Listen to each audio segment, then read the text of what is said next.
Good morning, friends, fellows, channel members. Hope you're all doing well. It's very rare to be able to say good morning to you guys. We never start this morning, but I'm actually really excited for today. You know, I love doing long haul flights. Don't get the time to do them. Today we have the time. Not only do we have the time, but it's going to be a great day. We are obviously flying the PMDG 777 New York down to Dubrovnik, and we're also going to be giving away a copy of the 777 as well, courtesy of one of our good friends of the channel, Lulu, who I'm sure many of you will know, one of our channel members, ex 777 pilot. So hopefully, if she's around later, she can teach me how to fly this thing.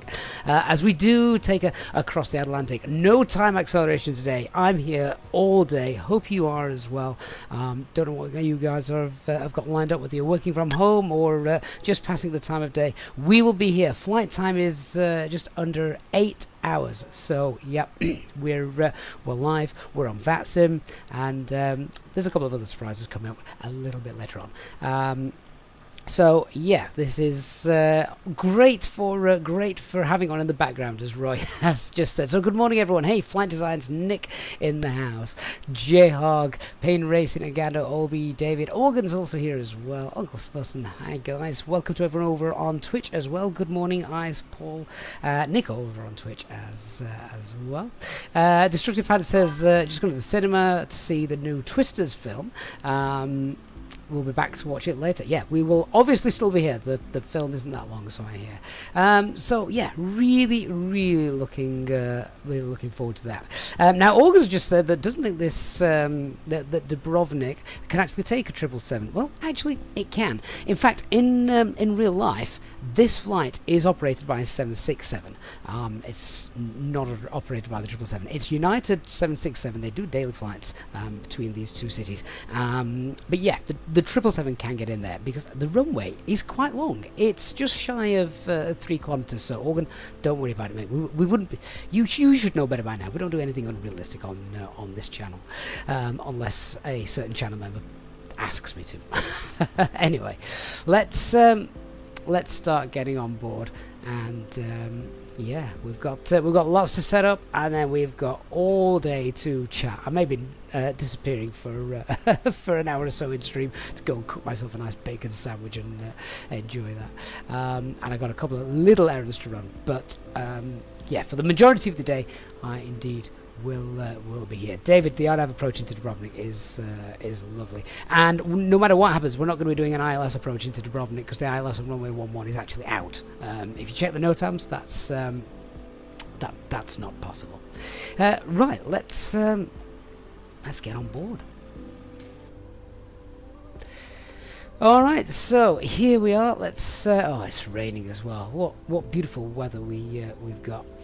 Obviously, everything all turned on as it usually is with the long haul aircrafts. Let's have a look then at our operational flight plan. Here it is. Pilot power and seat. Yeah, we are giving away the PMDG 777 today, and maybe something else a little bit later.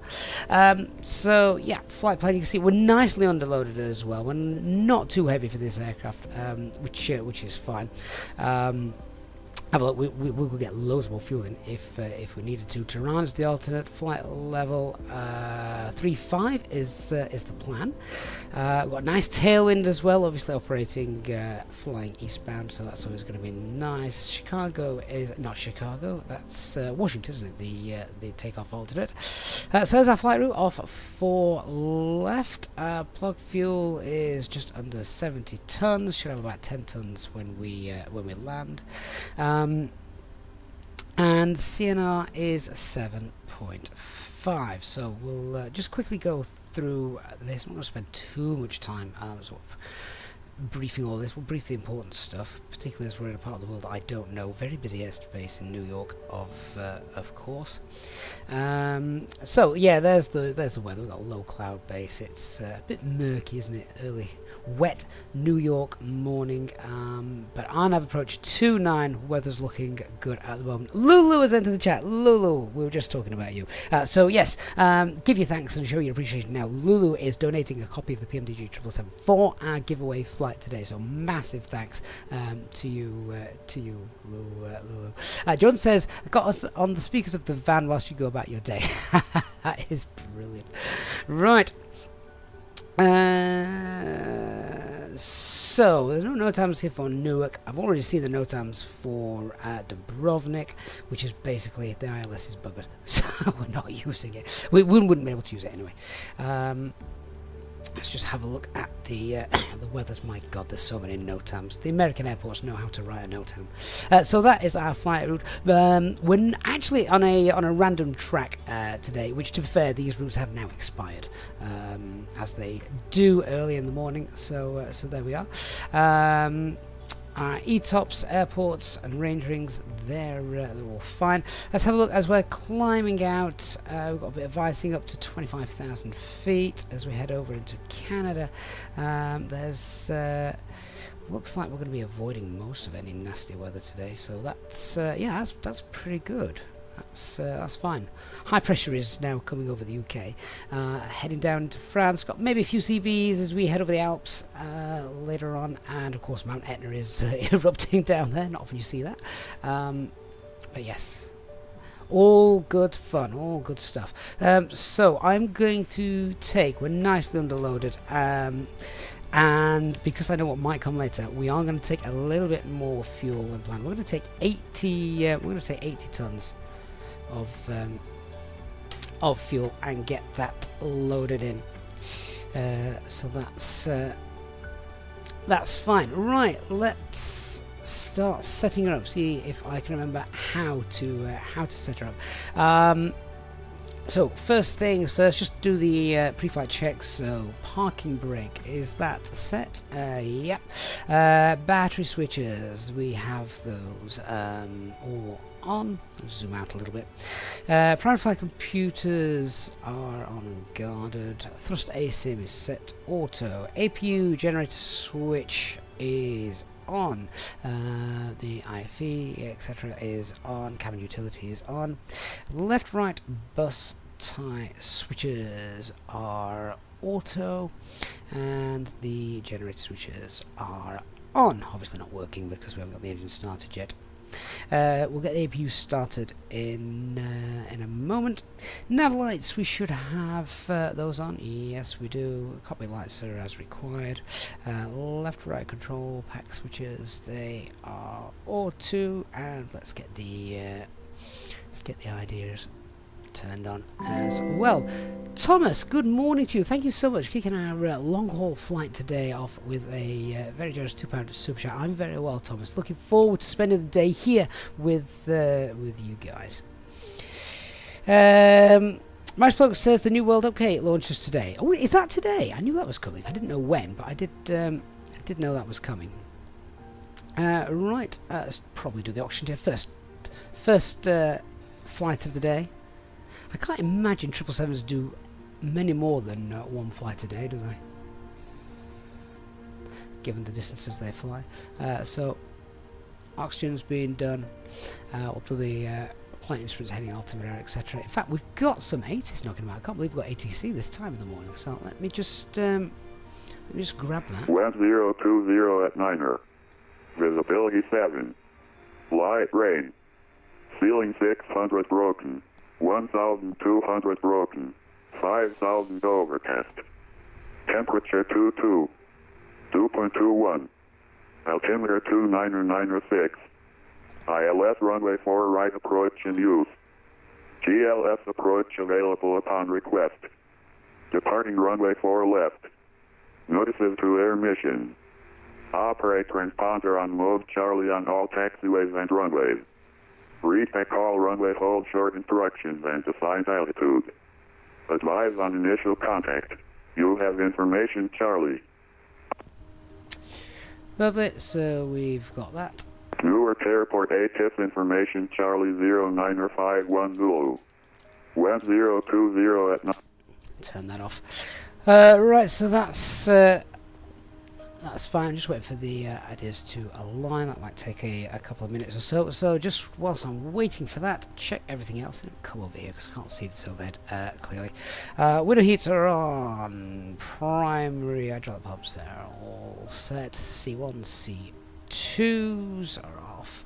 They're fine. Seatbelt signs are off before refueling. No smoking is on. Landing lights, etc. They're all off.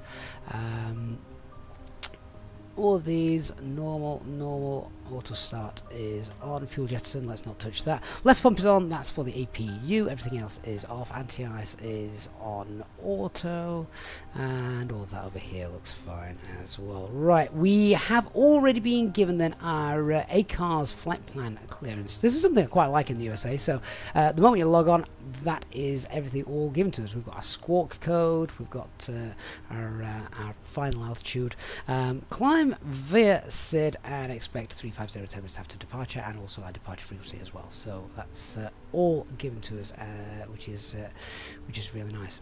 Right, I do have a video on the channel showing the mods that I use all of the time. That aren't always just the aircraft and the airports, of course. That kind of goes without saying, I guess, a little bit. Alright, so if we can now go to our menu, FMC. Still don't know why the nav data is out of date. I've got the latest arc cycle installed via Navigraph into the sim, but not quite sure. I can't get this to work itself out, but anyway. Right, GPS. Use that as our position. There we go. -4 is Newark underwater? Didn't know that. EKWR.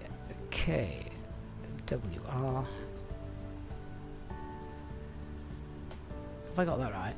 EWR, isn't it? What a mess. That's rubbish. Try again. EWR. And LDDU. Just get rid of this. It's in my way. Oh well. Right, flight number. We are United 385. And let's get a route request. There it is. Okay, so I'm happy to set the payload, but I'm going to set my own fuel because I don't want the block fuel from the operational flight plan. I want to take a little bit more, so SimReef payload is set. Nick says try the new tablet option. What option? What option's that? Not seeing that. So SimReef payload has been set. Should we have a little bit of GSX? Request boarding. See if that works. Yeah, United Airlines. And Flight Designs, also known as Dark Fury, of course, says, for someone who doesn't like Boeing, you're flying the 777 a lot. Should we say EasyJet Boeing pilot? Easy Boeing pilot. No, absolutely not. I do kind of like this aircraft. I can't disagree with that. But I have just bought the Wingflex FCU combo unit, so we're definitely going back to Airbus after this. Right, yeah, so that's been done. The alternate is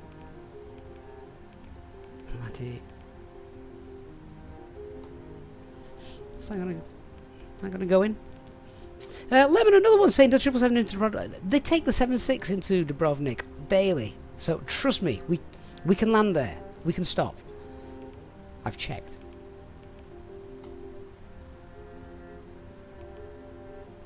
Okay, so requesting our route at the moment. Aaron, I'm very well, thank you. Hope you are as well. And yeah, Dark Flight Designs, thank you so much for the donation as well. Really do appreciate that.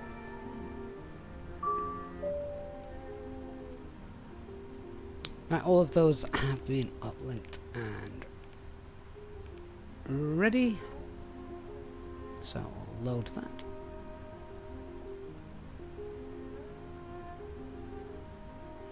Dan, the giveaway is a 777, not a real one, obviously. Eagle Airways, I am very well, thank you. Hope you are as well. James, I looked at the Navigraph app to try and install it, like I do the Phoenix aircraft. I couldn't find it as an option. It's a bit strange. Right, let me activate that. Execute. So now that's all in. Let's do our departure. So we are on 4 left, Newark 5. Execute that. And of course the arrival is... So this is quite interesting. We'll discuss this a little bit later, but we can't do the RNP Bravo approach. Technically we might not be legal for this. We're on the Nero 1 Yankee. I mean, I don't know. United might be authorised to do it. Olegu, I believe, is the correct transition. So, done Dubrovnik quite a bit. I recognise Olegu. Well, we've got a lot of time over the Atlantic to sort it out, haven't we?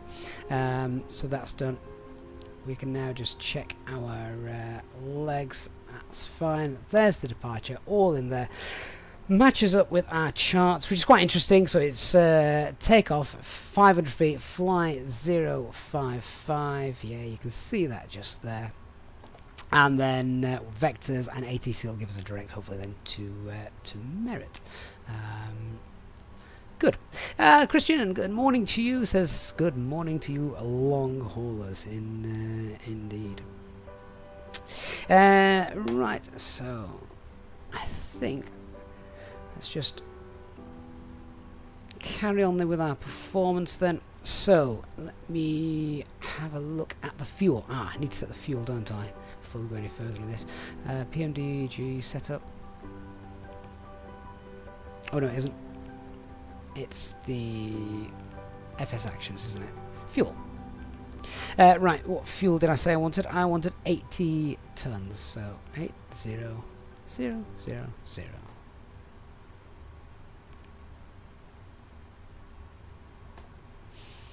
So that has now been set. Oh, now this is interesting. So because the fuel density, which we talked about right at the start of this...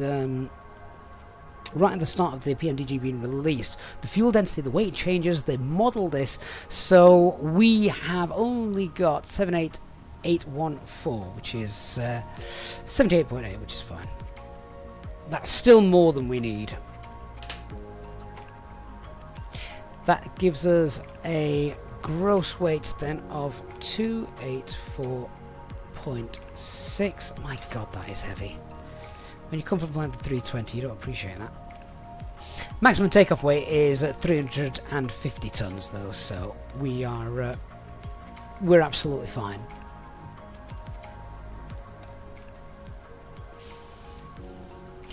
And just check that out, there is loaded, so that's fine as well. So let's go back to our init So our zero fuel weight is 205.8 for our flight. And I've just realised I haven't opened the doors. Correct me if I'm wrong, but the PMDG 777 doesn't actually interact, does it, with GSX just yet? So I'm just going to go to ground operations and I'm just going to open all the doors. Then GSX can hopefully work.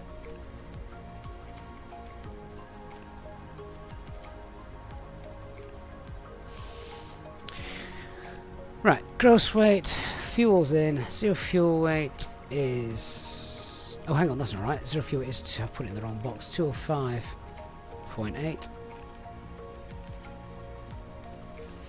So our gross weight is, yeah, 2846. That's fine. Cost index of 60. Cruising 390. Actually, our plan is 360. Can I change that? Max altitude is 349. Well, that was fine.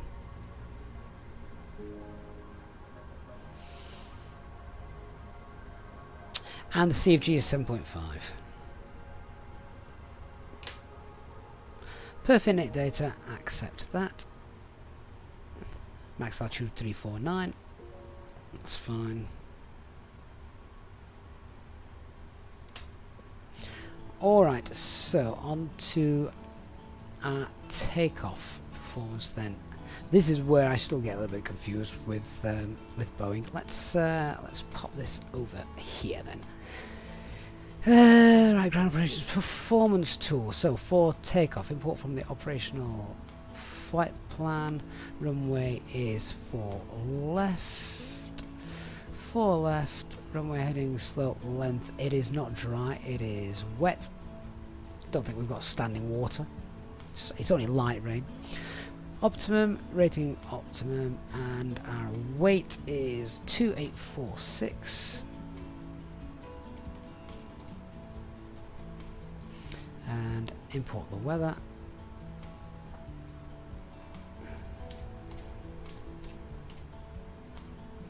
That CFG is 7.5. And let's calculate.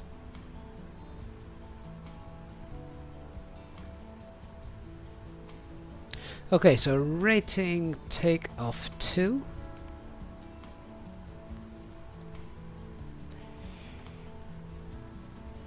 And we'll go to climb. And onto the performance page, we're going to do flaps 5.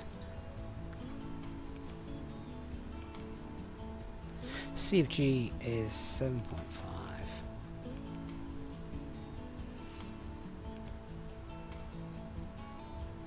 Do I not get to fill that in? Shame there's not a button just to transfer this all across. I don't do that in the Phoenix aircraft, but so do I have to just round that up? Can I round that up to 8 then? Nope. Why is it not letting me pop that in?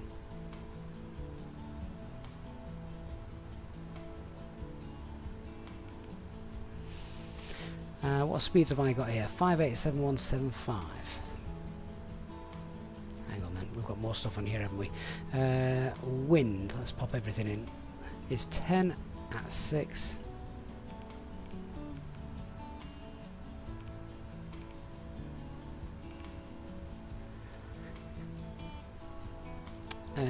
Do I have to physically type in wet? I've never done a wet departure in the 777. No. Oh, that's interesting. Outside air temperature is 22.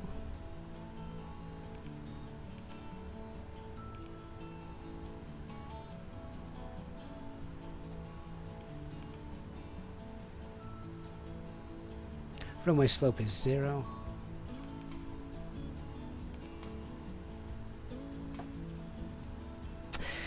Oh, it's 12 minutes past what? No, it isn't. It's 1 minute past 12. Right. So I can announce officially the NDA has just been lifted. We're flying to Dubrovnik because we've got brand new scenery from Inibuilds. That is the reason we picked Dubrovnik specifically for today. It's one of my favourite airports to fly into, and Inibuilds are releasing scenery for it. So this is technically a pre-release stream as well. So yeah, that's that's why we couldn't say anything as we started the stream, but there you are. Okay, so that's all done, that's all done, that's all done.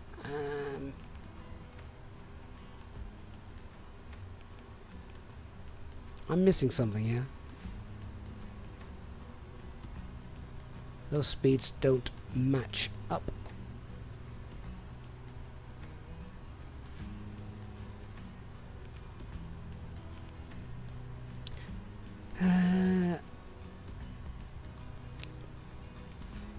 Well, that's final reserves. Why have we got 7.4 in the final reserves? We should have 3.2 in the reserves.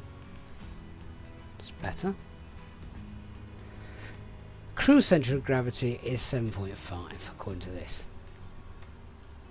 I've never seen one that low. I mean, that would really unbalance the aircraft, wouldn't it?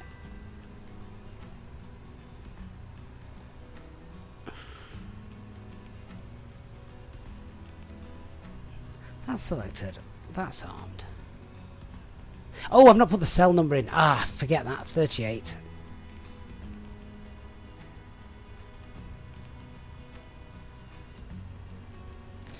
There we go.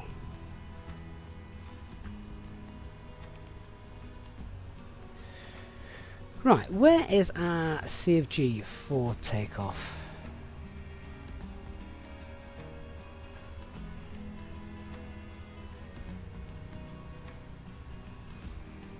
Where do we get the centre of gravity for takeoff? I would have thought it was here, and...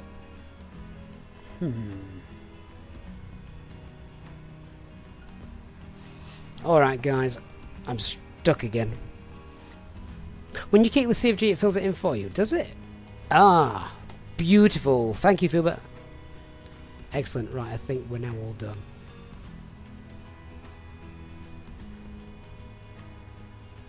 So I've got 5.8 there, 6.8 there. I'm not quite sure why those two disagree. Can I update it?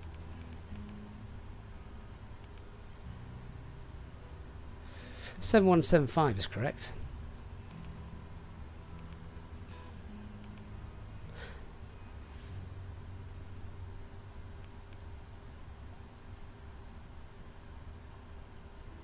And the takeoff gross weight, why can't I copy that?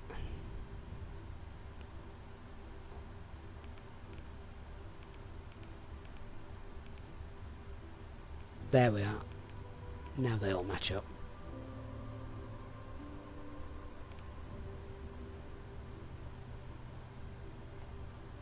Right, I think we've actually got it sorted, so V1, V2, V are all in. Thrust is set. And that V2 speed we need to set up here, 175.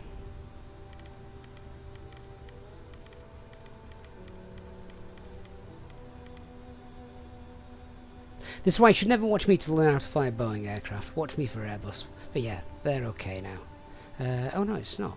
Why is it showing 158 and not 168? Can I override that? It is wet, so I would expect V1 to be on the low side.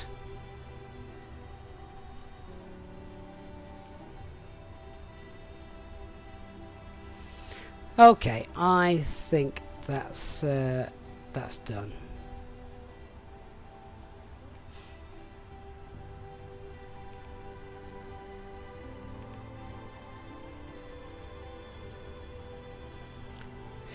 So for the gross weight you have to put 284,600 in. What, in here? Surely not. That doesn't make sense.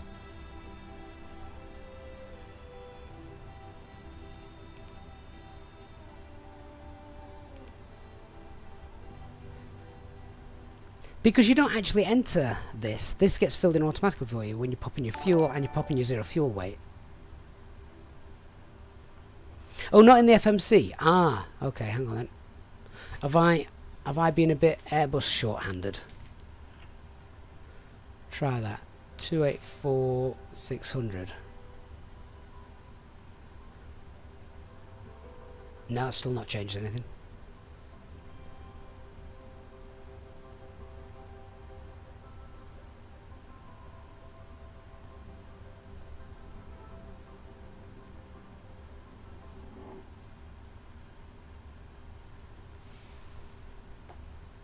Christian, where are you getting that CFG from?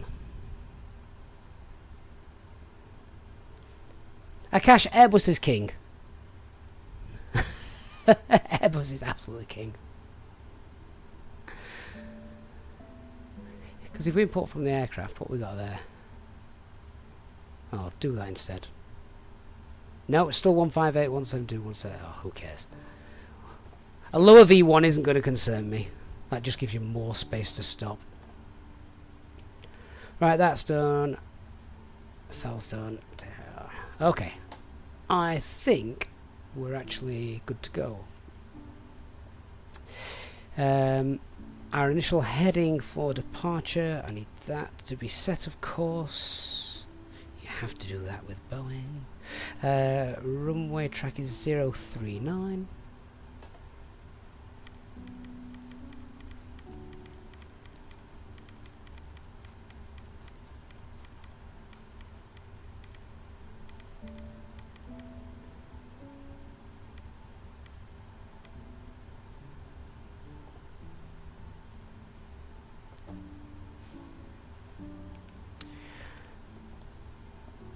Right.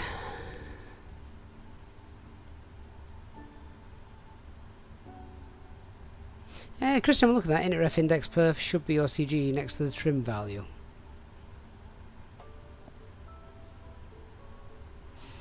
Nope. So our trim value is going to be 7.5. Oh, you meant takeoff, not perf. Hang on. Ah, trim 5.2. There we go.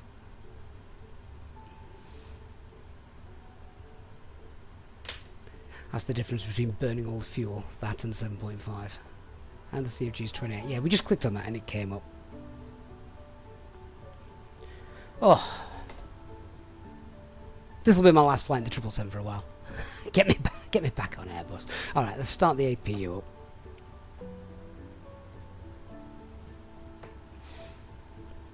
Okay, we've got our ATIS, FMC is all programmed, MCP is set. Our initial climb though is only 3,000 feet, so let's just set that. Flight directors are on both sides. Our auto thrust is armed. LNAV, VNAV, because autopilot will be coming on straight away. And we want auto brake to be set.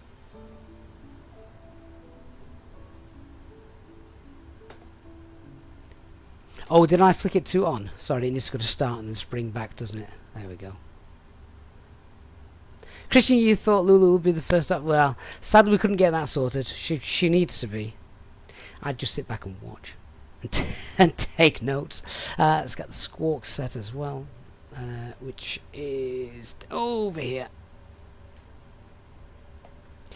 Sarah says the 777 turns you into a real pilot. Oh, the 777 gives me a headache. Once we're airborne, it's fine. It's just the initial setup of everything. You need to do the same things that you do in the Airbus, more or less, but it just seems like there's a more complicated way of doing it.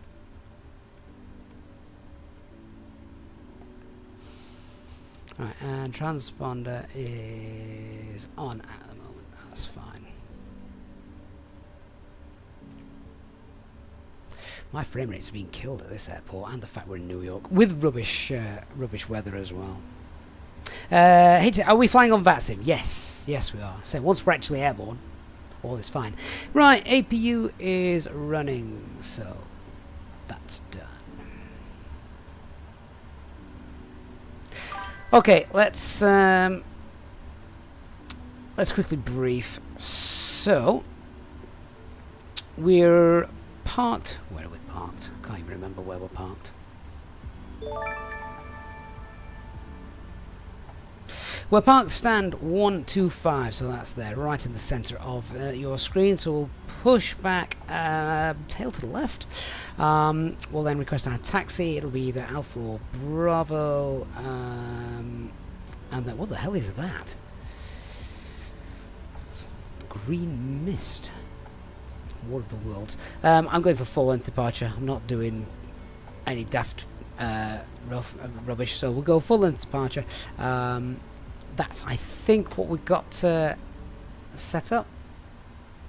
Organizers, we're flying with United. I'm pretty certain that most of the American airlines use Jefferson, so yeah, that's why. Yeah, so runway length, we're basically in full length, so that is what we're using for that. And then the departure itself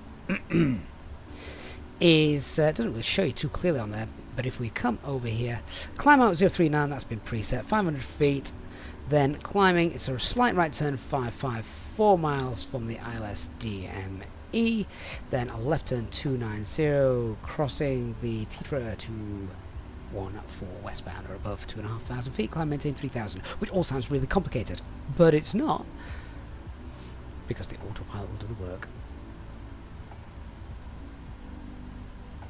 So yeah, there's the departure, and we've also just seen it in the legs page as well. It's beautifully put. Da Vinci, we're in Newark today. Right, have the ground crew finished? I think so.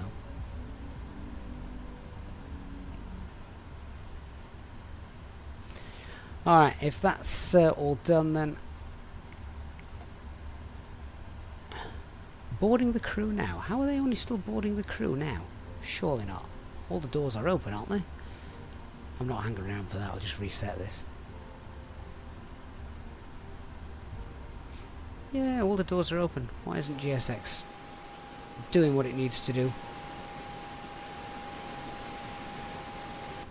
Right, do you know what? We'll reset the position and just say we're done. Let's close all doors.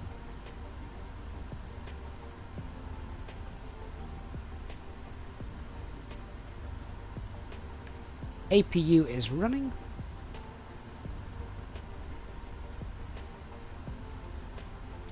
External power can come off.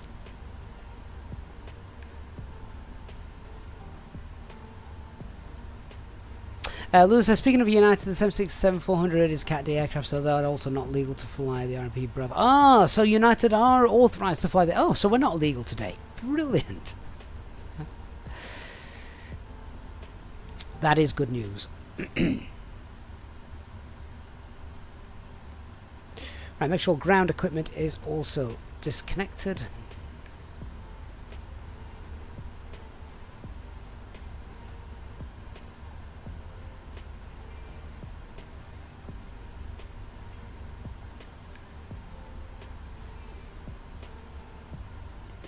And now we're going to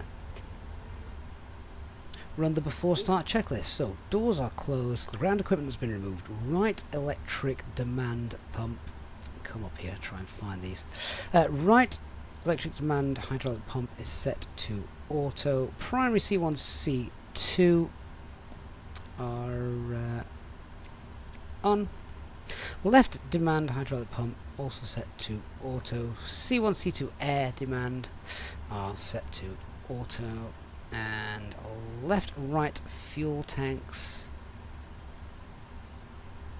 are all on. We do have fuel and center tanks as well, so we'll make sure they're on as well. Passenger signs, as we're now loaded with the fuel, can come on. And we'll get ready to push back in a moment.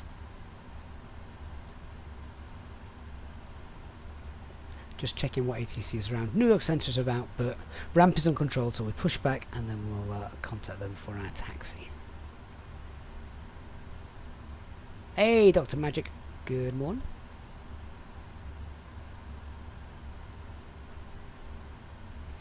Yulig, which Airbus do I use for long hauls? Oh, the Headwind A330 is brilliant, yes.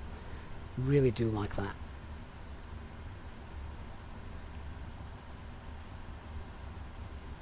Otto, good morning to you. Right, flight doors closed. Ladies and gentlemen, welcome on board United Continental flight from Newark to Dubrovnik. My name is Gavin and I am the captain of this flight. We are currently preparing for departure and we will be taking off shortly. Thank you for choosing United Continental. Enjoy your flight. Set our trim 525.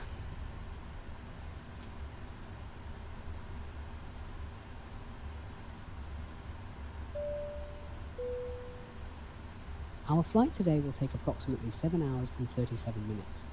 The weather in Dubrovnik is sunny. Please remember to keep your seatbelt fastened while seated and whenever the seatbelt sign is illuminated. Ladies and gentlemen, welcome on board. My name is Nick Burrows and I am the cabin crew member on this flight. We ask that you please fasten your seatbelts at this time and secure all baggage underneath your seat or in the overhead compartments. We also ask that your seats and table trays are in the upright position for takeoff. Please turn off all personal electronic devices, including laptops and cell phones. Smoking is prohibited for the duration of the flight. Thank you for choosing United Continental. Enjoy your flight. Right, GSX will come back in now for its pushback and departure.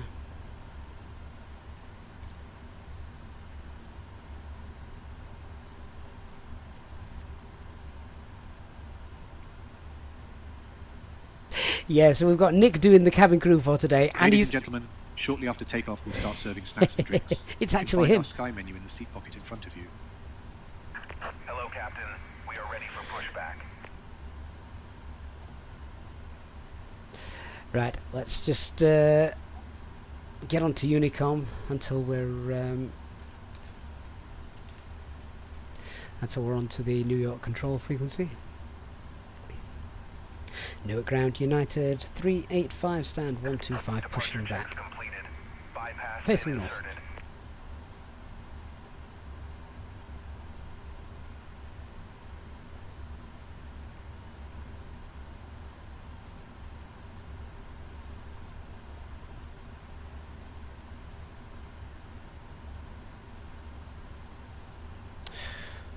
Okay, so get the beacon light on. Locking gear. Pull shorts. Am I going to disconnect from VATSIM after departure? Why would I do that? That's not the point of VATSIM. Da Vinci, you love the checklist on the ECAM, which the 320 has that. It is quite nice, isn't it? It's quite a nice little feature.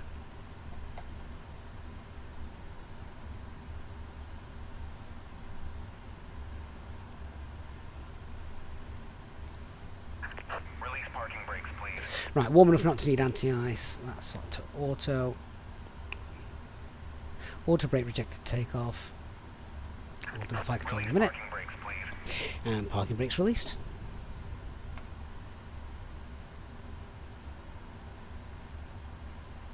Ah, no they're not. They will be in a minute. I forgot.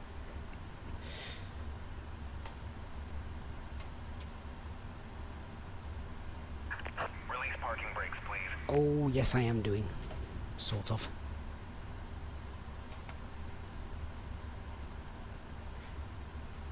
Release parking brakes, please.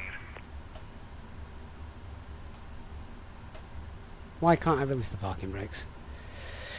You're meant to push the pedals down. Release parking brakes, please. And then release the parking brakes. They should now be released. Parking brakes, please. They are released.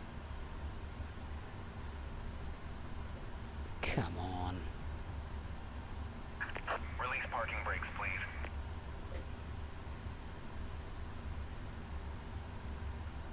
Right, parking brakes are set. Release parking brakes, please. I don't think we've got any chocks around. We might have. I'll double check. Oh, we do. Why isn't that as part of the ground service? Everything, you know. Remove all equipment. I have to try and remember that. Thanks, guys. Commencing push. All engines clear. Start at will. Okay, beacon light is on. Let's get engine number 2. I'm going to get shouted at by Lulu if I don't do this. Engine 2 started first.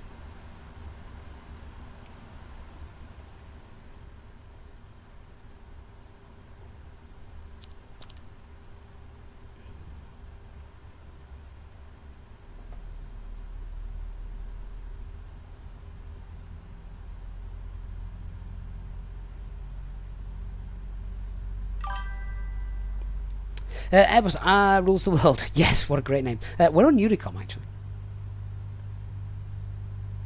Will this airport even have CTAF? Given how big it is?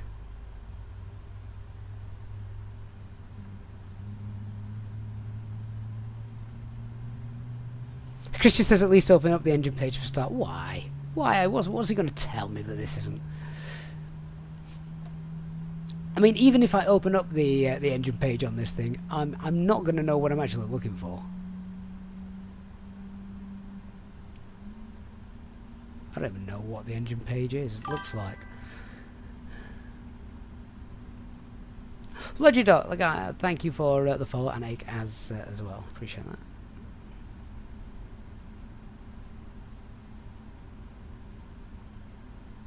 Akash, we're not at JFK. We are at Newark. We're at Newark Airport.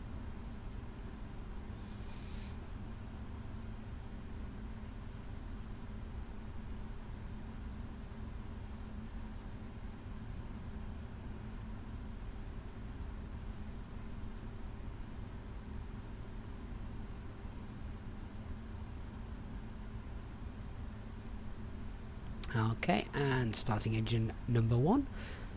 I feel like I'm doing this in the wrong order. Ladies and gentlemen, on behalf of the crew, I ask that you please direct your attention to the crew members as we review the emergency procedures. There are 6 emergency exits on this aircraft. Take a minute to locate the exit closest to you. Note that the nearest exit may be behind you. Should the cabin experience sudden pressure loss, stay calm and listen for instructions from the cabin crew.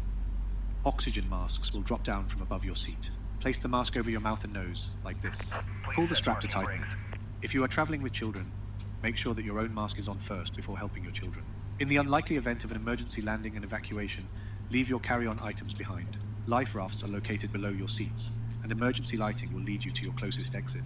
We ask that you make sure that all carry-on luggage is stowed away safely during the flight. While we wait for takeoff, please take a moment to review the safety data card in the seat pocket in front of you. Thank you for your attention. Parking brakes are set. Flyby John, yeah, this is Cabby.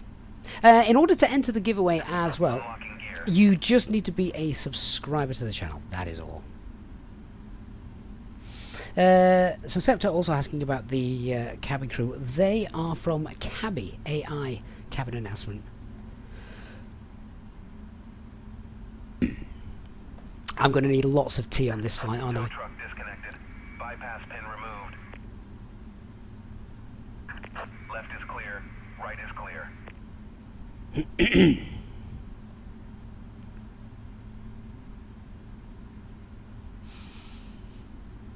Okay, so we just do a flight control check. Full left. Right, we should probably have a look on here, shouldn't we, if we're doing it properly. Have we got a flight control page? Is it on the hydraulics?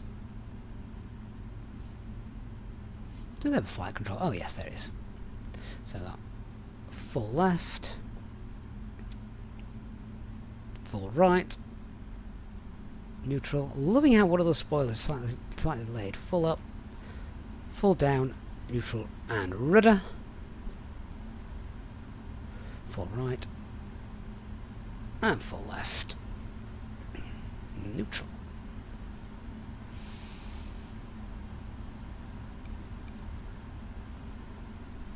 That's clear, done, and that's clear.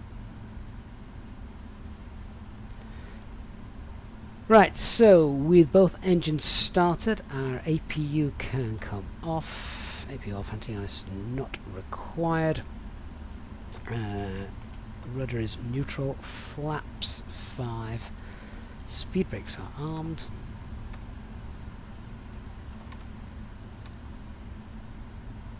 Mr. Mocker, we are not using time compression. We're here all day. 8 hours. 9 if you take into account the time it takes me to set this aircraft up.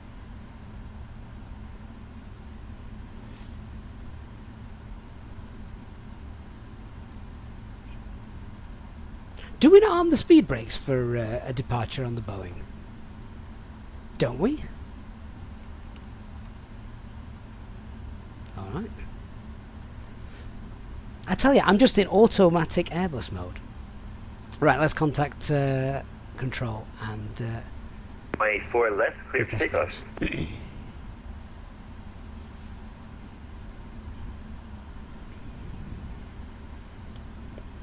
Newark Center, good morning United 385, pushback stand 125, requesting taxi 04 left, and we have information Charlie. 385 New York Center, runway 4 left, taxi via Alpha, Alpha Alpha. Alpha, Alpha, Alpha 404 left, United 385. Virgin 4 Charlie Heavy, turn left heading 060. So that's full length departure and the first taxiway out. So right and all the way around. Nice. Virgin 4 Charlie Heavy, turn left heading 060. Turn left heading 060 for Charlie Heavy. So yeah, we're done. Virgin 246 Heavy, New York Center. Let's go to Dubrovnik, guys. New scenery from Innobuilds, and yeah, okay, we're gonna probably give one of those sceneries away as well.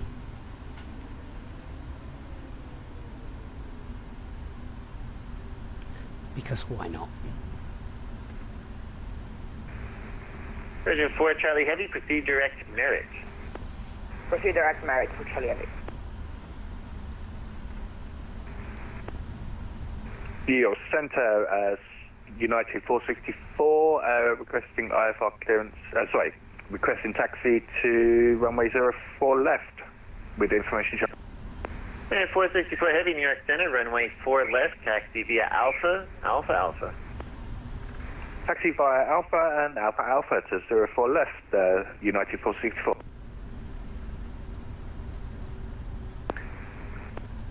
United 464, you have company traffic left to right, taxiway Alpha, so taxi behind the company.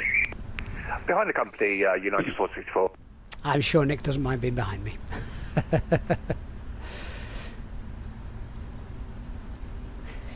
The sun should have just set when we get to Dubrovnik in about 8 hours' time. What a day this is going to be. Dan, it's not real air traffic control, no, it's the VATSIM network. So they are real humans, real people providing air traffic control. But yes.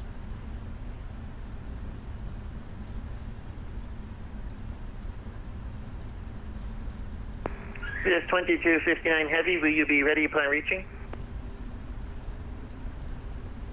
2259 Heavy, fly runway heading, winds variable at 4, runway 9er, clear for takeoff. The only problem with a circular taxiway like this is my arm's aching holding the holding the tiller.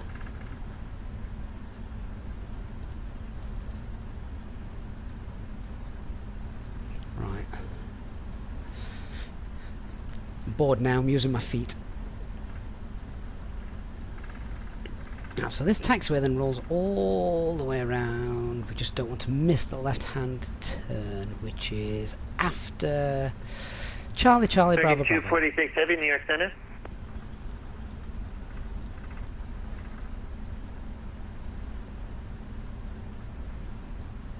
Virgin 4 Charlie Heavy, leaving my airspace. Boston Center is offline. Radar service terminated. Frequency change approved.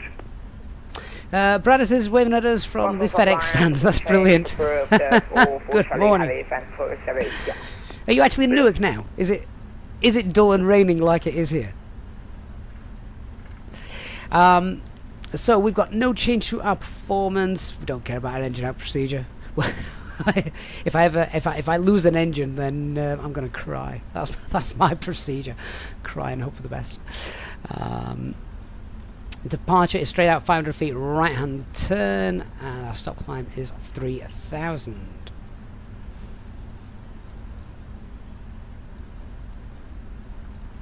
So should probably have done after before taxi checklist. So left right generators are all on, so the lights are off, APU is off, engine start selectors were at normal, flaps are 5 and set, stabilizer trim is set, flight controls are correct free working, the lower display unit should be off, presumably so that if anything comes wrong it flashes up on there. I don't know any other reason why that would need to be off, and chassis is not required. Taxi lights are obviously on.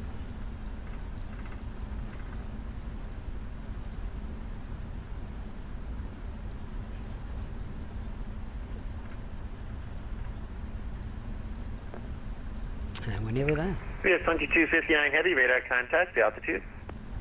US 1259, pounding 1,800. UPS 2259 Heavy, climb and maintain 6,000. I'll say 6,020. So these are all the FedEx stands anyway, aren't they? 2259, turn left heading 330. I'm left heading 330, give this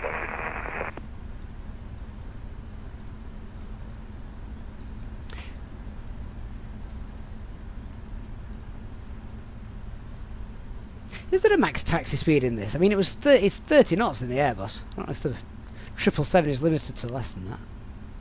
Did we exceed 30 knots? I don't think we did. We might have done. I wasn't really looking.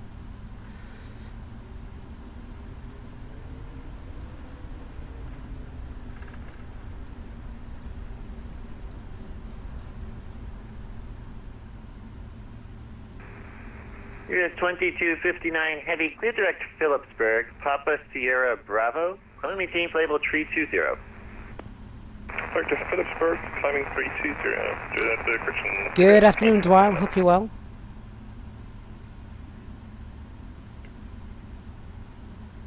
ABS 2259, unfortunately, I do need to close here.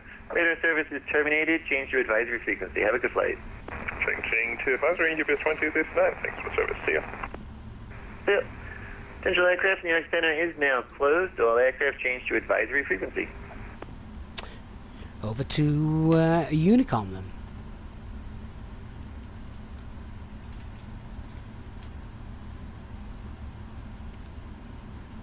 Newark traffic, United 385, lining up via Alpha Alpha 04 left for departure to the west. Okay, before takeoff checklist, parking brakes are off. Set our lights.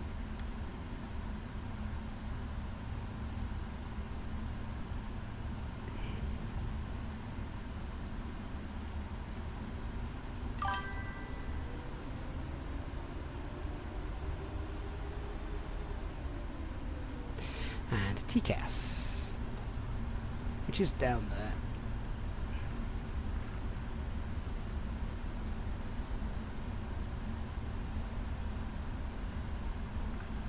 Bobby, I haven't updated to GSX, so no.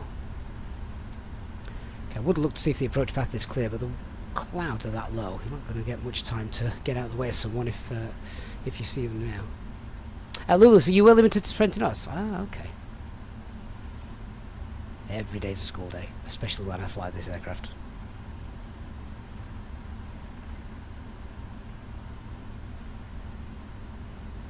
Lulu Southwest has a Mach .8 as a max taxi speed. Yeah, they're known for not wanting to hang about, aren't they? Okay. Crew, prepare for takeoff. LNAV, VNAV is armed, and Toga. All right, let's go to Dubrovnik, guys. Thanks for being with me for the last hour. We're finally underway. Josh says not Unicom. We should be on 118.3. Why has Newark got a CTAF frequency? Surely that would never ever actually be used, would it? Anyway, right. Let's go.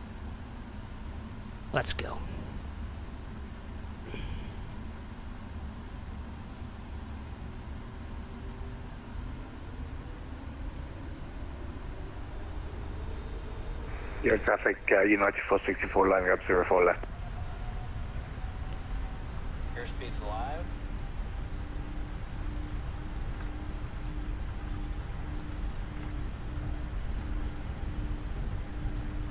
Knots.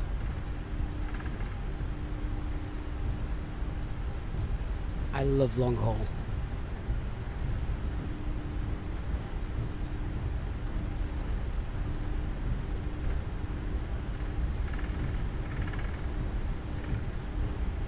V1. Rotate. V2.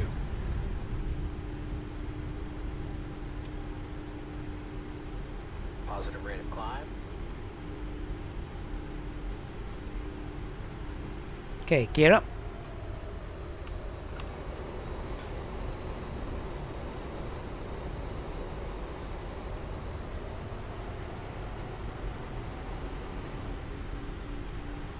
Come on, climb, climb, climb, climb, climb, climb, climb. Autopilot will engage, thrust ref, LNAV, VNAV speed.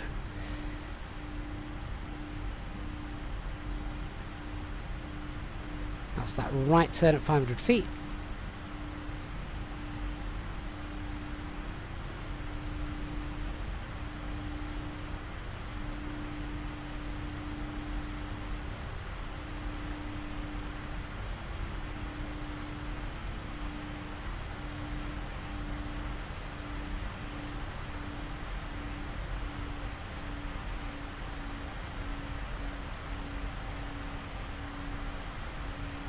Then to comply with the SID, we've got a left-hand turn coming up, presumably to keep us away from New York traffic. Retracting the flaps.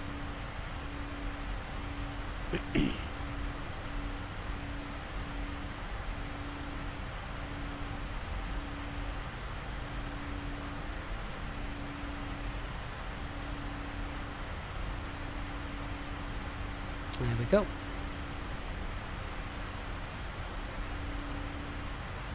Newark Air traffic, United 464 is rolling 04 left.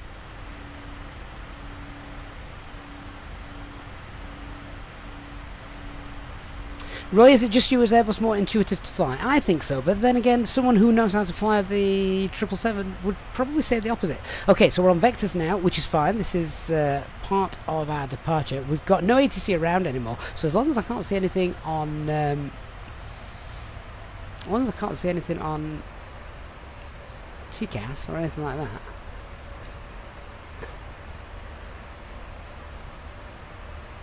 we can go direct our first waypoint, which is going to be Merit.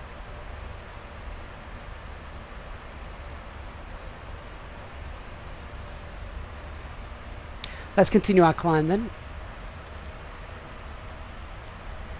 Very, very low initial altitudes, aren't they, in the USA?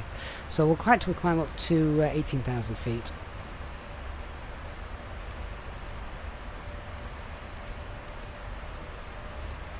So thrust rev, LNAV, VNAV speed.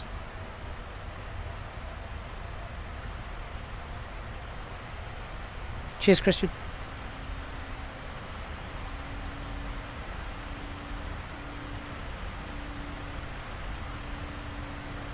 Dan, that was Navigraph. I've opted for Jepson charts today.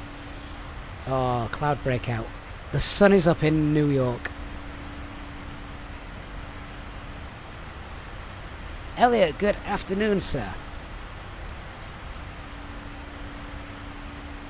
See, now this is where I'm comfortable. Above the clouds. The departure's all been done. It's now easy street for the next 8 hours. Hopefully. We have got things to do though. We're obviously going to be crossing the Atlantic, so we'll do that as realistically as we can. Andy, how easy is the 777 to get to grips with flying the Phoenix at the moment? I kind of think, I don't know how everybody works. Everybody works slightly differently in the way they learn things, don't they? But I kind of think of it akin to trying to learn a second language. So I'm kind of doing what I want to do. I know what I want to do in the Airbus, and I know the flows of the Airbus, and I'm almost thinking, right, what am I doing next? And then thinking, how do I do that in this aircraft?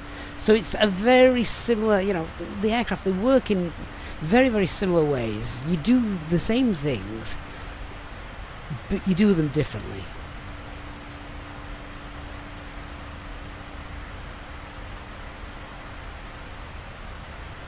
Alright, so we're holding 250 knots as we fly. We are now climbing to our cruising altitude. We will be starting our in-flight search. You can find our sky menu in the seat pocket in front of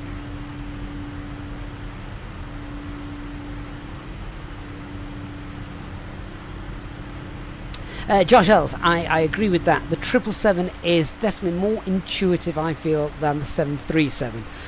The 737 should just be retired. And we're on our way.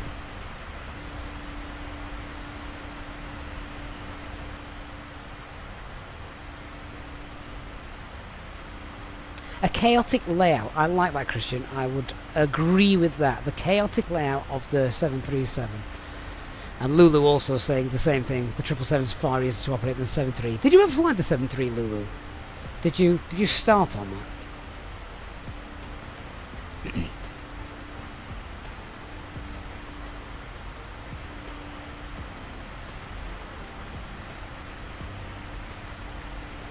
10,000 feet, we'll get the lights off. So, normal things that I'd be doing now, 10,000 feet, I would be clearing out the RadNav page, not use that. I'd be zeroing the cost index, we're not going to be doing that. Lights are off, so that's fine.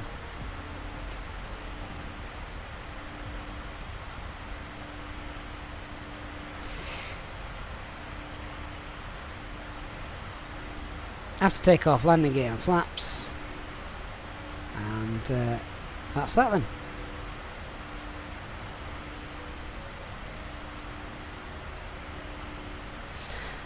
Oh, Josh, the heading bug. You've just reminded me I have to change this every blooming time we make a turn. Ancient Dino says, learning the 7.3 before the A320 makes learning every other aircraft easy. Yeah, I agree with that.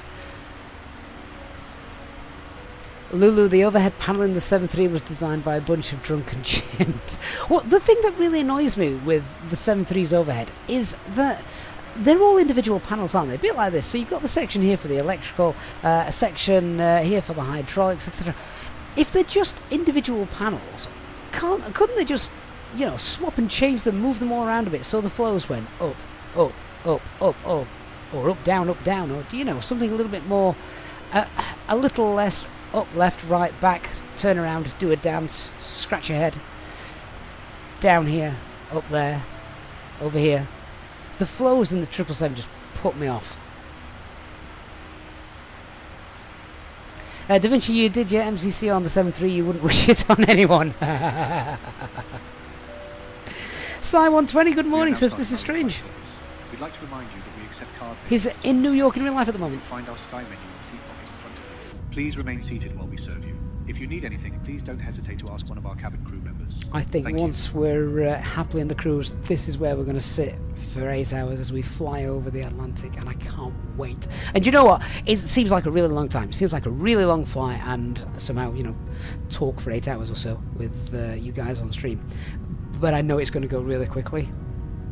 So a reminder as well.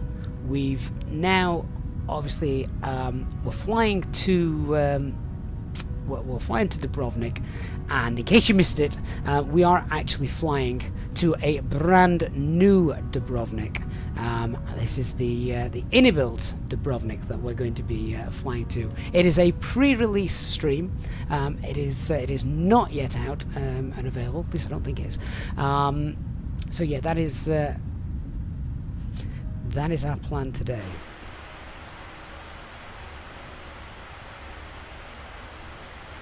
David, yeah, the VATSIM server is just one whole server across the globe.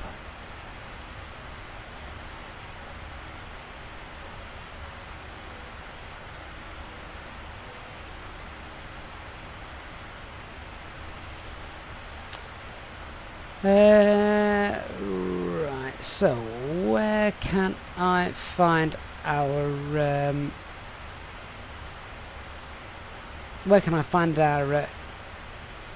recommended max speed, max altitude? I can't remember where it is.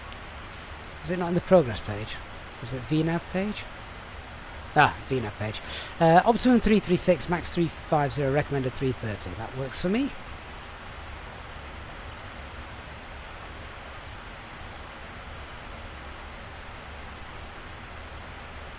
Standard pressure 5033.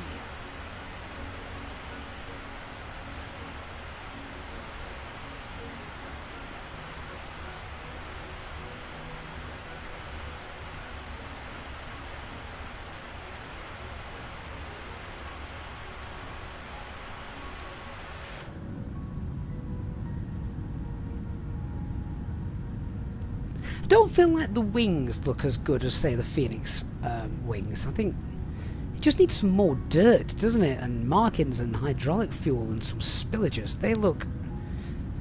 This almost looks cartoonish, where the rest of it looks so good. So yeah, it is a bit weird.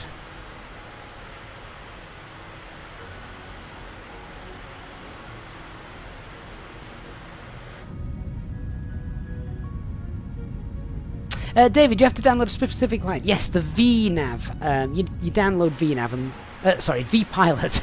Download VPilot, and then you just connect to the VATSIM network. Aaron, do I find the engine wobble weird as you stare at it? I like that engine wobble. I think that engine wobble looks great. Right, passengers probably need the toilets now, don't they? So turn them off.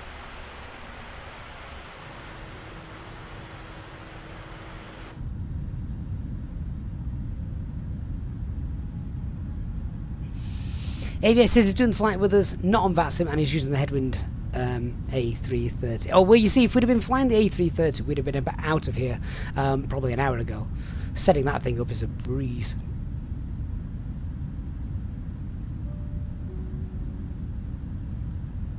Lulu, I did wonder... As you can see, the seatbelt sign has been turned off. You may now move around the cabin, but we recommend that you keep your seatbelt fastened while seated in case of unexpected turbulence.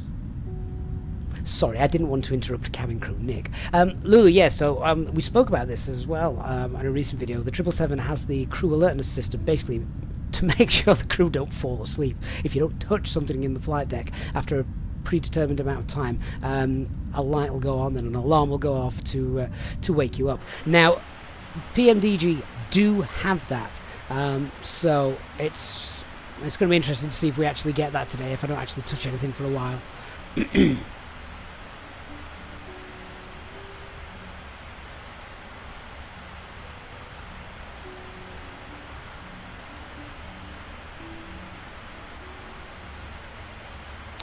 But if you are going to stick with us, or if you're just going to be dipping in and out, that is awesome.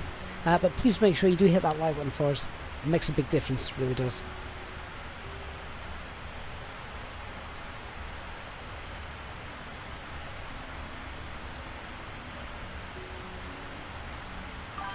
So a quick look at our flight route then. Here it is. We're currently direct Hotel Fox Delta. And our oceanic entry is Canny the oceanic entry? I think it is. Oh no, it's not.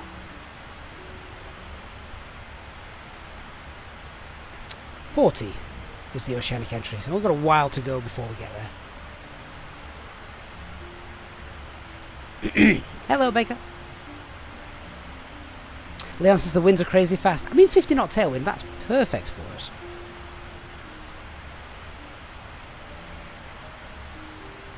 Christy says you might need to turn that on in the options. We could do that. Shall we just see if we can find it?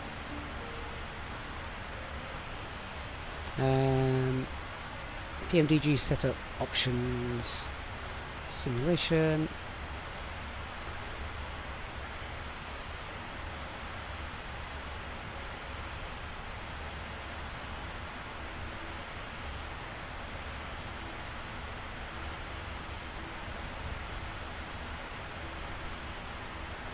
Barrel minimums. Call out. Auto stack lines no. Positive percent now. Time compression. Auto time compression. We're not using that today.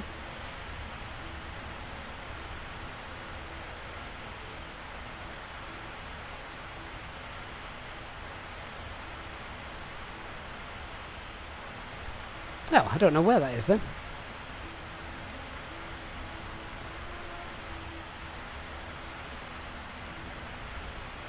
It's definitely available on this PMDG.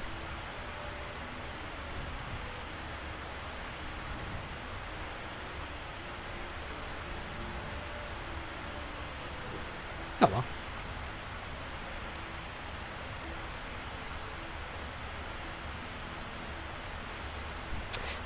Flight design says it's off to work, but it'll be back for the landing. That just tells you how long this flight is.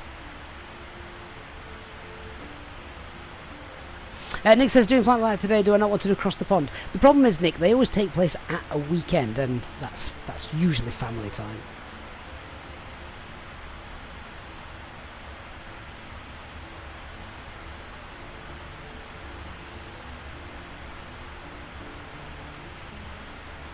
Engine down to the PMDG setup, not where you were before. Where was I before?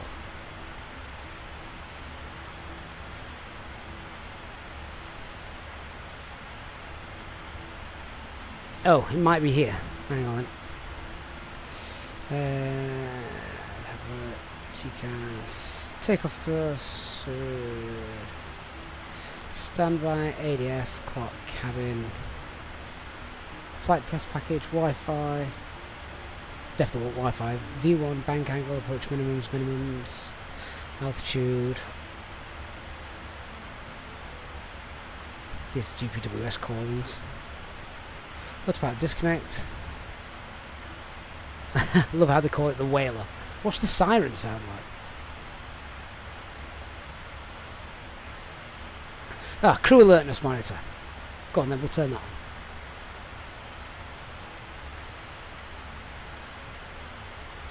That's what we were looking for. Jayhog, we will land at That's a good question. At the moment it's showing 9 o'clock, but it should be sooner than that. It's because we're still climbing, we're not at speed yet.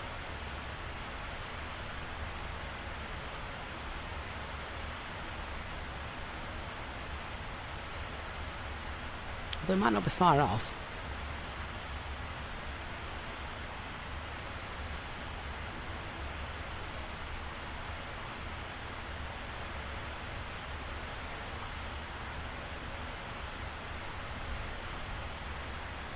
Elk Chocolate says, I hope I've got enough staying power for 5 hours over there. It's going to be longer than that, Elk. This is an 8-hour flight, more or less.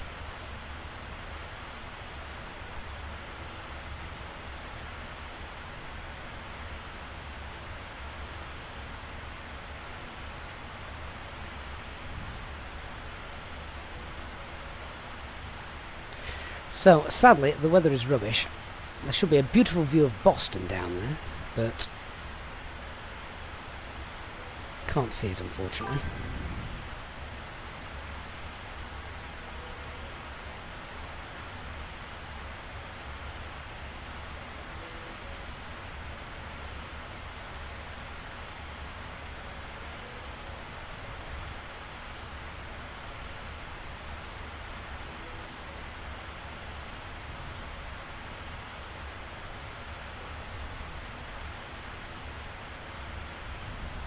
Trigmatch71, thank you for the follow. Hope you're doing well.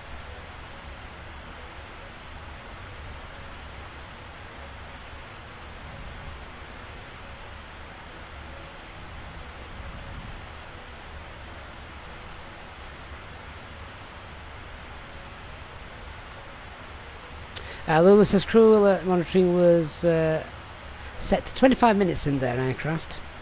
For the long haul, 30 minutes after it, you'd get the after 30 minutes you get an audible alarm.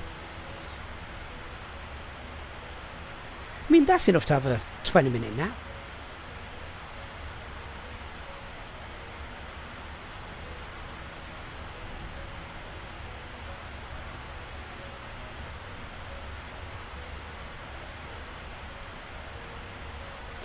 Right, here comes our cruising altitude. We will be going higher, but not yet.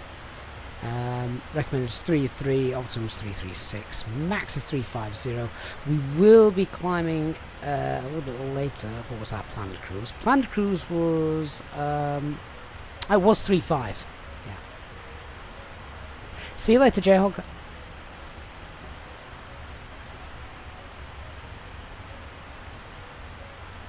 Alright, so we've obviously got a transatlantic crossing coming up, and what we need to do, there's no controllers online, so we can't actually file our flight plan, our transatlantic crossing. I mean, but we can go through the motions of it. Lulu, 20 minutes up to 3.2 is spot on for this weight. Right. Shows how good PMDG have done with this aircraft, then, haven't they? Now, obviously, there's probably people in the chat who fly Boeing far more than I do. If you've flown both the 777 and the 73, which one do you think is better? In terms of realism, not which aircraft you prefer, but which one do you think they've done a better job with in terms of realistic systems and all things like that, and how it performs?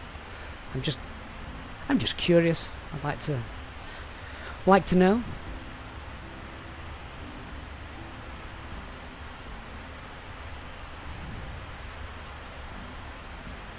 Christian, wrong side. What?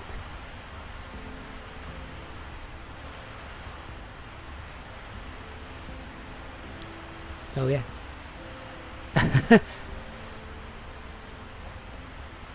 Well, they should both be set to below, presumably. And that should be set to TRA, actually, not just TA.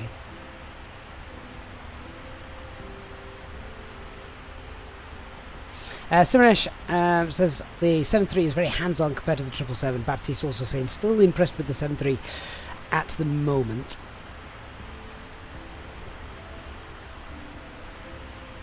Josh likes the checklist and automation. I get that. I guess what I'm trying to ask is, in terms of realisms, for anyone that's got, particularly anyone that's got experience with the real 73 and the real 777, which one has PMDG probably got modelled most correctly, most realistically? I know people have their favourites. They'll either like the 73 or the 77, or either. Or if you're like me, you'll absolutely love Airbus. But no, I just wondered which one people preferred. Darryl, which medium or heavy aircraft have a higher learning curve, Boeing or Airbus? I would always say Boeing, but that's because I know Airbus. Chris himself says, finally got my Airbus TCA side stick. Never used one before. Such a nice feeling. Still no idea if left or right hand is better. I've always flown with the left hand. I'm sat in the left hand seat. I haven't flown with the right hand for years. I don't even know if I could do it. I'd like to think so, because I am right handed.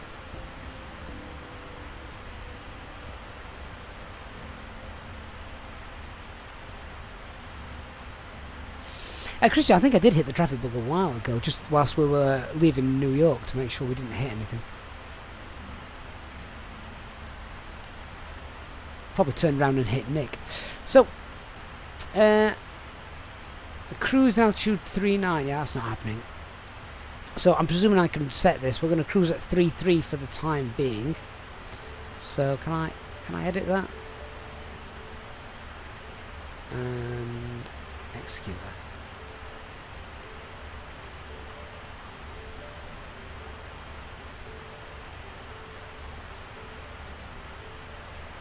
Now obviously it's a long flight, so I do want to do this as quick as we can. So we might call ops and ask for a higher speed.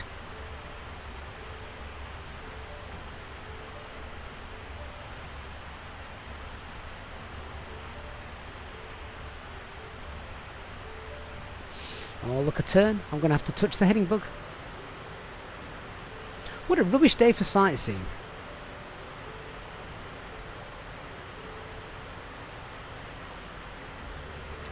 Mike says, would be interesting to know, real 737 pilots he knows have stated they think it's really good, although there are some cynicisms.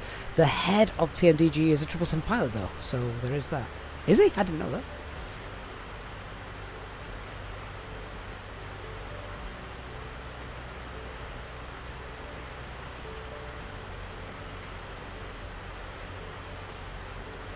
Akash, we're not changing the sim rate, no, because we are on VATSIM.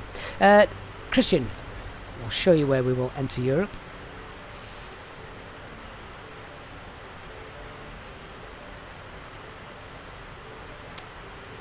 So we're coming straight over the northwestern tip of France, near Jersey, actually. So that's our plan.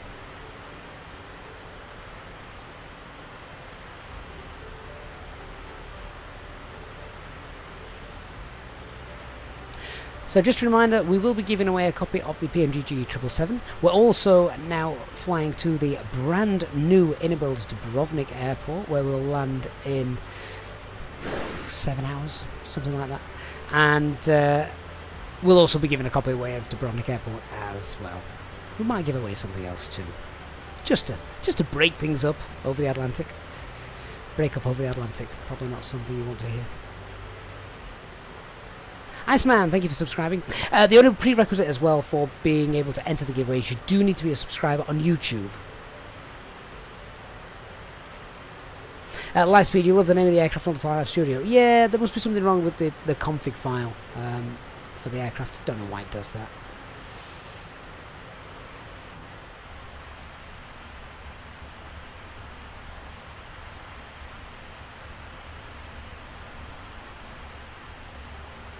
I was going to say, that's not the outside air temperature, is it? That's got to be the fuel temperature. Keep an eye on that. Where is the outside air temperature given?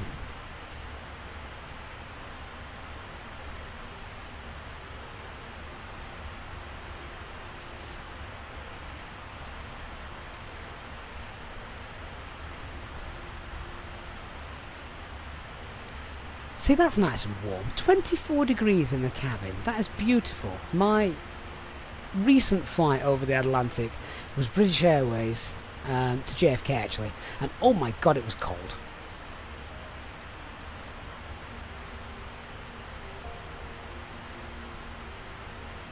I think I even put my coat on.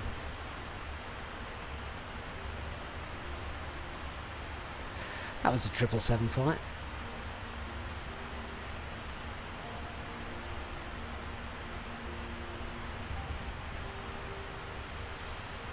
Ah, top of the VCAT. Okay, thank you. Oh, that's the TAT though. Where's the SAT temperature? Where's Lulu? Where can I find my my SAT temperature? I need to know if I need anti-ice on or not. Roy says for a Boeing you probably just stick your hand out the window.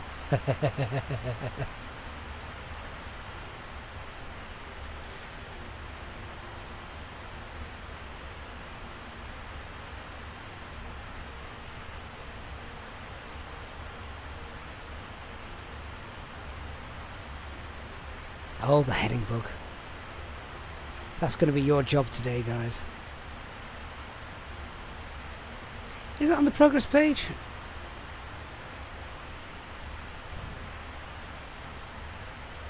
Oh, it's there, -42. Thank you.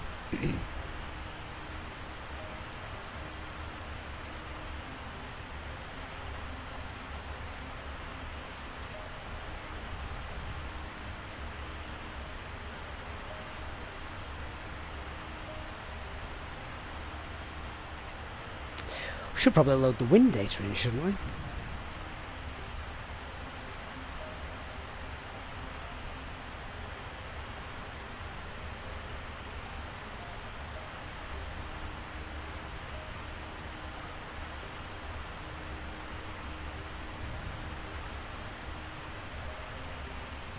Lightspeed says, EasyJet's pilot long hauls are always funny. We're already struggling to find out the but we wouldn't be if we were in a sensible aircraft. if we were in the Airbus, it would be there. It's on screen, right there for you. Blazer Sport, thank you for the follow. So what did I think about BA? We went JetBlue and they were excellent. I mean, I went the cheapest, so that was the cheapest way to get there. Oh man, this weather needs to change.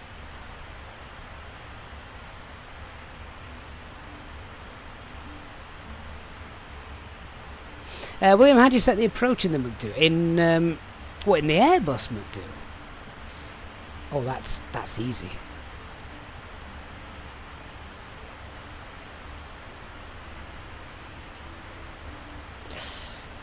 Not easy for me to show you right here though, because I can't do that.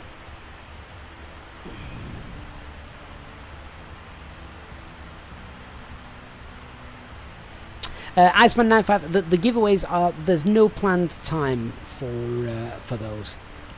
We might do it when we land, but I expect Dubrovnik might be quite busy today, so it might be too busy to do it then. So we will just have to wait and see.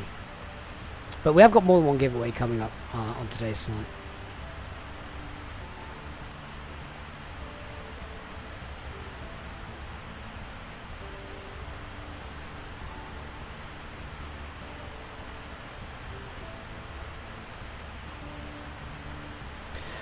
Really do with this cloud disappearing though. So we'll do a fuel check in about 13 minutes actually, as we get to Kalani, and then we might look at some en route weathers as well.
So now we've gone past the NDA time. We obviously I planned to fly to Dubrovnik when we got this new scenery from Inibuilds to showcase. But I needed to start the stream early. But the NDA wasn't lifted until after the stream started, so I'm just now creating the thumbnail for for our stream, because I can actually upload it. I couldn't put that there was new Inibuilds Dubrovnik scenery on there prior to the stream starting, but now we can. So that's done.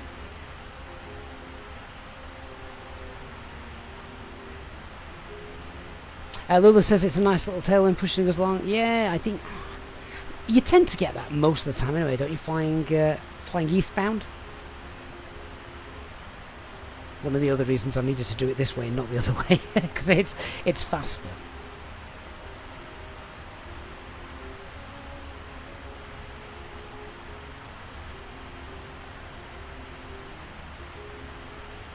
William, if you're not familiar with the A320 and the box and setting that up, what I recommend is check out the YouTube channel, because there are lots of different tutorials on there all about setting things up, including flying approaches, selecting approaches, etc., all that kind of stuff.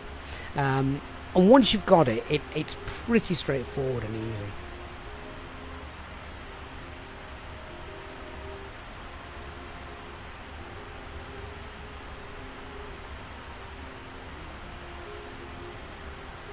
Obi, do I recommend any EasyJet virtual airlines? I don't fly on any, and I never have done, so I'm afraid I can't really help you with that.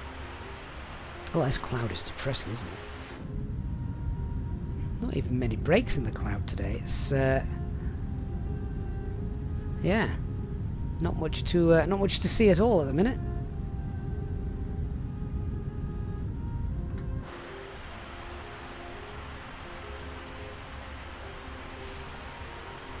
Right, let's see what time we're going to enter oceanic airspace. That is going to be, our entry point is Porty, and that's going to be here, look.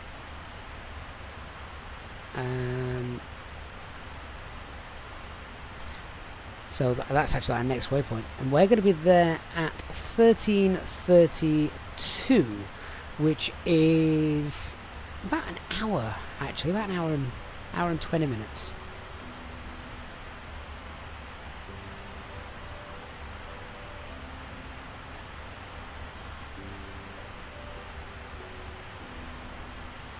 Aviator says at 36, and he's getting a 77 knot tailwind. Nice.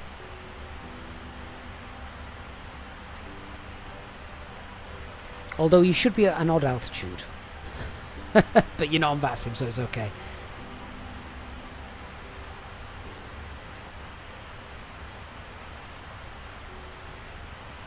So we're going to step up to 3.5 when we can. Not yet, though.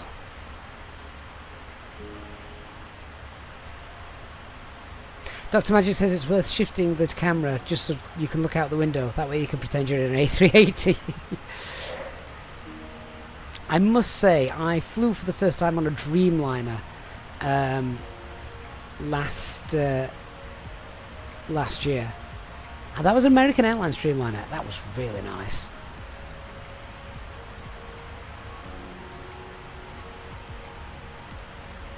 That was a very nice aircraft. What was even nicer about it is there was there was hardly anyone on board.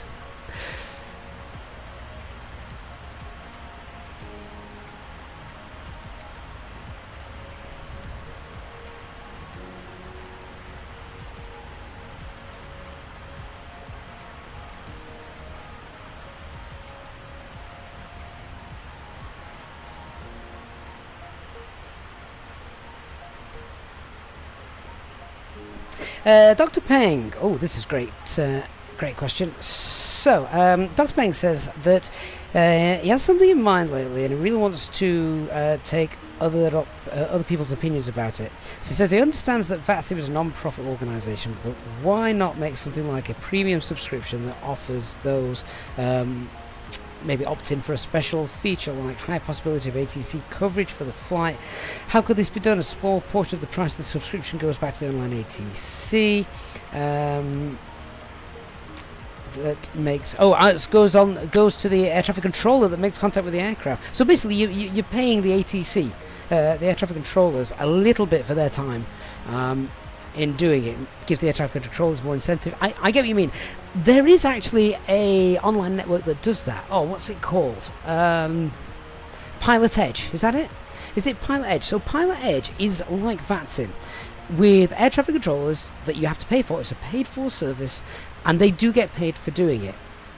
There is a downside, though, that Pilot Edge is only in, I want to say, the northwest of America, along the western Pacific coast of America. It's not worldwide coverage. And I believe it's quite expensive. In fact, Pilot Paul has just said the same thing. I don't know the price of Pilot Edge. I've never done it. I've never looked into it. But yes, it is a little bit expensive from what I remember, but I don't know what the current fees are for it. Maybe someone could have a look at that. Nick says it does the Vegas area as well. Pilot Paul only covers the California area. Yeah, so it's the western side then. I don't know where it is. Excuse me, I had to mute the microphone. I was about to sneeze. So yeah, I personally, because I use Flight Simulator a lot, and I love that realistic side of it, I would be happy to pay air traffic controllers to provide that service. A full flight. There's nothing like a full flight on VATSIM with full control, right from ground or even clearance delivery, all the way through the centre control, back down to ground at the other end. There is nothing like that. It's the closest you will ever get to real life, and all air traffic controls on the VATSIM network, 99.999% of them are amazing. So I would be prepared to pay like a small fee for that, whatever that fee is. I don't know. So that the air traffic controllers do get some recompense for their time. But I don't know, would that then maybe stop people flying on the network if they had to pay for it?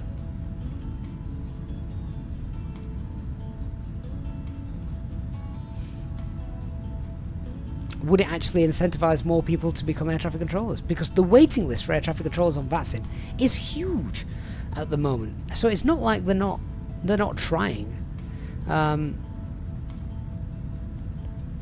And I don't think you could ever do it to the point where people could do it as a sort of part-time job. It's never going to earn that much. Bear in mind that we already have lots of controllers available who give up their time freely just because they like doing it. Like, we enjoy flying. I don't know. It's an interesting way to think. How can we get more controllers onto the network? Because we would love that.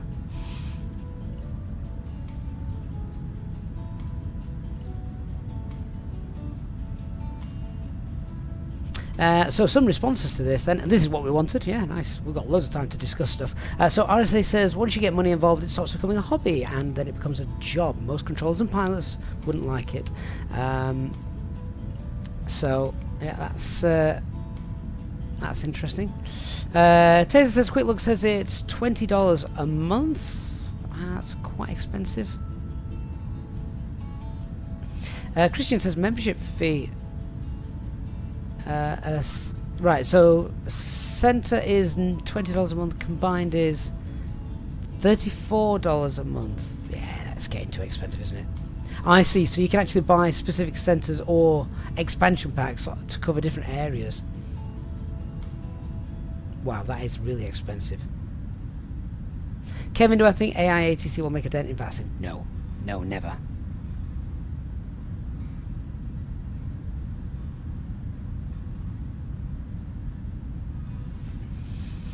Oh, Dr. Wing, you're thinking that people wouldn't have to pay to use VATSIM. Just make it as a mandatory option. Well, haven't they recently become a charity or something like that? So you can support VATSIM themselves. Obviously, the controllers don't get anything. That because they've got huge server costs that need paying for. So it would be a voluntary sort of like visiting the Natural History Museum. It's free to go, but a little bit of a voluntary payment.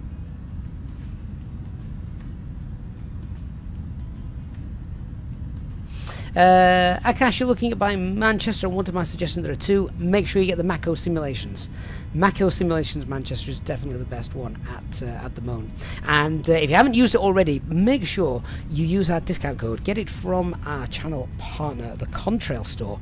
And if you use that discount code down below, you get 10% off. But you can only use that discount code once. So that's a good point to actually shout that out to everybody. All the sceneries that are coming out at the moment, anything like that, purchase them on the Contrail store, and yeah, you can save yourself some money at the moment. Same with the recent Edinburgh airport that just got released from Piridri. That airport is insane.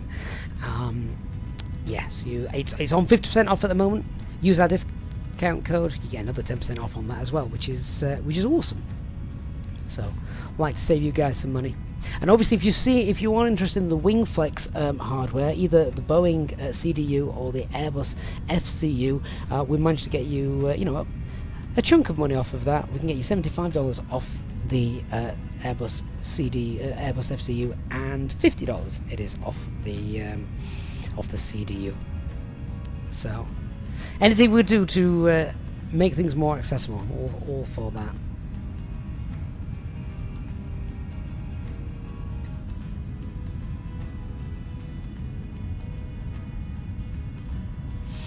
Something unpredictable, hello, says good morning, glad to be able to catch the stream whilst I'm off work getting over COVID. Ouch. It says it still sucks in 2024, if anyone was still wondering. How do you know you've got COVID? Are people still testing for it? Captain Q, hello, hope you're doing well.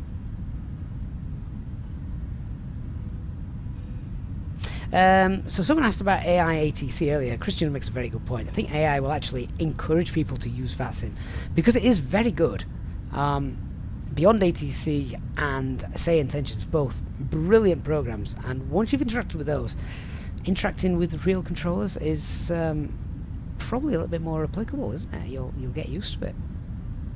Oh, this high-level cloud, when is this going to disappear? I've just remembered, we actually do have a working weather radar, I think, on this... Do you have a weather radar on this aircraft? Yeah, we do. It's not realistic, but we have one.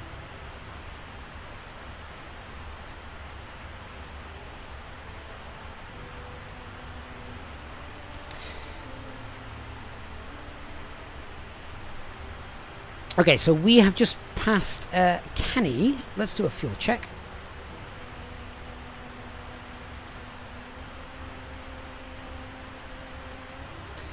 So let's just work out what our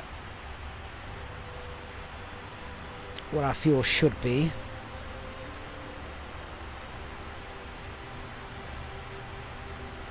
So we took 78.8 tons. Our plug fuel was 68.5. We took 10.3 tons extra.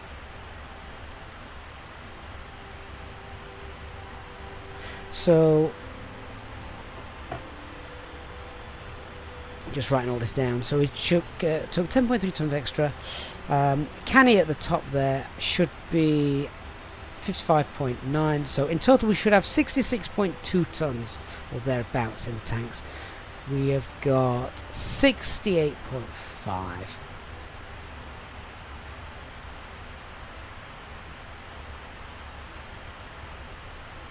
Shame the company doesn't work.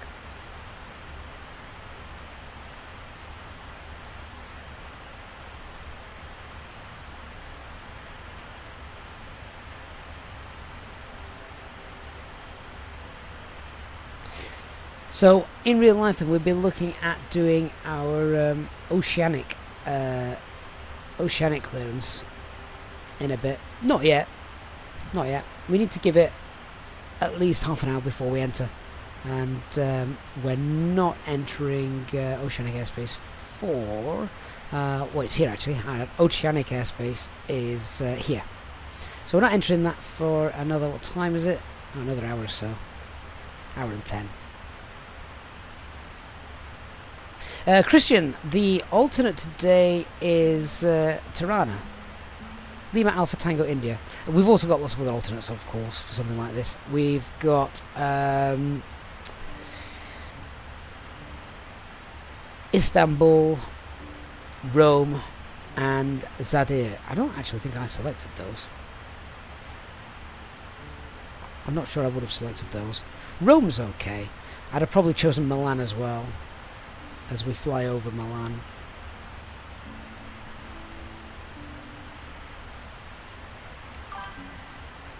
Thomas, thank you for subscribing.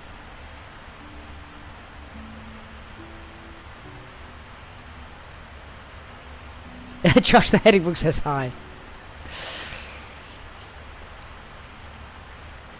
Can't they make it so you can just pull it or push it? So much easier. Hasbs, the giveaways will take place at random intervals throughout the flight, and we're giving away a PMDG 777, courtesy of Channel Member Lou, and we'll also be giving away an Innerbuild's new Dubrovnik scenery, which is where we are flying to. God, it's so cloudy.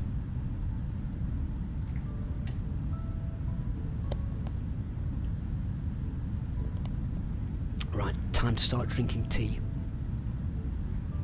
Elliot says the parallel 42 777 immersion pack looks amazing. I'd like to see some more bespoke effects packs to really bring certain aircraft to that next level.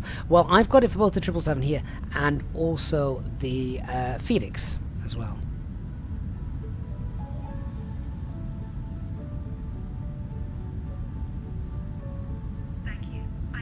Hasby, to join the giveaway, you do need to be a subscriber to the channel over on YouTube. So we only run the giveaways on YouTube, but you've got plenty of time to get over there. I'll give plenty of warning before they're coming.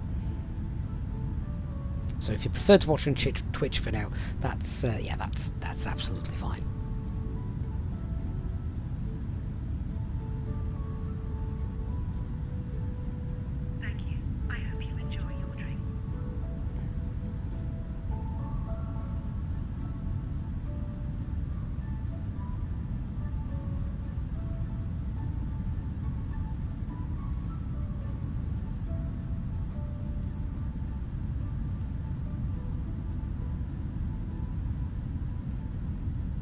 Nick T, good afternoon to you. Oh, well, I'm really sorry I can't give you guys beautiful views outside the window for our long haul at the moment. It's rubbish, isn't it?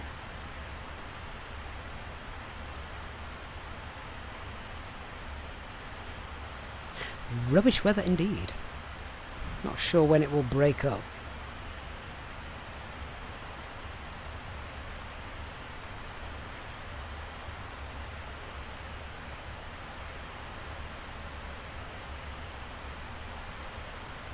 It's also getting very close to needing anti-ice.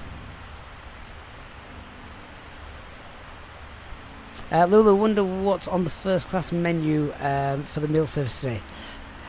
Did they give you the first class meals, or did you just bring your own because it was safer?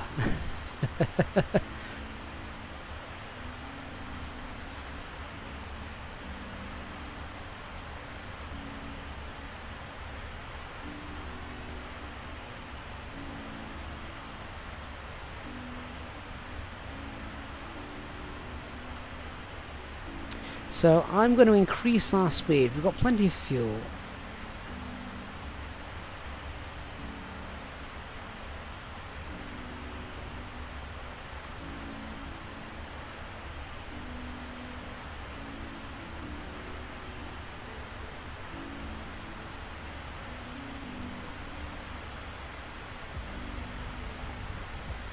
And we'll keep an eye on the fuel as we go. I say I want to try and get as fast as we can. What is the max cruise speed, Lulu, of the 777? If you needed to, I know you once told us you were trying to jet over the Atlantic to get into Heathrow before a storm hit.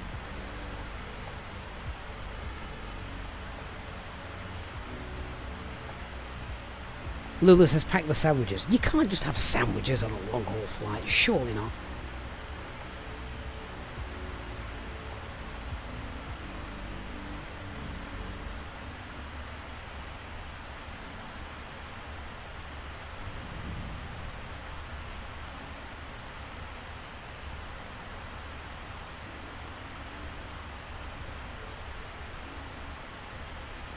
Leon, so as soon as Mark gave you takeoff figures, well, I'll tell you what, Leon, I can help you out. If you can give me all of the details now whilst we're on stream, I'll do a calculation for you and tell you what the real figures would be. Lulu Mac 89, that sounds good. Let's go 88.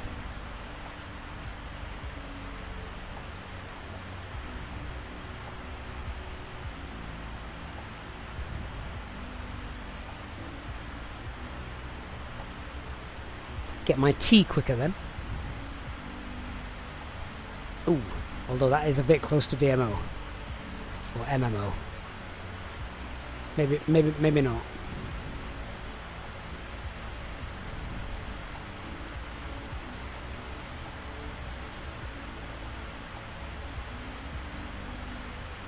Oh, what did I press there?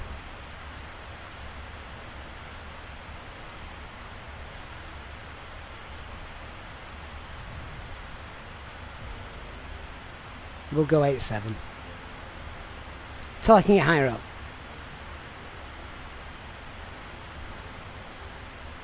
Yeah, that's okay.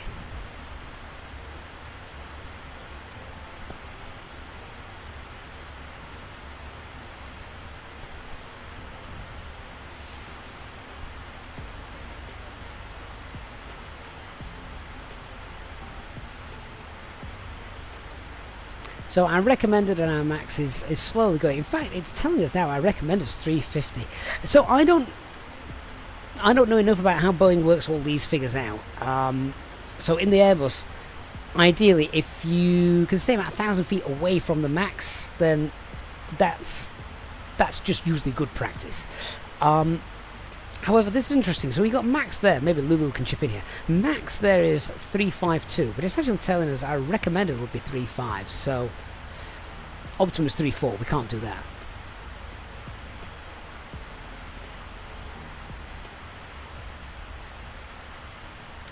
So are we? Is there any SOPs regarding this, Lulu? Should we take the 35 recommended, even though it's only 200 feet from the max? Clever Trevor's got the day off work. Hello, sir.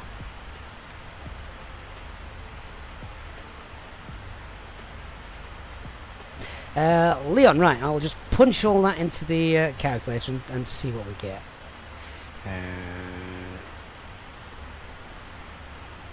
You're in a Neo aircraft, aren't you?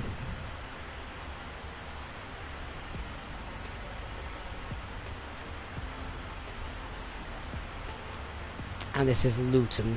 Echo Golf Golf Whiskey.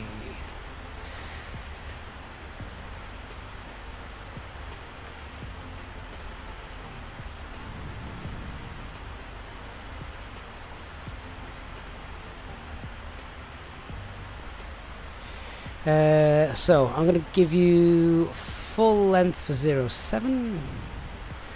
Winds 310 at 8.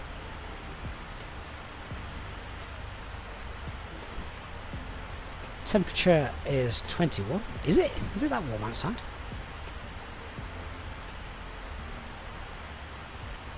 I'm presuming it's dry and not raining, so we'll go with dry conditions.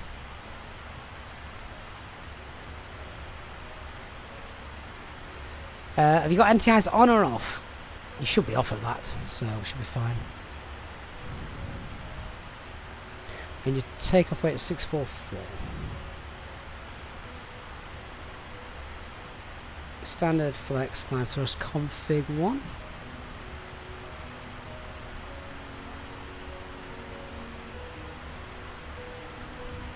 Right, give that 10 minutes to work it out. Surprisingly, the real calculator is not fast. Hey, Ice Joe. No set time. No set time. Leon, Turn your anti-ice off, mate. It's 21 degrees. You don't. Anti-ice is only required.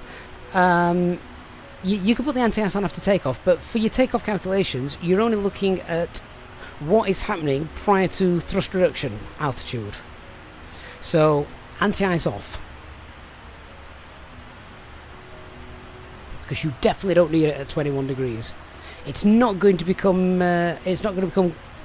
10 degrees and cloudy by the time you get 1,000 feet up in the air, is it?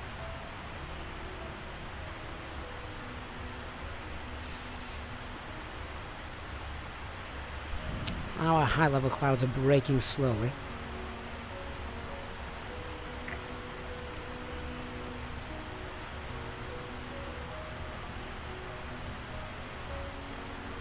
AV, it's minus 40, not minus 50, mate. Minus 40.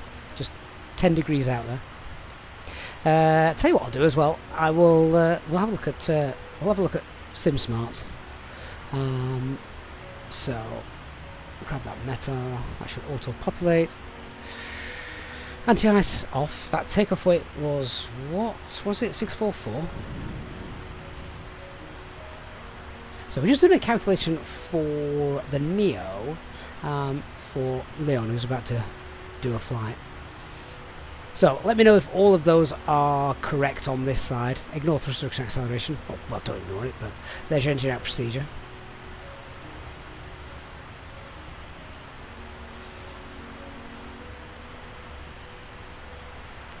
And let us know what you've got then with the fly-by-wire. Let us pop in your flex and your V-speeds.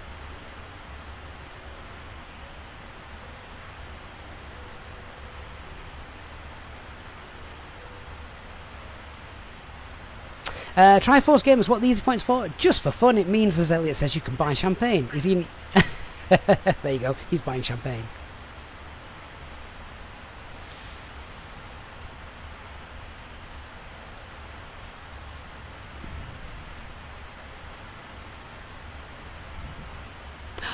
I see land. Well, water.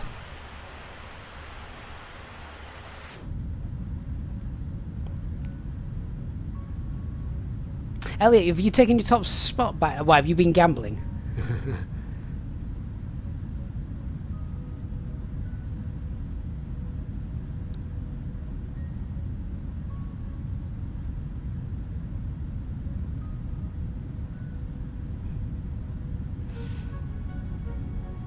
Right, yeah, so AV8, just comparing those that... Not AV8, sorry, Leon, just comparing those then. So V1 is 123, the real V1 is 126. VR, the real one, sorry, SimSmart is 126. The real VR is 132. And V2, we've got 129 there, the real V2 is 135.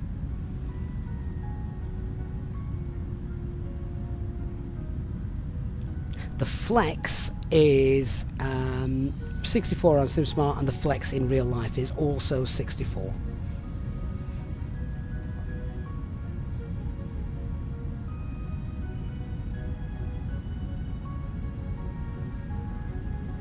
Leon, yeah, the real result's pretty much in the middle. SimSmart got the Flex and was closer for V1. So yeah, not much between them. Flyby John, when will the web version of SimSmart be ready? So it's a bit of an interesting thing that we've got a ship. I've never seen a ship from this altitude before. That's the first ship I've seen on a high level altitude. Yeah, all of the data we've got in the web version of SimSmart, we're having a bit of a problem with the corrections. So all the ISA data is in, and we're also creating a stopping distance calculator, which is not based on the QRH. The QRH stopping distances are very conservative. When you compare them to the real world calculator, FlySmart, you can get away with a lot more. So we're just trying to put those in as well. Lemon, is SimSmart available for iOS or Android? No, but it will be a web version, so yeah, you'll be able to use it on your tablet.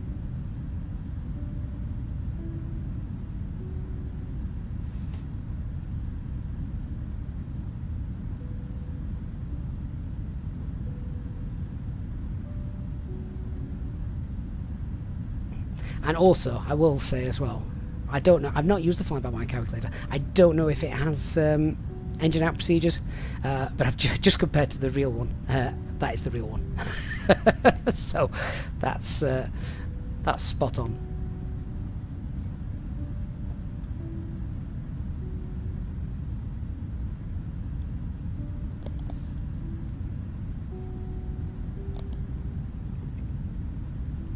Flyby, that's good to know, thank you. Oh, I reckon once we get Oceanic, I'm going to have to go get some food.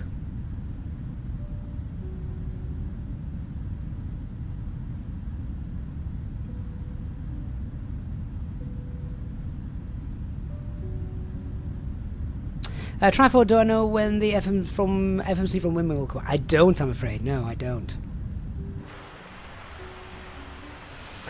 Interestingly enough, I do have a video in the pipeline that is coming up, and it is comparing the Mini FCU, the Wing FCU, and then the Wing Flex FCU combo.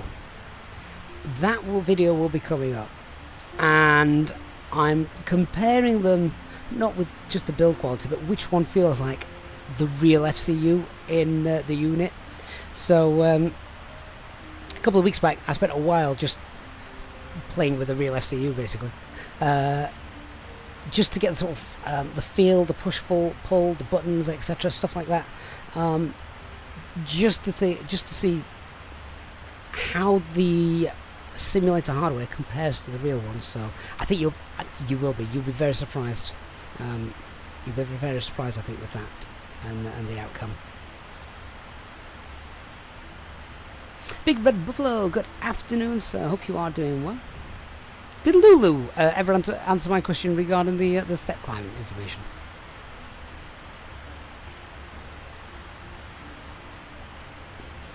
She's gone and had her dinner. Pouring herself another margarita.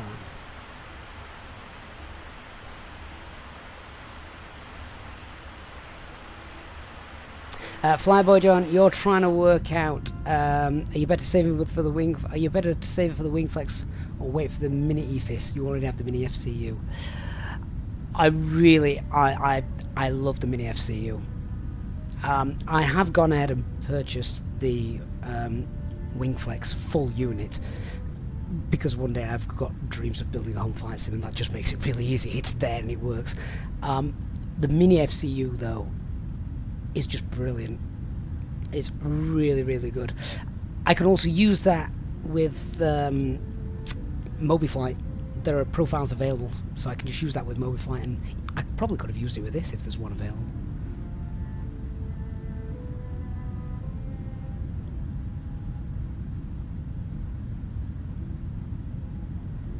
Lula says if you're going to go up to that height, pop the speed back to 8485. 777 is happiest at that speed. That's great info, Lulu. Here's my question for you now. What's the quickest way to get us there? Higher and lower max speed, which is more fuel economic, I'm sure, or where we are on the slightly higher max speed?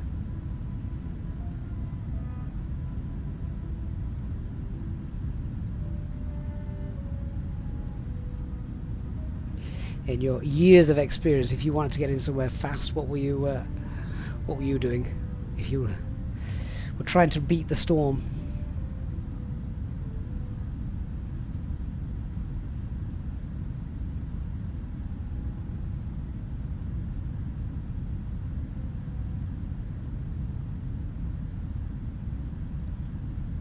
So we are already over the Atlantic. This is the Atlantic. We're just not in oceanic airspace just yet. Lulu says the winds up there are nice. Let's go and get the push. I mean, that is a fair point. Where are they? Let's have a quick look. Coming towards Porty then. What are we at? We're currently at 3-3, so the winds are a little bit quicker. A little bit quicker.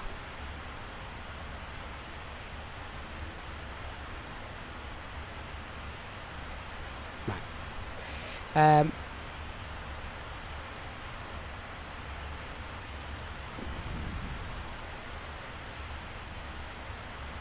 Now, the Airbus would automatically change this for us. It's not doing so.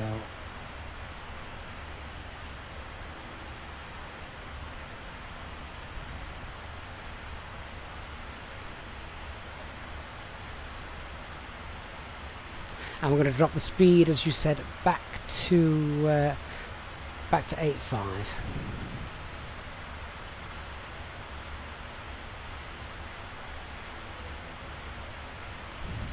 So thrust ref, LNAV, VNAV speed, and up we go. Keep an eye on that tailwind. We've got a nice 71 knot tailwind at the moment, which is really nice.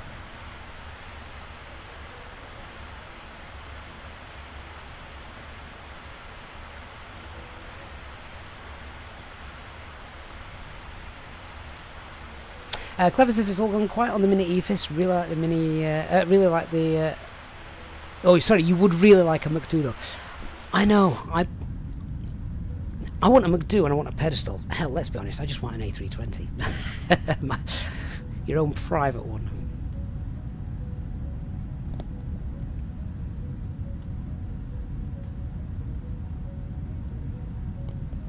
Triforce Gamer says believes it would update the FMC when you press the alt change knob on the MCP. Oh, see, I didn't actually do that, did I? I just put it straight into VNAV.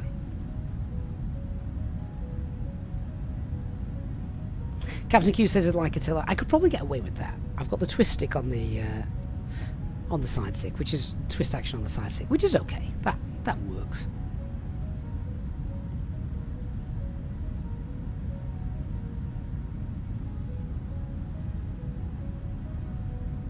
Ave, that'd be great to see. Yeah, let us all have a look at that. Just a reminder then, while in the cruise, if you feel like doing some shopping, you can use our links in the video description and at the top of the chat to support us. You can use the Innerbuild link. They've obviously got their summer offers on at the moment, which is awesome. So using that link to purchase your Innerbuild sceneries, aircraft, etc. That does support us. Not forgetting, of course, the Contrail store. Use the link and the discount code down below and save some decent money on all your Contrail purchases as well. We've also got the Aviation Gift Shop, which is linked in the video description below as well if you want to peruse some of those. I've got some items from those. They're from there. Their canvases are really nice. My boy wants his bedroom redecorating now with everything from their shop.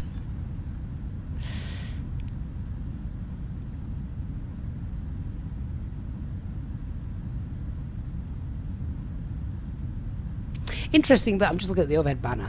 I'm not sure how much faith you put in the stock of that.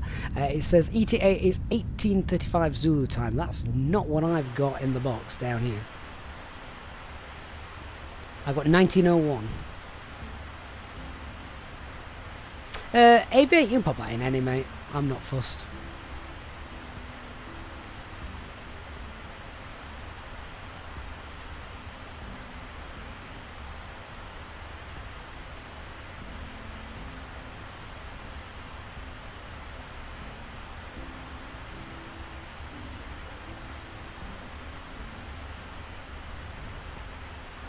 David says he really hopes the weather has improved in Flight Sim 24.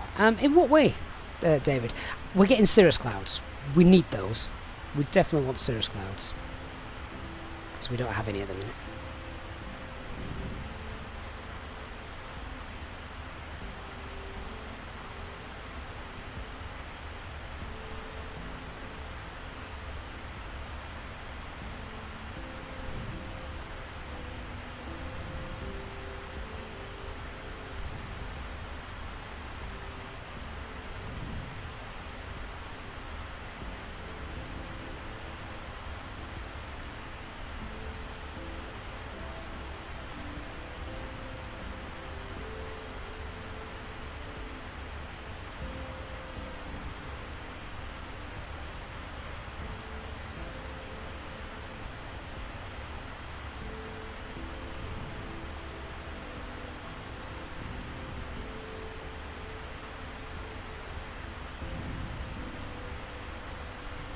So David, you're talking about how realistic the weather is for the METAR and things like that. Yeah, I feel like it's always pretty close. Might not always be perfect, but I do find it pretty close.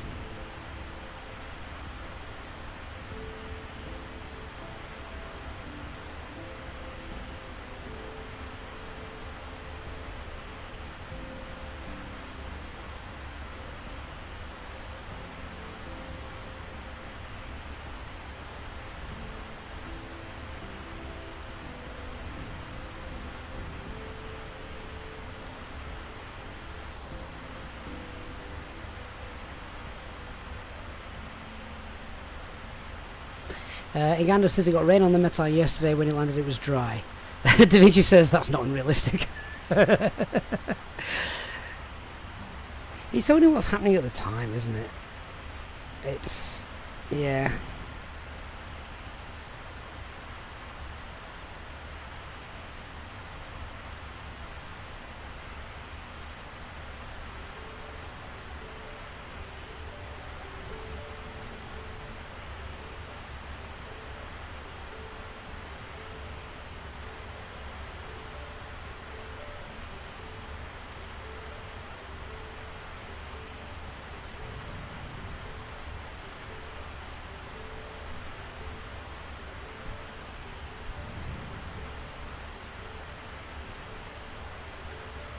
Yes, quality, yes, coming in with the 80s for East Midlands.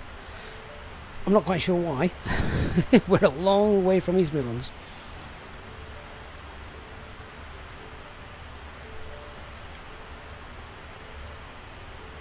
Clever Trevor, what scenery are we using for Dubrovnik? Clever, that is the whole thing. This is as part of the sort of surprise, I guess. We are previewing brand new scenery from Innerbuilds. It's an Innerbuilds scenery which has been a surprise release. There's been no upbuild to it. There's been nothing said or touted about it. So it is just a brand new Innerbuilds scenery release. Not sure when it's out actually, but we are pre-releasing it today, and we will see it in a bit. Ladies and gentlemen, we are now starting our in-flight shopping service. Today we have a special offer for you. If you buy 2 perfumes, you will get a 10% discount on the third one. On this flight, we highly recommend the latest fragrances from our collection. You can find our shopping catalogue in the seat pocket in front of you. We accept card payments as well as cash.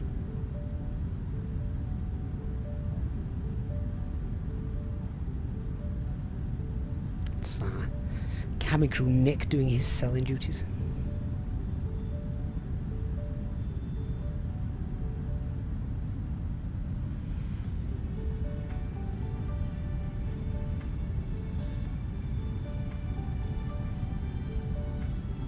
Avi, I will check those out.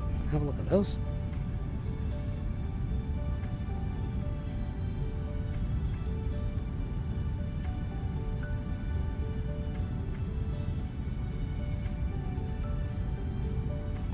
Lawrence List, good afternoon to you. You join us somewhere over the Western Atlantic, Northwest Atlantic. I wonder if we could still see any of the landmass of Canada. Yes, we can. It's just over there. Look.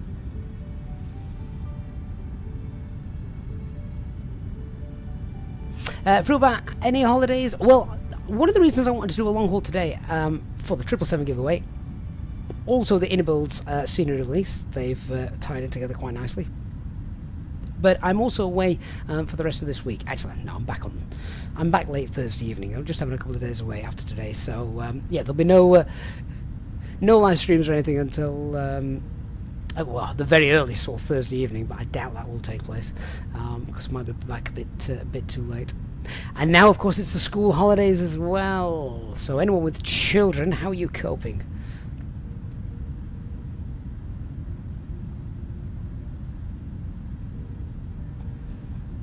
Lulu says, seen towering cumulus and wind shear reported in Tokyo on the Metar. 15 minutes later arrived and it was cavalcade and calm winds.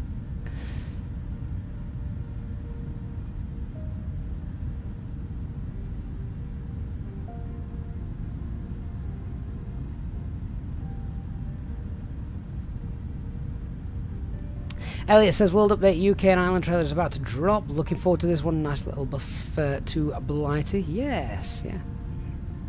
Igando, I never fly in the USA enough to make use of the CTAF frequency.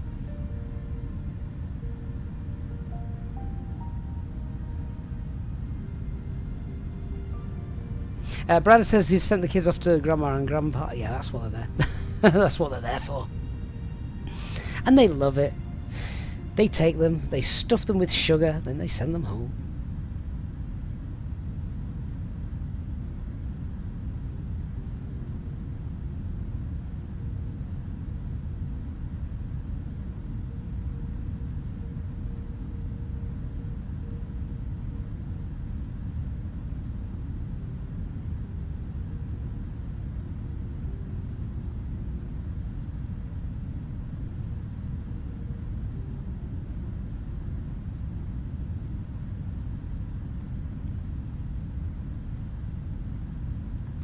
David, are any builds still doing their sales? I think so. Oh, I'm not sure actually, because the thing with their sales is they were only available for 24 hours. Each sale was a 24-hour special sale only, so it might not be available now, you know.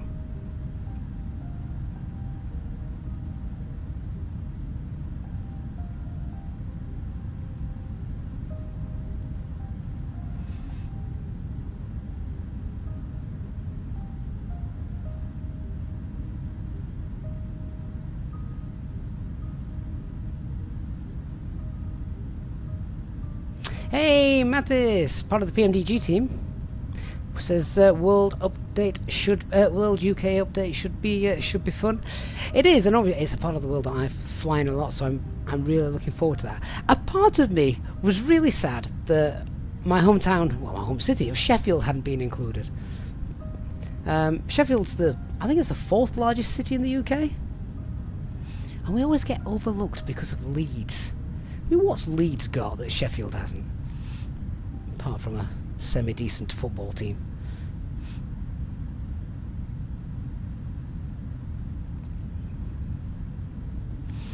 We've got 2 rubbish ones. And I can say that because I support one of them. Mads, yes, I agree with you. Blooming Leeds. Ancient Dino, that is a good answer. An airport. They do have an airport. Sheffield used to have one until Peel wrecked it. Oh, let's not get into that.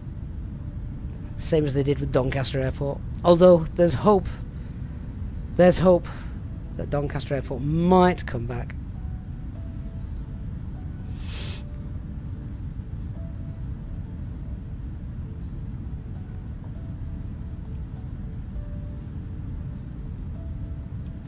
But that's how old I am. I actually did my work experience at Sheffield City Airport back when it was around. It was awesome. Loved it. I spent a week in the control tower. And they actually had some flights back then. Ancient Dino says, by population, Leeds has 36,000 more people. That's because they keep breeding. Mads, what happened to Sheffield United?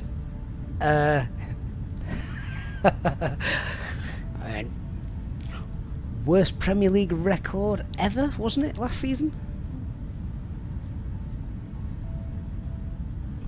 Say Toga, what is a strong wind? How do you define that by numbers? I don't think there is such thing as a number at which point you say it's a strong wind, but we've got a nice tailwind pushing us across the Atlantic at the minute, I think. Yeah, look at that. A nice 86 knot tailwind. We will take that. We'll absolutely take that. Barney says Leeds Bradford Airport is an embarrassment. The problem with Leeds Bradford Airport is it's built on a hill and the runways face the wrong way. Apart from that, it's fine. Ladies and gentlemen, this is your captain speaking. Let me share some information with you. We are currently cruising at an altitude of 33,000 feet at a speed of 1090 kilometers per hour. The weather in Dubrovnik is sunny with a temperature of 32 degrees. The rest of the flight should be smooth with a small chance of light turbulences. Please remember to keep your seatbelt fastened while seated and whenever the seatbelt sign is illuminated. Thank you and enjoy the flight. little automated PA there. Mike Oliver says Sheffield United beat Huddersfield's previous terrible record. Yeah, see, we didn't like Huddersfield either because they beat us in the playoffs some years ago. Barney says it's more like a helter-skelter than a runway. There is a picture. Oh, I wonder if I can find it. Let me see if I can find it. There's a picture of Leeds Bradford's runway, and oh my god, it looks awful. I mean, planes keep slamming themselves down onto it, which probably doesn't help. Yes, Ryanair, I'm looking at you. Two, we haven't had the best record there.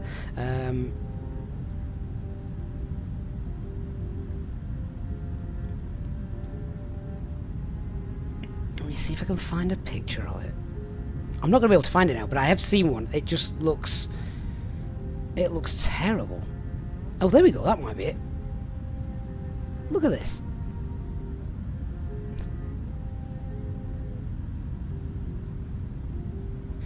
I just need it to...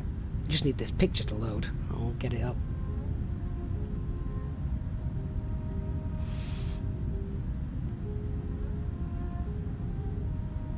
Barney says it was closed recently due to a Ryanair ripping up the surface. I was at Headingley watching a cricket match when that happened, and all the planes were then flying over the top of us, literally circling. Right. That's Leeds Bradford's runway. I mean... Ugh. If you're coming in from the top of the picture, I don't know, I can't see the numbers on the runway from here.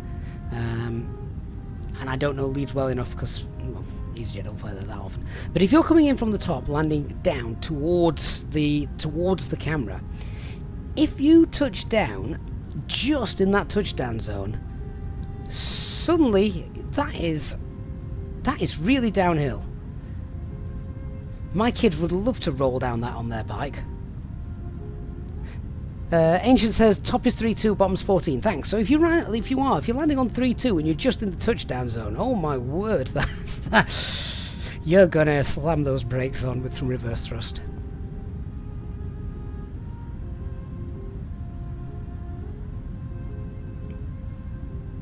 And I think if you land on runway 14 then, if you land on runway 14 just in that touchdown zone, even whilst flaring, your main landing gear touches down at the same time as your nose gear.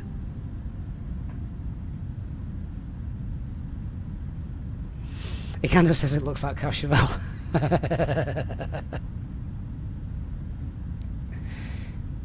3-2 is usually preferred, Asia, just because of the prevailing winds. Although, most of the time, because of that direction of that runway, it's a crosswind. Barney says a pilot once said it's just a ski ramp on the side of a hill. It is. That is awful, isn't it? To think that is a main airport as well. Triforce Gamers, that is Leeds Bradford. Leeds Bradford Airport. Elliot says Exeter's quite like that, but it's not quite as bad. Da Vinci says look up Nantes. Let me see if I can find that. Is this what we're going to do whilst we fly Transatlantic? We're just going to look up rubbish runways. Let me see what I can find.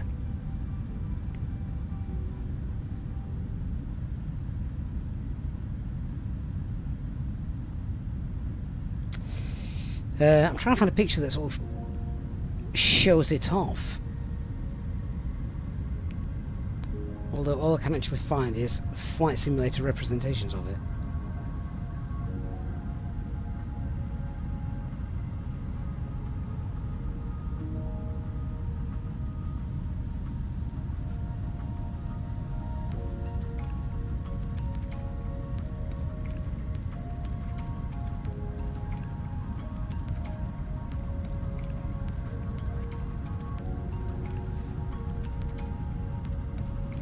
Well, there's a couple of real-world pictures.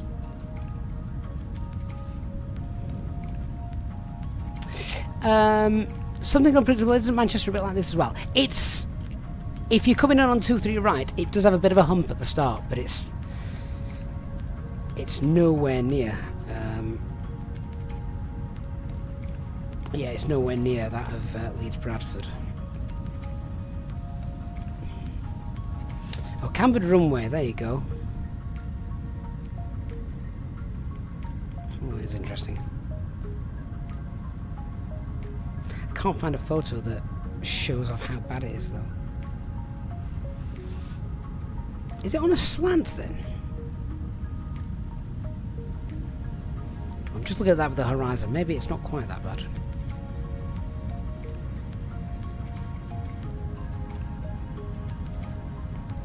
Yeah, there's no more pictures on that.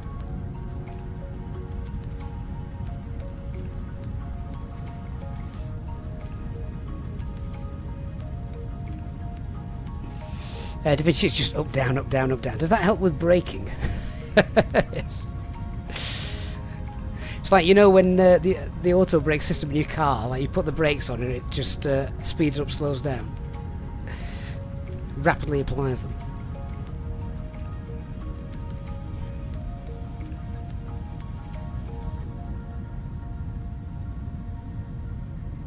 Yeah, there's no good photos that show it, unfortunately.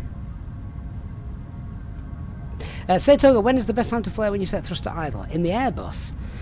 Everyone's slightly different, but if you've got a tailwind flare maybe slightly earlier, I think the baseline is aim for 30 feet, but every approach is slightly different. So if you've got a bit of a tailwind, flare a tad earlier, maybe 40 feet. If you've got a headwind, you can afford not really put that much flare on at all, especially if you're doing flaps 3 because you're already pitched up more steeply anyway.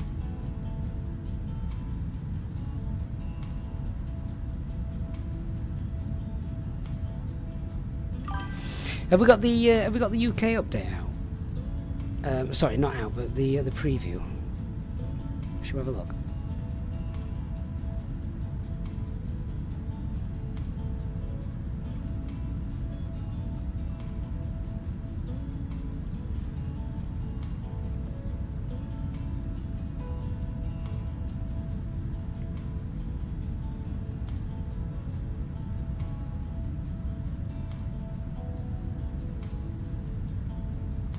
So that dropped 6 minutes ago. Shall we see if we can have a look at it?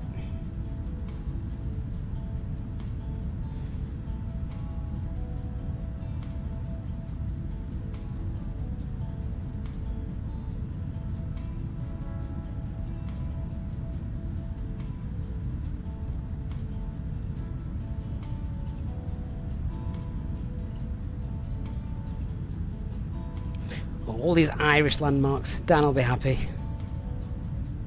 Bridges that look like bridges. Actually, that does look really neat.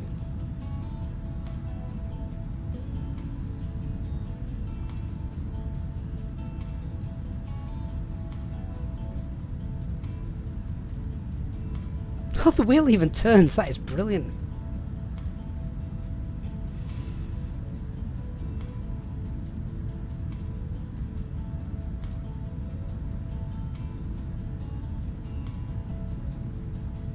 Edinburgh Castle looks very nice.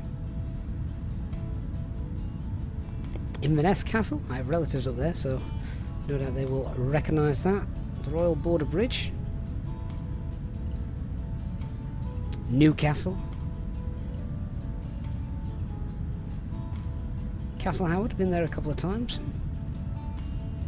Ugh, Leeds. Liverpool. Britannia Bridge. I have no idea where that is.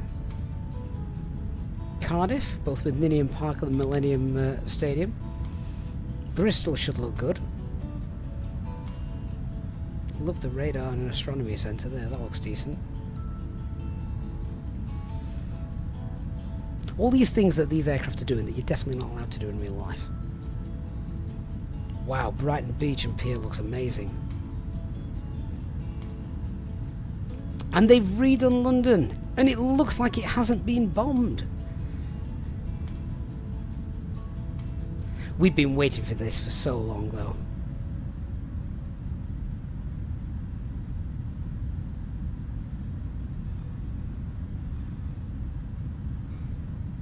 Clever, you're going to treat yourself to Zagreb Airport. A good airport. I like that.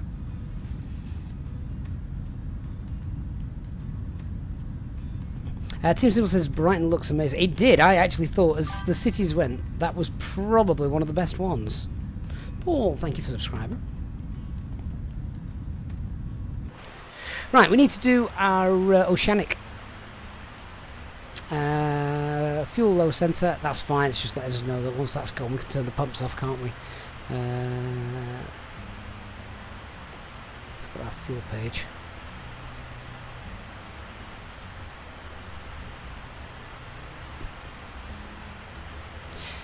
So we're going to be entering Oceanic at 13:31. I don't think we've got any ATC knocking about for it, so that's fine.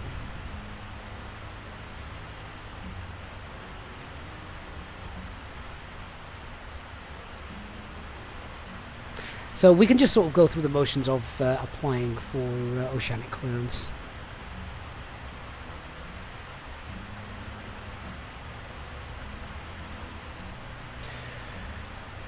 So that's our flight number. ATC facility is it's not going to be anything, it's not going to be real, so we'll just make that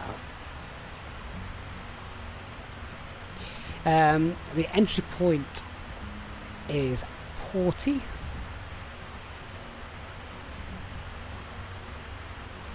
So we can just copy that. Or can we copy that? Oh no, we'll have to spell it out.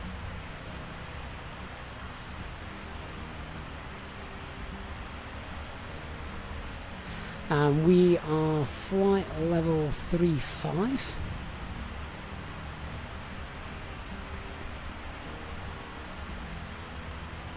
Estimated time is 1332.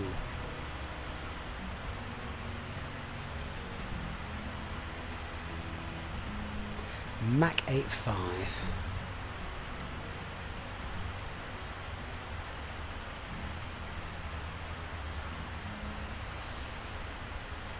And send it off.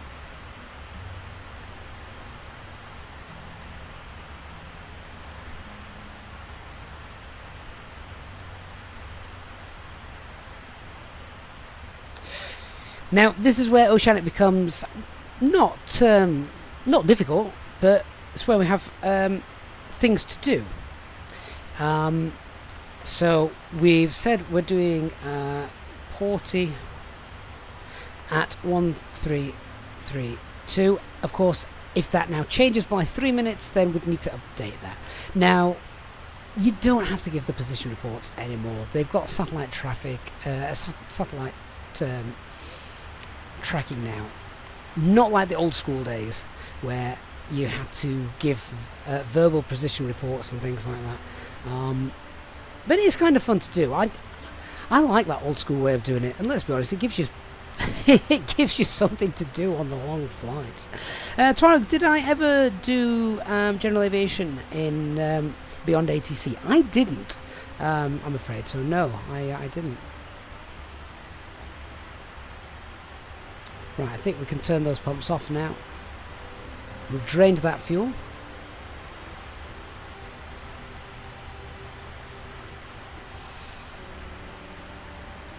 Would be interesting to see what Stansted looks like. Bear in mind, I've got inbuilt Stansted.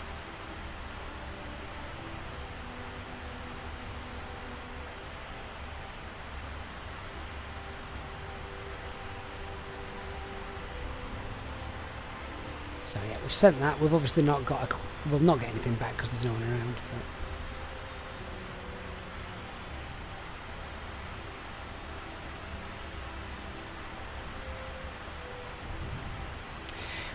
then let's have a look at our fixers page. So we are we're obviously doing ETOPS for our flight, and I think we go ETOPS 180 minutes, which is obviously 3 hours in our big 777 jet.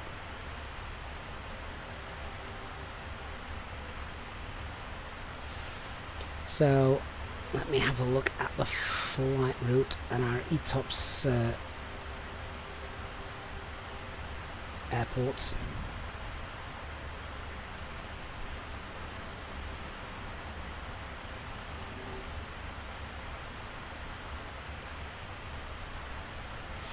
Something unpredictable says Dubrovnik's out now. Oh, is it out now already? Wow, they really didn't hang around with that, did they?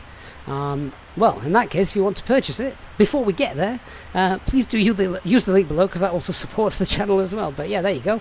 So if Dubrovnik is out, go and grab it. Right, so our ETOPS airports are Charlie, Yankee Tango. Where is that? Is that Gander or Halifax? And for 3 hours, distances 1,250.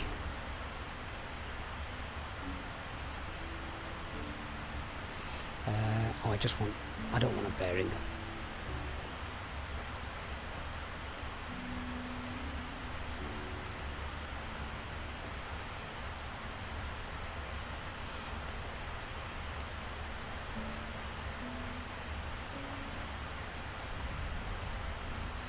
So, there it is.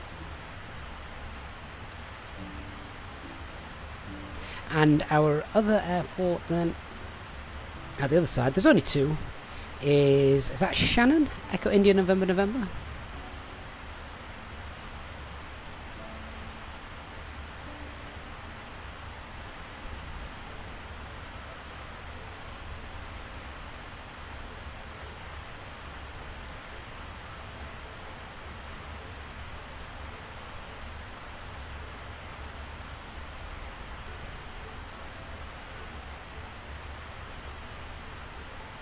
So I think that's how we get the range rings on there. And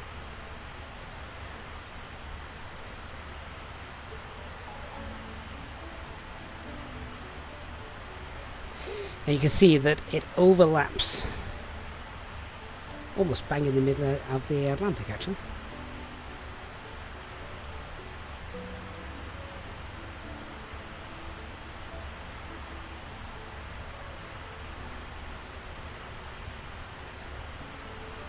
Now, we probably should get the weather for those as well.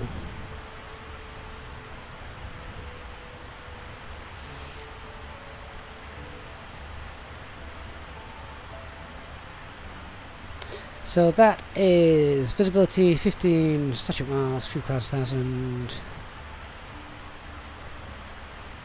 Yeah, that's okay. So that's open. That can be used quite nicely. And then Echo India November November. That's also a Cat 1 as well. So thinking that everything is working quite nicely.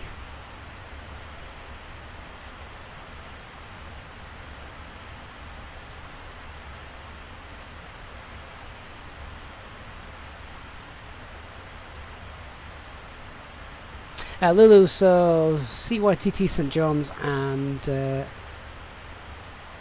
Echo India November. Yeah, it is Shannon. I only know that part of the Canada, right on the tip of the Atlantic. I only know is it Gander, Halifax, and I'd forgotten about St John's actually. Did see something interesting the other day, and that was that was a it was I think it was a Brussels Airlines. It was definitely Brussels or Belgium. Might have been Air Belgium. And it was a A330, and it was crossing the Atlantic back from one of these outer airports in the northeast of Canada. So one of those airports, and it was crossing the Atlantic all the way back to Belgium at 9,000 feet. All the way across. So clearly something had broken on that aircraft. I'm guessing pressurization wise, given the altitude. They had diverted to somewhere in Canada because it was a very small airport. They clearly got down, unloaded the passengers, left them there, and this airport wasn't going to fix that pressurization problem. So they ferried the aircraft back 9,000 feet across there. Can you imagine traveling 9,000 feet across the Atlantic? How much is that going to cost in fuel? That'd be ridiculous, wouldn't it? In fact, someone, I don't want to change my SimBrief or create a new route or anything. But if anyone wants to get on SimBrief now, because the fuel burn's pretty accurate, get on SimBrief, select the A330. I think it was an A330-900 as well, one of the Neos. So at least it was a Neo aircraft. Oh, it might have been a 200 or 300. Pick one of those, and just do a flight from Charlie Yankee Tango to. Just go with Brussels. Just go with Brussels and see how much fuel that puts in. There was no passengers. It would have been an empty aircraft. Hey, Mona. It would have been an empty aircraft. So there is that.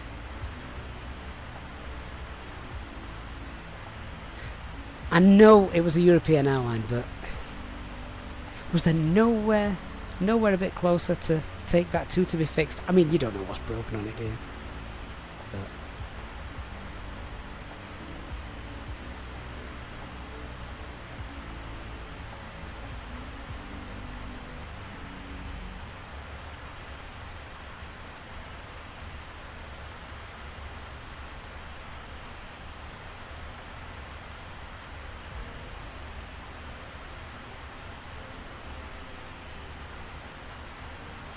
But Leon says it's about 26 tons of fuel costing X10, and that's the 200.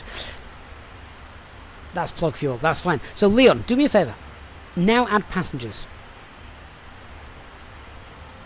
Bear in mind, Leon, you also need to set the altitude to 9,000 feet. That's the key thing. You must set the altitude to 9,000 feet so you can see. Oh, just put a full load of passengers on, or a random amount. It's still going to be different, isn't it?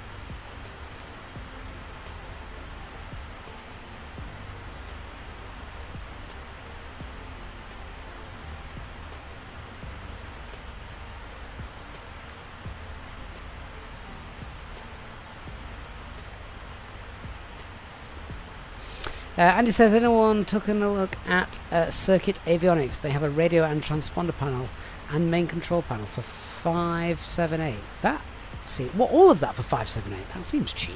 Really?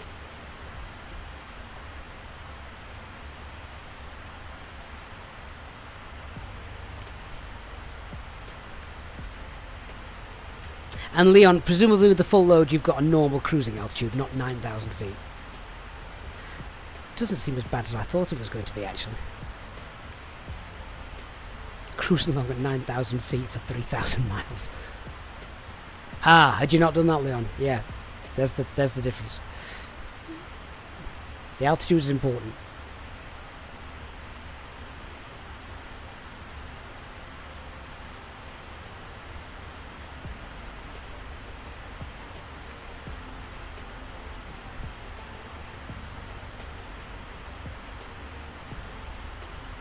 Ah, there you go, Leon. 9,000 feet, no passengers. 36 tons of fuel.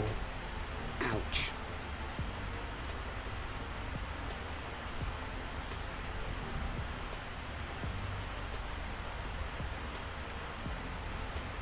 David says $14.99 for Dubrovnik. Yeah, it's a great airport. Decent price, that. This is that certificate avionics that you were just talking about.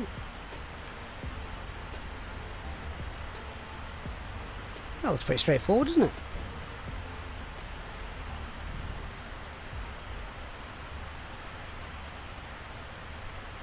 Universal autopilot, radio and transponder. Oh, I see. Yeah, you can get the combi pack. 578. Ooh, that's interesting. Yeah, Leon. Right, they're the figures that I were expecting. So, 9,000 feet ferry flight across the Atlantic is nearly 37 tons. With a full load of passengers, it's almost 10 tons of fuel less. Wow. Oh, clever. Is Dubrovnik not actually out yet? You can't order it at the moment. Oh, that'll drop soon. I don't know when, but it will drop soon.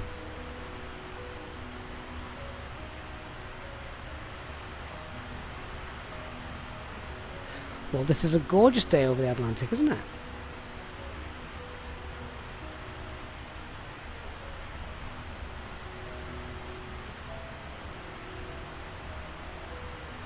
Right, 5 minutes will be in oceanic airspace. I'm going to go and grab some lunch. We've been live now for nearly 3 hours. Definitely hungry. Need to refill the tea. Oh, clever. You must be... Maybe refresh your browser. Apparently it is out. Barney Ox has just purchased it and something unpredictable has as well. So yeah, maybe there was just something stuck in the browser cache.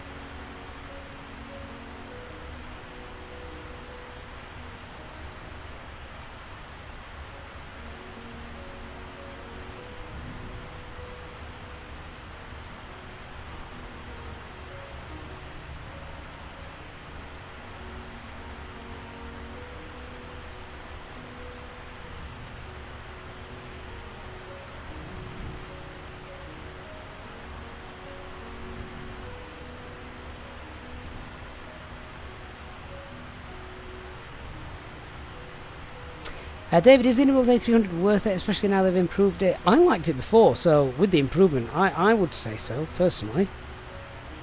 Particularly if you're a fan of doing cargo ops. It's really good at cargo.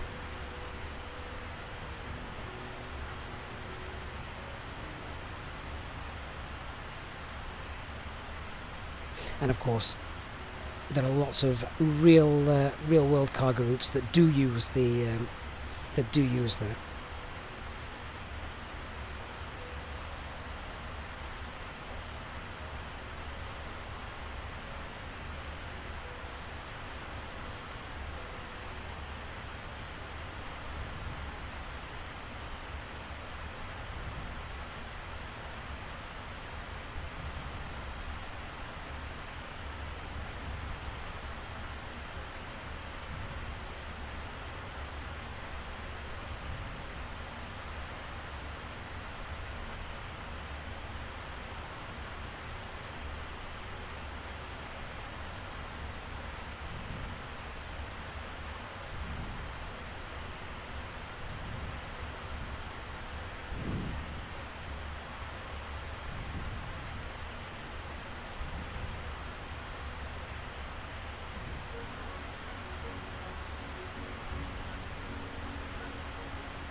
Matt is waiting for an Airbus long hauler. Well, you know, the A330 from Headwind, I think is pretty good.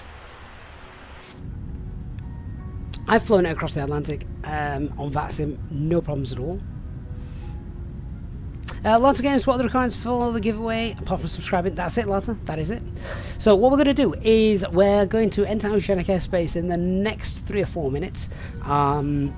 We've got all our divers, we've got weather and stuff like that. We'll do a fuel check as well as we cross into that. Then I'm going to disappear for a bit, get some food. I'll be gone for maybe maximum of up to an hour or so. But then when I come back, we will be giving away a copy of Dubrovnik, the recently brand new released Dubrovnik Airport from Indibles, which is where we're flying to. So we are going to give a copy away of that as soon as I get back. So indeed, don't miss that. Oh, Madge, you're waiting for the Headwind's cockpit update. Yeah, they keep teasing some great images on their Discord server. Lotta says, tell me the menu. I think I'm going to go and cook a bacon sandwich. I've got bacon and bread cakes in the cupboard. Well, the bacon's not in the cupboard. That's in the fridge. Plane Train Synclips, thank you for the follow. Hope you're doing well.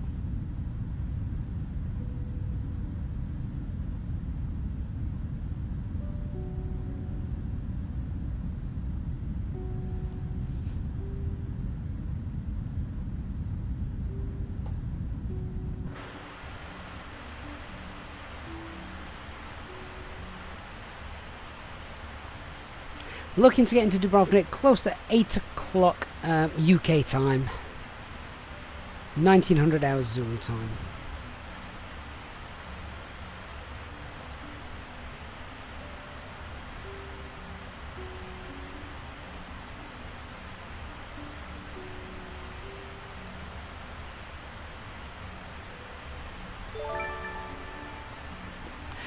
And before we enter Oceanic, literally 25 miles out, David 990, mate, thank you. That is incredible support for the channel. Gifting 10 EasyJet Simple Pilot channel memberships to our community. Welcome to our new channel members there: Matthew, Ace, Robert, Marilyn, Lotta, Matt, Gatson, and Mads. Leon and Aviate as well. David, that is incredible. Thank you so much, mate. Big shout out to David for gifting those to our community, and obviously supporting the channel at the same time. Pretty much turning the chat green there, David. Thank you, mate. That is awesome support.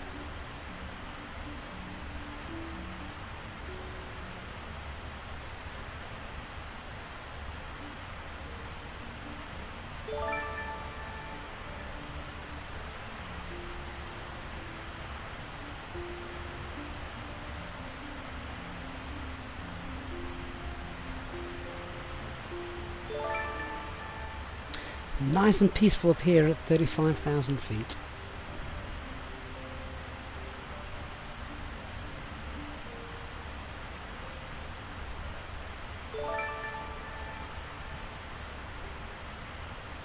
David says, always happy to give a cab. David, thank you. It really is appreciated. How many people are working from home today with the stream on in the background, or have got us on to try and keep them sane while looking after the kids? Lulu says bye bye Canada. Yeah, that's it. Off she goes. I think the next land we'll see is France, or and the Isles of and the Jersey and Guernsey, Channel Islands. Couldn't think of the name for them. Mark says working is a loose term. Juliet Charlie Mike, good morning. Barney says working from home for the British Library. Wow, that's awesome. Elliot, back to the station. Will you be back when we land? About 8 o'clock here in the UK. Hey, Tony. Julie Charlie Mike is also working from home. No one's putting this in quotation marks, so you must really be working from home. Ken, thank you for subscribing.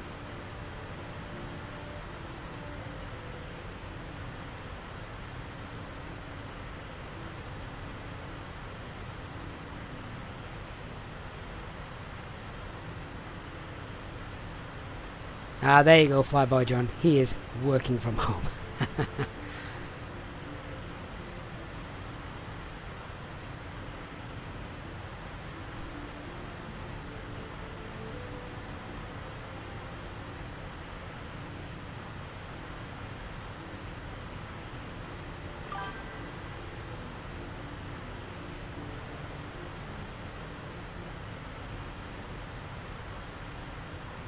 Lulu, you're going to be packing a bag soon for the road trip. Is that the one where... is it actually on the road, or are you flying back to the UK? David is on leave for both his boys' birthday. Oh, wow. Are they that close together?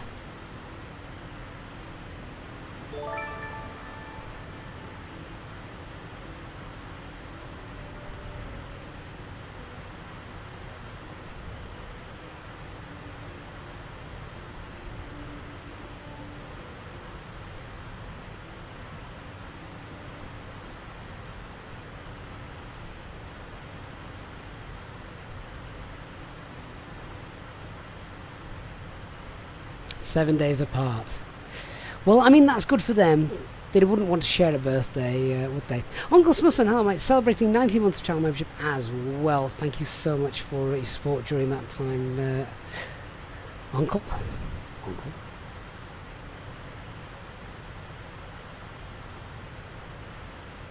Matthew says, always working from home, watching the streams. Only way to keep sane is I can't fly. Well, I do know people that work from home set off flying on one computer and work on the laptop or stuff like that. Right, that is it. We're now in Oceanic airspace. And our... actually, our next waypoint isn't that far away.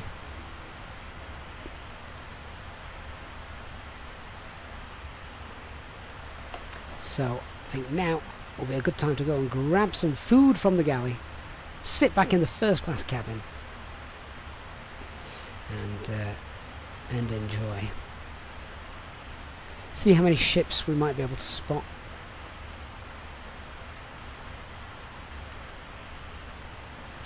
That tailwind's still doing us a huge favour.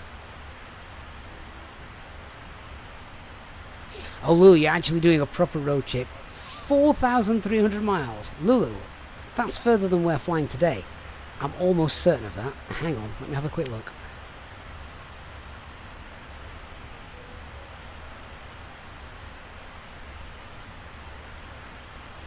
Our trip is 4,021 miles. Wow, you're going to drive further than this. That is awesome. Why haven't I got a range ring around St. John's? Or have I? That's the range ring around Shannon, I think.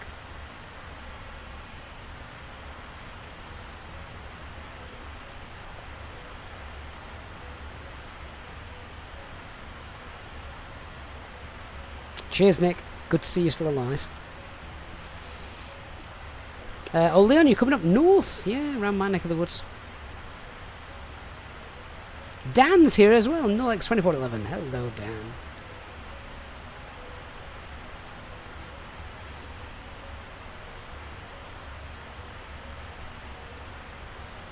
So,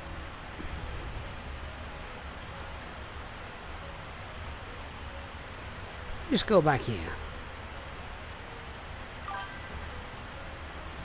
And, I don't know, type in 300. Yeah, that's a 300. We've not got a 1250 around there, which should be somewhere over there. It might just be a little bit further around here. They do intersect, actually. But 60 minutes is 420, so that's an hour.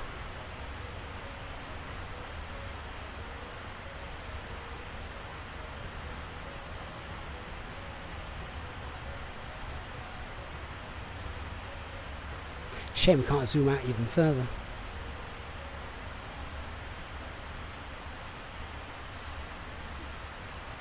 Elliot says the UK update is just over 26 gig. 26 gig? Christian, what do you want the VNAV page for?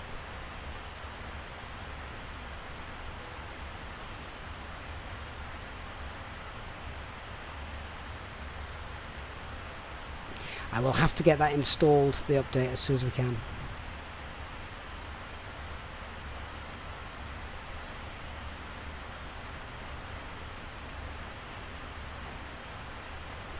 Christian, type 1000 in Landsat key 4. What, for our VSM? Doesn't that need to be 2000 for Oceanic?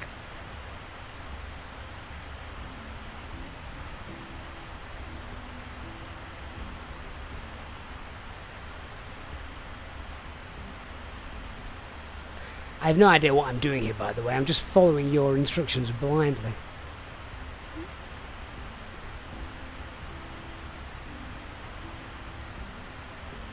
I'm pretty certain this should be 2000 for Oceanic.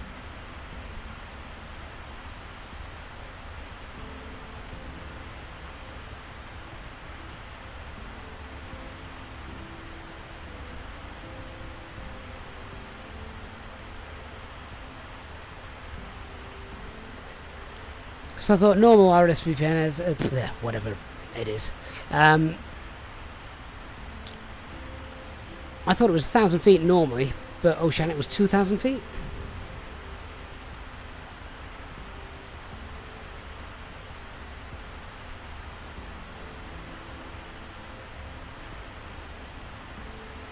Either way.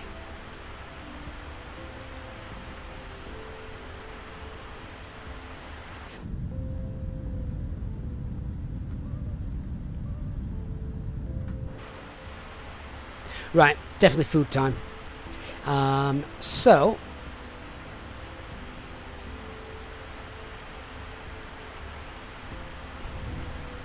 we're going to head out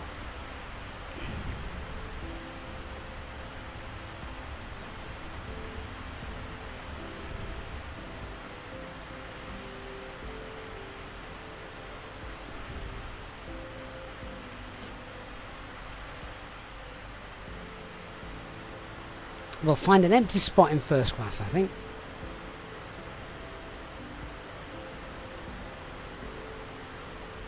Maybe we'll sit on the right hand side of our aircraft. Oh, excuse me, sorry, coming through. We'll have, with the update, we should get real passengers soon, shouldn't we?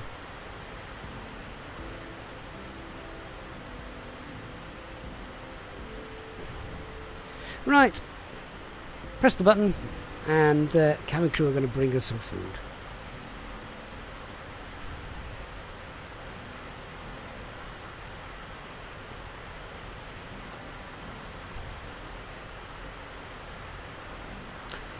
Personally, though, I want to see a little bit of the wing. Let's move to a different seat. Although, we might not be in first class if we keep going so far back.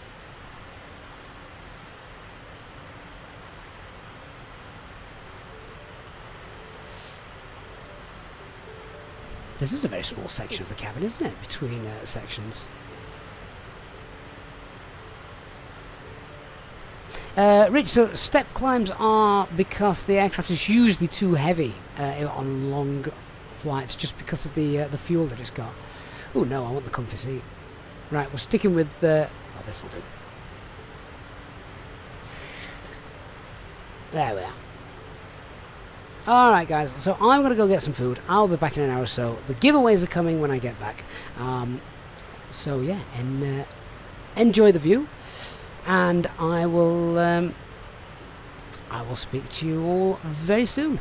If whilst I'm away you want to do some shopping, use the links in the video description below, and also pinned into the chat if you're watching on YouTube. You can use those links to obviously save yourself some money when shopping on the Contrail store with that discount code there at the bottom. And you can also pick up the brand new Dubrovnik Airport that we are flying to, again using that link below. And yeah, and enjoy guys, and I will be back back in a little while, and will hopefully still be airborne. Alright guys, thanks for watching, and of course please do hit the like button as well. See you in a little bit, and as Christian says, the alarms will be going off on the flight deck in the next 30 minutes because I haven't touched anything. Speak to you soon guys, it'd be great to see if they are coming off. Bye bye.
Alright guys, welcome back.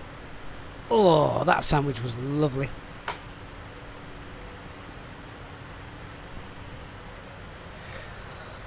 Oh, right, we best go in the flight deck because there must be some alarms going off by now. We're about halfway. I'm now back for the duration, so we've got about 4 hours left to run before we get to where are we going? Dubrovnik. Yes, of course, the new scenery. Innerbuild's Dubrovnik, so looking forward to that. Just having a quick look on VAT map. No, there's no ATC controls around, so I'm going to reconnect back to the VATSIM network because, of course, I knew I was going to be away for close to an hour or so, so I wanted to make sure that we weren't going to be in breach of any rules. So, yeah, let's head back to the flight deck. Hopefully everything has been uneventful, whatever you've been doing whilst we've been away. I mean, this is a great question I just popped to you guys, and that is, I have just had a bacon sandwich. Picture on Discord for those of you who are really interested. I like my bacon burnt. I like it crispy, really, really crispy. Basically, because I don't like the stringy fat. If ever you get that, that's not good. Don't like that. So, has anybody got any preference on how they have their bacon? Do they just like it gently cooked, or do they want it like me, absolutely croissant? Lots of Game says, yeah, crispy for the win. Jay, same. Yeah. Burnt is the only way. Oh, you see, I thought I was in the minority here. I actually did. I thought I was in the minority. It turns out, no, you all like it that way. Brilliant. I'm going to tell my wife she's wrong. No, I'm not. Not now I've stolen her cup. Christian said it needs to be crispy, but not charcoal crispy. Oh, I don't know. Taser says, yes, someone that actually likes bacon like me. Burnt is the only way, Jake. That is right. Alright, so, if you are just coming back, then the giveaway. We're going to run the first giveaway. We are giving a couple of things away today. We've got the PMDG 777, which we are giving away courtesy of our channel member and supporter, Lulu, who, I don't know if you're still there, Lulu, but I did, just tuning at the right time, amazing support, gifting 10 EasyJet SimPilot channel memberships to our community whilst I was away. So thank you so much for that. And Apple Creates, welcome to the First Officers Club as well. Really kind of you to support us and join us like that.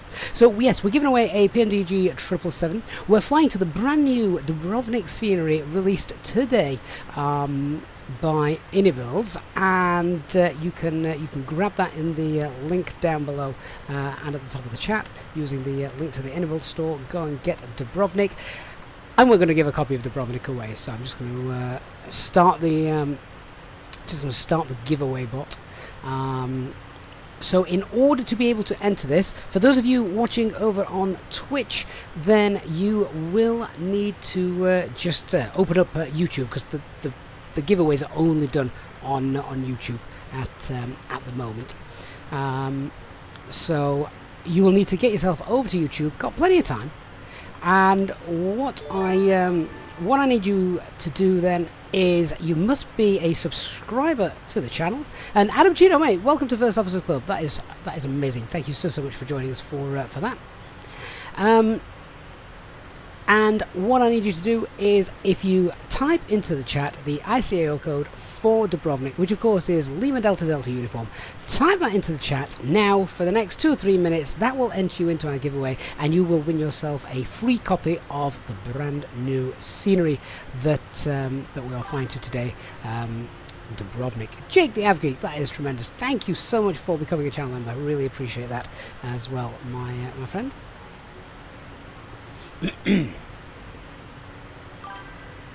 Whilst you guys are just entering for the win, I am going to see what's going off. Yeah, there you go. That is awesome.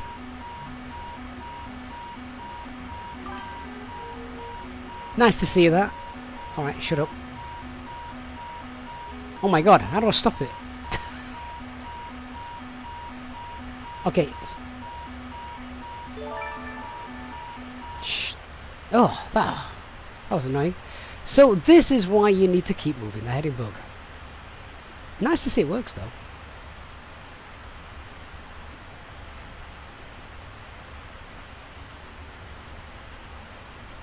Nick, thanks so much for posting all that stuff on Twitch as well. I appreciate that. I really do.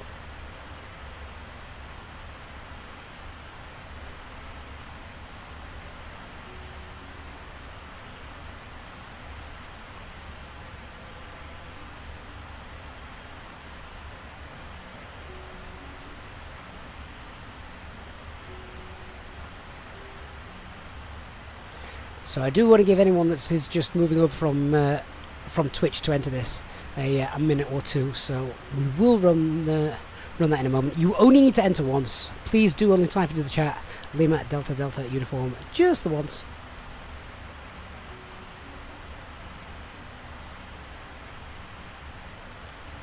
I need to set it up so if you type it twice it it removes you. Taser, is it case sensitive? No, it's not. No, it's not. You could even type in lowercase, capital, lowercase, capital. It'd still recognise it. Chris, what made you decide to do this long haul in the 777? Two things. One, we're giving away a copy of the PMDG 777 a little bit later on, so I wanted to fly the 777. And two, we knew, or I knew, that the Dubrovnik scenery was dropping today.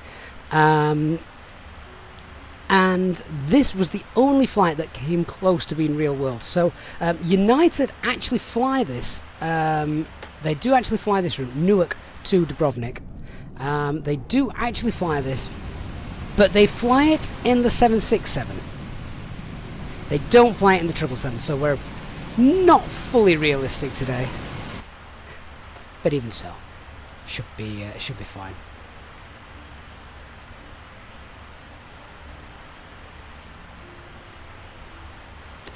Right guys, I think that's long enough. So let's roll it then, shall we?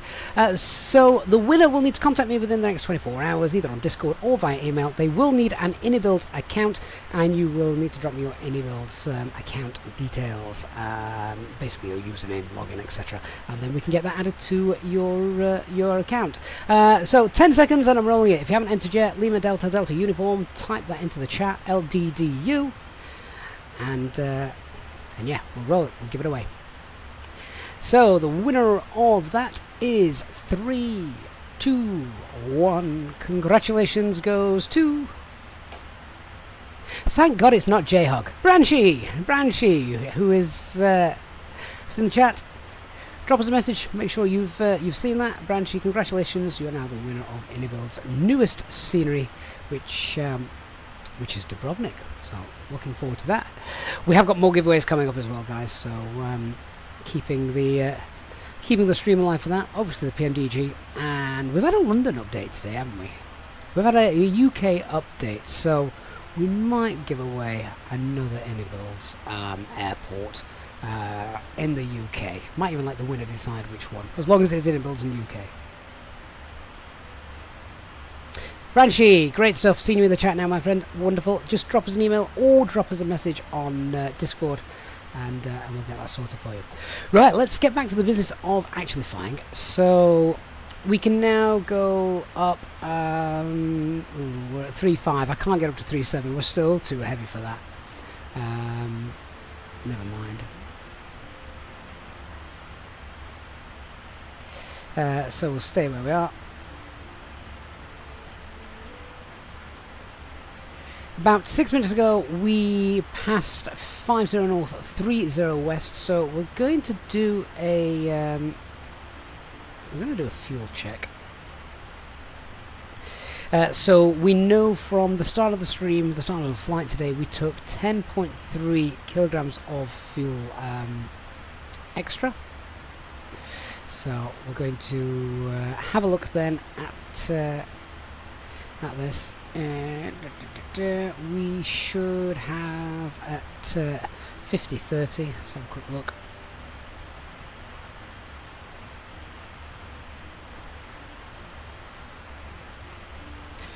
Right, so at 50-30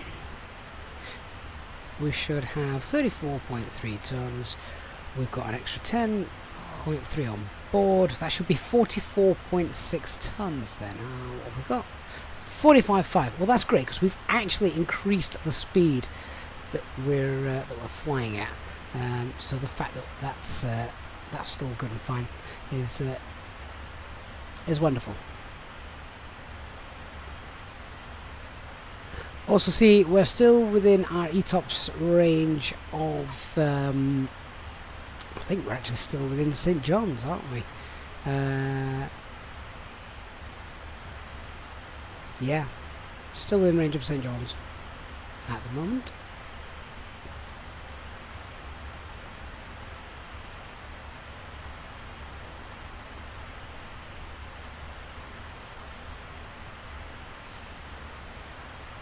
And I don't think the weather will have changed that much, but we will just do a little check. There we are, right, almost slap bang in the middle of the Atlantic as we are at the minute. Love a little reflection here. So if we go to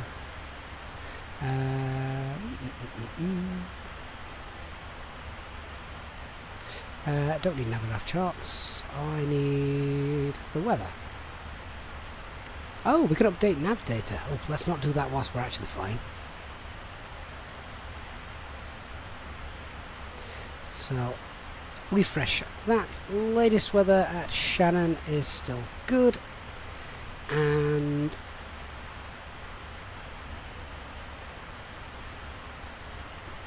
Charlie Yankee Tango for the St. John's weather. 15 miles 5 gusting 26, so it's a bit windy, but that's alright.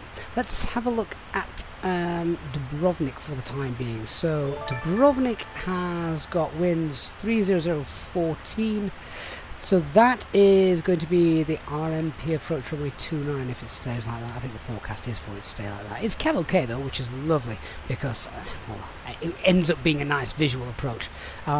Has anybody in the chat never flown into Dubrovnik or seen the approach into Dubrovnik? Because it is awesome. Lemon, can I divert to Vegar? No, I can't. I don't even think this aircraft would stop in Vegar, to be to be honest.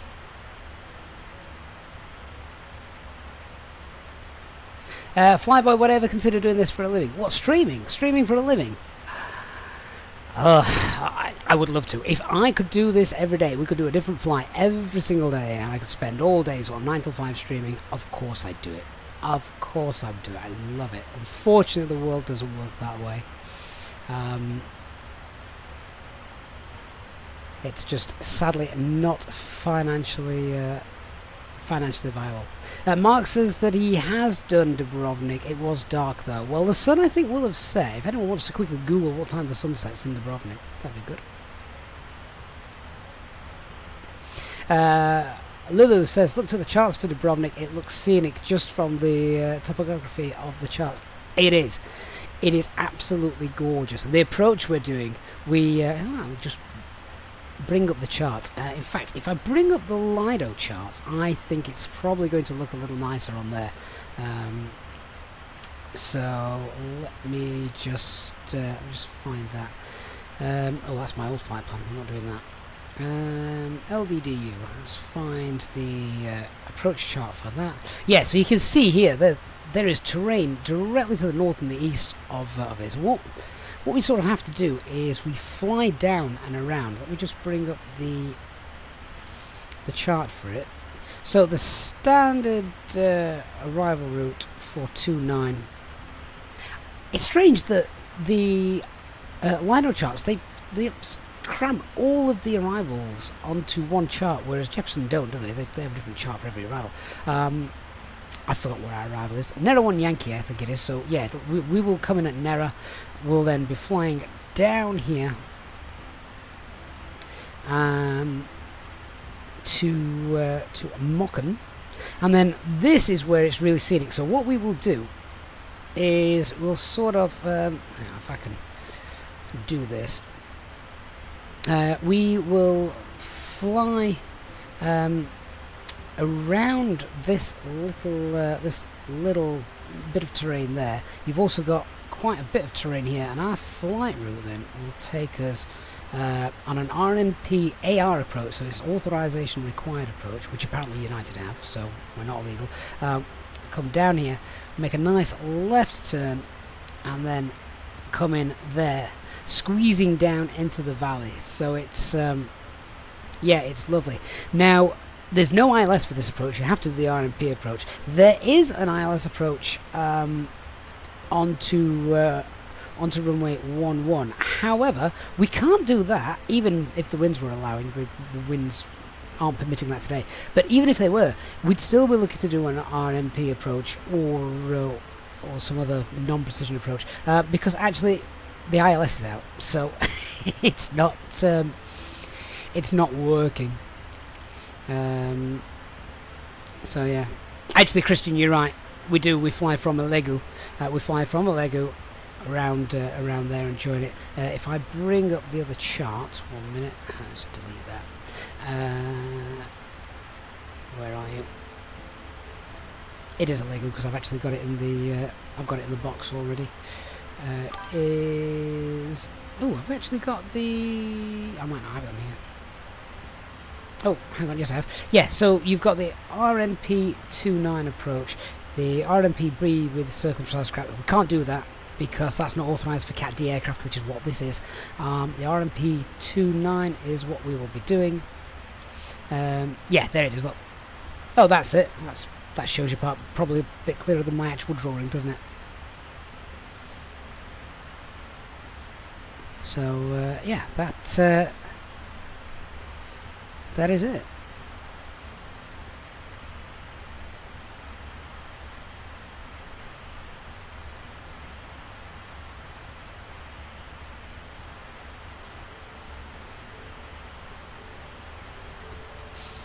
And I'm just looking at all the information at the bottom here, just trying to get my head around, because I'm now moving over to Lido charts just because EasyJet do in real world. So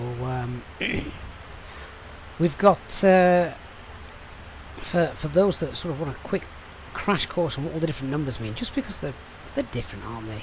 It's all the same information, it's just given in a different place. So our minimums are going to be the big sort of fat numbers in bold. We do have an inertial reference unit, at least I think the 777 has an IRU. I don't know. Lulu, does it? I don't know. The Airbus does. I'm going to presume it does. So our minimums are going to be 930. I required with that. Our go-around gradient is fine. As Lulu said earlier, we could actually turn this. We could turn the aircraft into a rocket ship for a go-around if we if we need to. So we'll clear any of that, and then we've got the Barrow. No, we haven't. We've got the radio altitude just here, which is 450, and then the visibility required is there, 1.9 kilometers. So that's what we'll be looking for. Ada, what's the difference between Lido and Navigraph? Nothing. They look different. Things are laid out different. Some people prefer Lido. Some people prefer Navigraph. Which one you want or not is entirely up to you. Branchy has just dropped me a little message on Discord. Thank you. I will sort that out as soon as we can.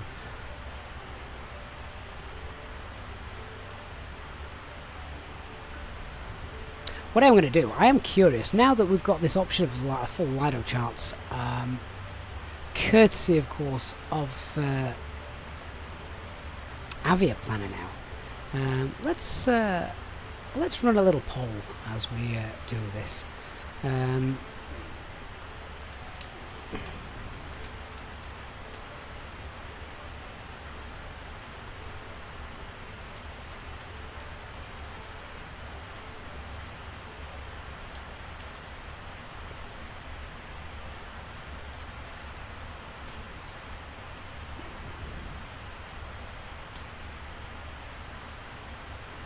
Are there two S's in Jefferson? Or just one? I can't remember. Oh well, doesn't matter. Okay, I've got that poll running, and we'll see what happens. So yeah, what are your preferred charts? Lido or Jefferson? And we'll see what the answers are. Aircraft 2,000 feet above us. We see a contrail up there.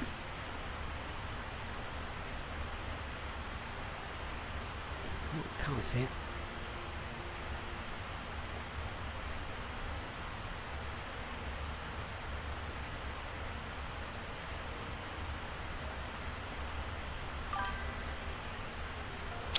Christian, do you have general grid mortar charts on there as well? Because that's one thing I don't like about the Lido charts. It's a mess. Well, this is something I was looking for the other day when we were on stream. They're not as easy to see. They're really not. So if I just bring that back up. So that 8.3, I'm not sure if that's grid mortar or MSA. Actually, it's MSA, look. Based on Iligu, 8.3. If I go to the arrival, find the star charts for it. Star charts. Yeah, the grid mortars are there. Yeah, so there you can see that's on the arrival chart. There you've got MSA for the airport is 8,300, and you can see the grid mortars around it. The numbers in red, dark red.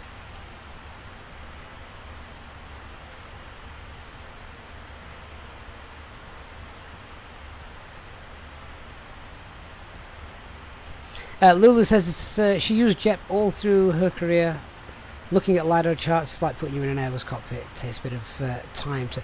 Yeah, it's like it's just learning another language, isn't it? Which is what I've said. It is like trying to fly the 777. Right, nice big cup of Yorkshire tea time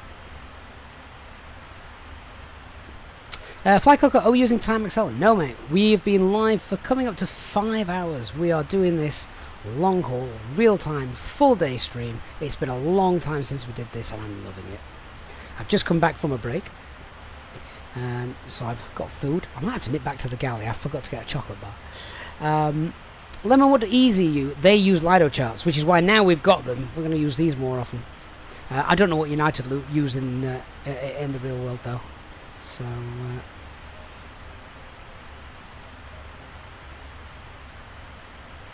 Ada, which is more common in real life, Jefferson or Lido? It depends. Every airline, both are common. Both are common. I've heard that more airlines in Europe use Lido because it's Lufthansa own the company, don't they? I think. So I think more European airlines use them, and more American airlines use Jefferson.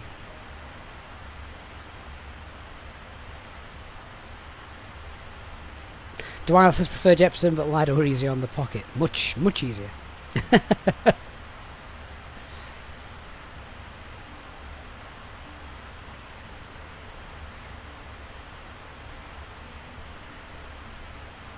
Adam says, I just wish Jefferson includes the CTAF frequencies on their charts for the VAT USA using CTAF. Yeah. Find himself going into Navigraph and getting the info from there.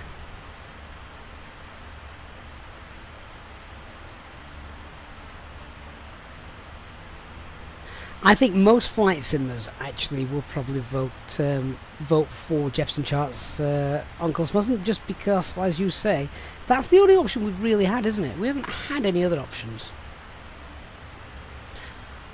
We really are being spoilt at the moment, flight simulator wise. I mean, the amount of things coming out for it, with Flight Sim 24 coming out as well later this year.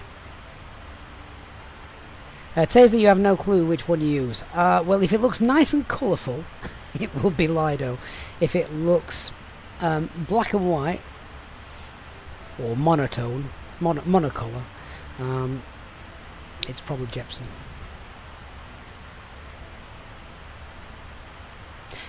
You can also try Avia Planner for free for a few days, can't you?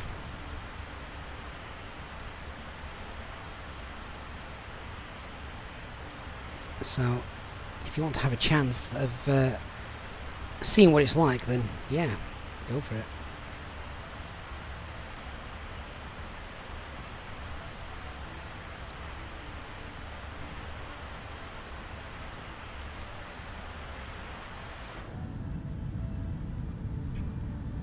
Is that speed tape?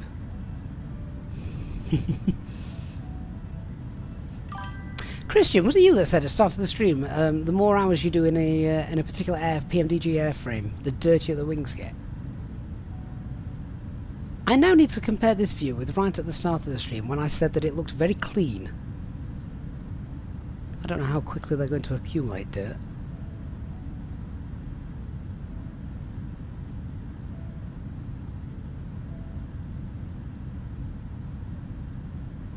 Oh, Lemon, is that just regular tape because it's Boeing?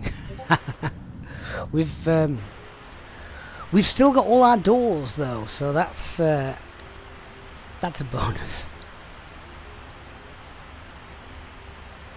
Lefleet, you have missed one giveaway. We gave away a copy of the new Dubrovnik scenery from Inner Builds.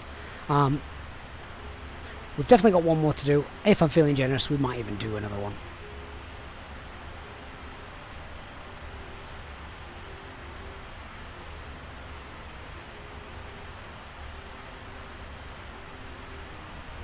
Dwayne, are we doing Airways position reports? We're not, but only because you actually don't need to do them anymore, because we've got they can be sent in real life. They can be sent by ACARS. There's no NAT controllers online at the moment, and VATSIM actually don't require you to give position reports anymore because they mimic satellite data tracking.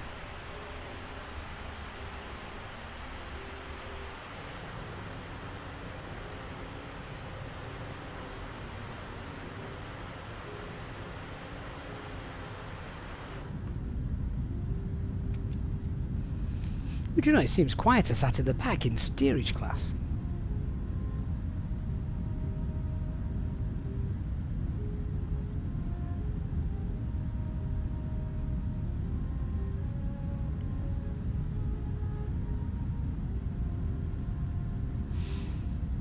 Just a reminder, if you are going to purchase the new Dubrovnik scenery from Inner Builds released today, you can use our link down below and grab that.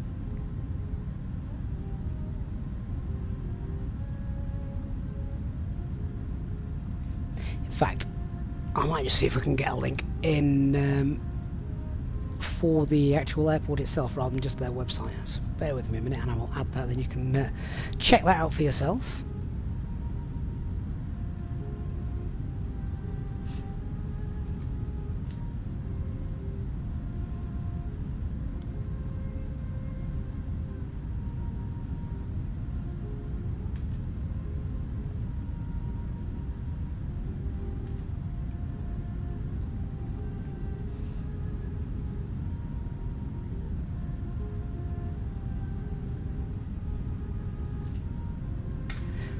So that is the link to Dubrovnik, and I'll also pop that in the video description as well.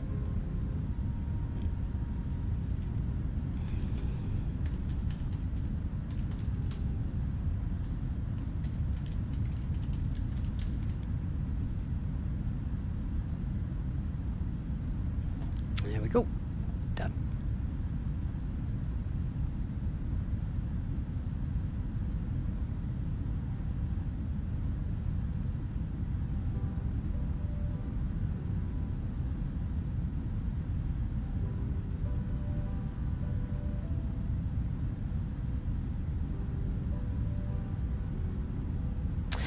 Fiona, do you use any AI traffic for VATSIM? No, always have that turned off, otherwise you don't know if the traffic you're seeing is AI traffic or if it's VATSIM traffic, so it can get confusing otherwise.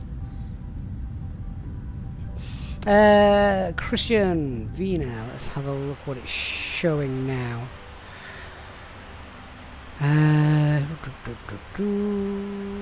recommended 360 and we're at 3.5. Obviously the next step up for us would be 3.7, wouldn't it?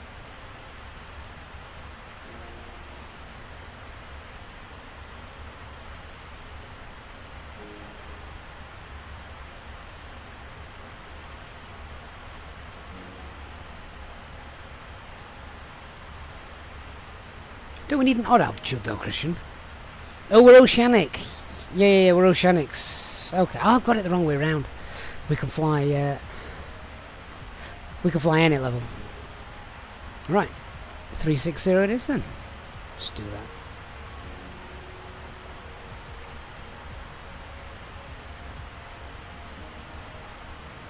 Save a bit more fuel.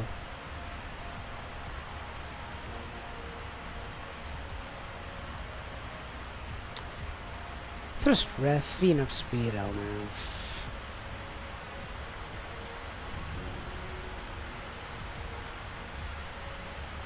Although technically we're not on an active nav track anymore, Christian. That expired. So I'm not actually sure what the legalities of that are.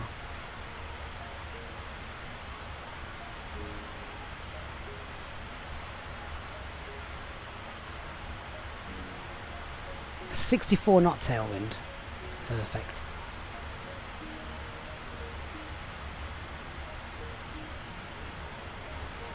Tell you what, this heavy at this altitude, these engines can't half shift this aircraft up quick. If I was in a 320, I'd be looking to climb about 600-700 feet per minute. Matthew, you can't wait for the 777 freight aircraft. Yeah, that would be good. It is incoming, isn't it, at some point? Don't know when, but it should be.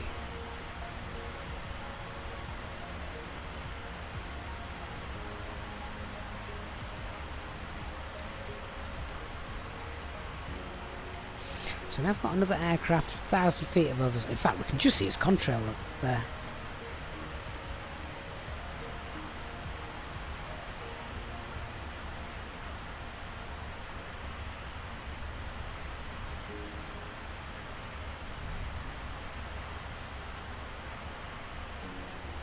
Adam, you're all for the 777 freight aircraft, but the one you're excited for is the A350. I know. Even though the A350, A380 has a completely different flight deck to the A320, 30, 40 family, it's still going to be Airbus logic. So I am very much looking forward to those.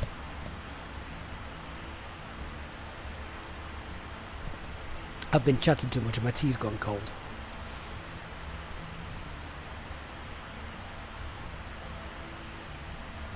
Christian, in Germany we have a phrase that says, where there is no judge, there is no executioner.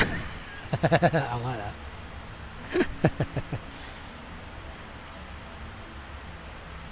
that. Phil, what makes me an Airbus guy? I know how to fly it.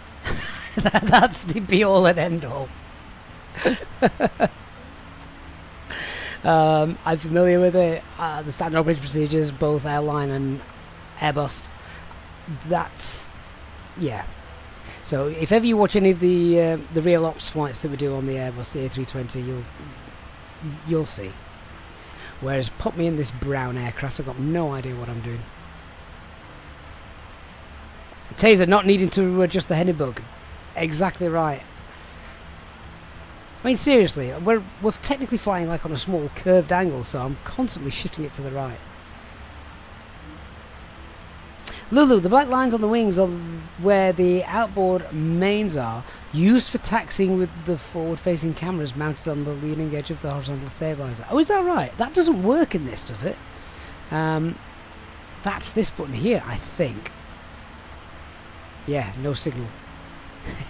In-op, it's broken.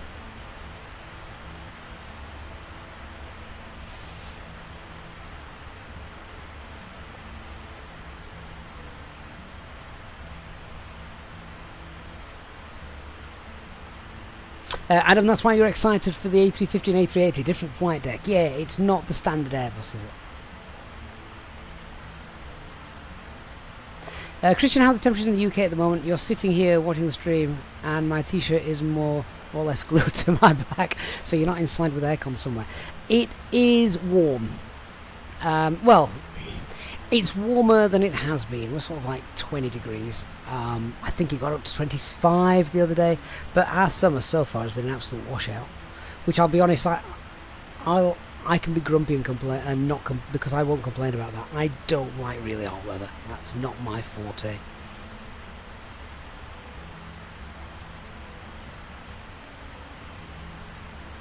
.707 Avgeek, hello. We've given away the Dubrovnik scenery from Inner Builds that has just been released. We'll be giving away a copy of the 777 as well. And as the UK has had a major overhaul, we might give away an Anybuilds UK airport as well, just for the fun of it.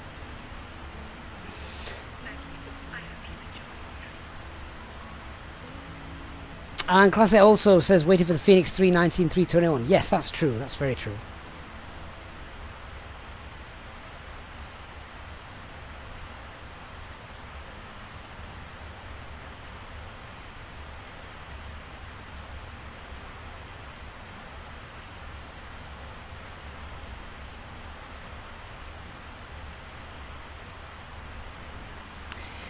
Will be interesting when we get to Dubrovnik, flying an RMP approach. I've never flown an RMP approach in the 777 before. I don't think I've ever flown an RMP approach in any Boeing before.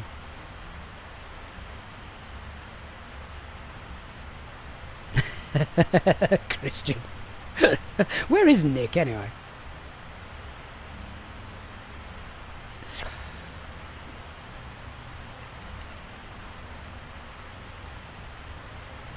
Okay, so now we are leaving our 3-hour flight time back to Halifax, not Halifax, St John's, and our ETOPS is now valid only for Shannon.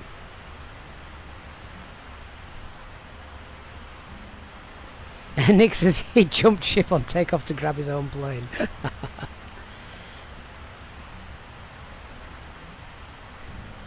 Oh, if we zoom out far enough, we can actually see some land, look.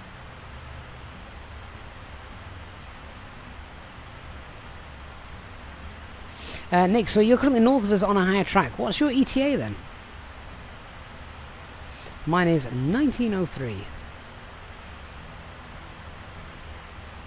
We're time travelling.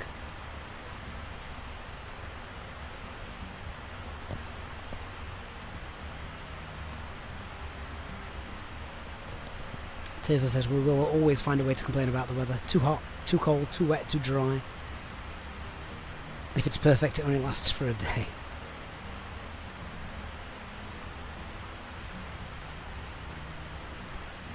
Christian says if J-Hog was on board, I could drop him over Jersey. He'd still land cutting the grass. Oh, Nick, you're going to get there before me? How's that work?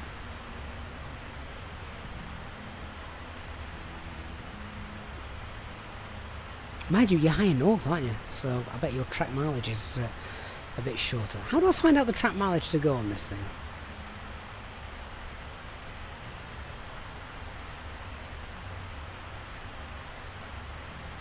Oh, distance to go. 1,745 miles.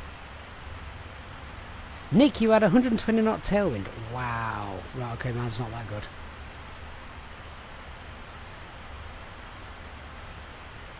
That is an awesome tailwind.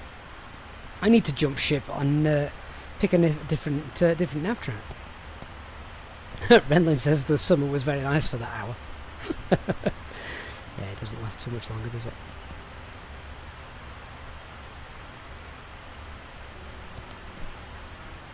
I am wondering if ATC will start lighting up as we head towards the evening time, and that's what we're going to get.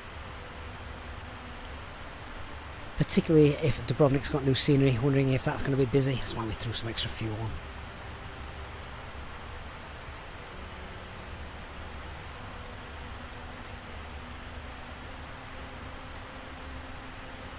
Leon, this is true. If you fly to New York, 6 hours. Yeah, it's about 6.5 hours. I think it's closer to 7 because you've always got the winds against you. But yes, you can technically land before you take off. Of course, Concorde used to do that all the time.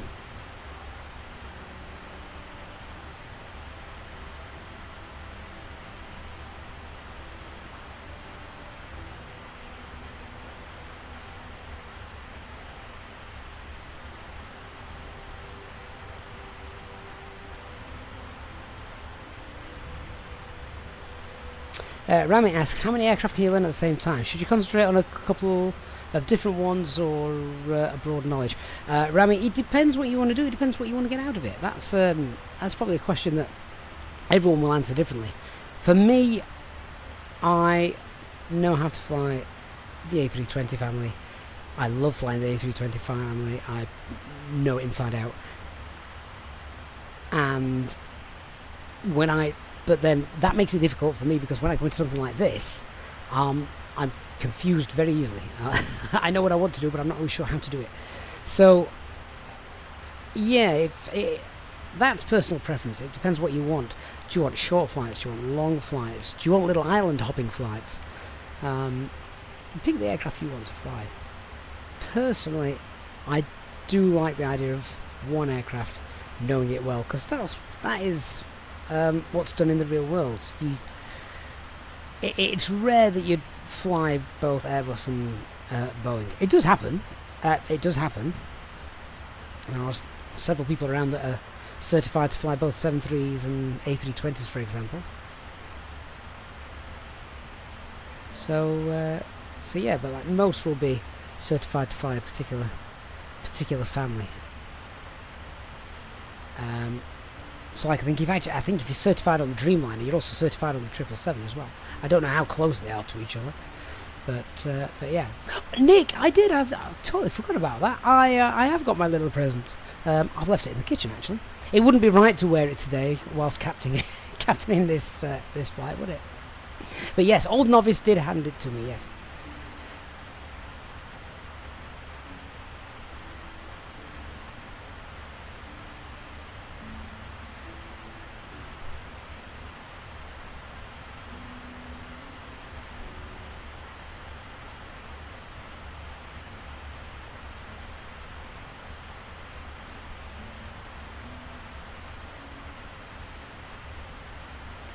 Clouds are starting to build up a little bit now, aren't they?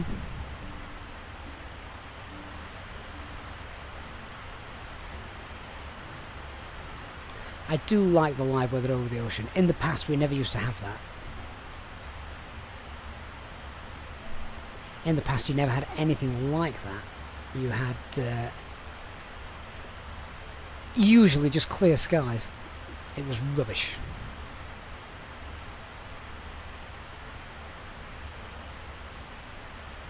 Heresy, you will need to be a subscriber to the channel. That is all.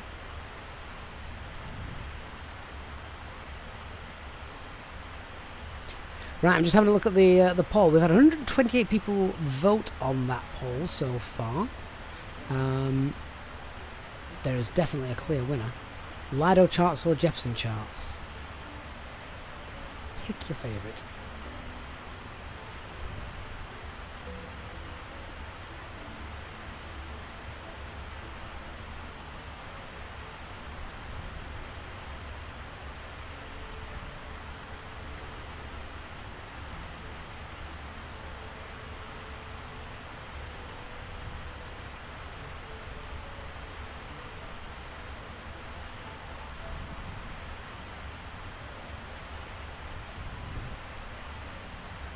So our next waypoint is 50 north, 20 west.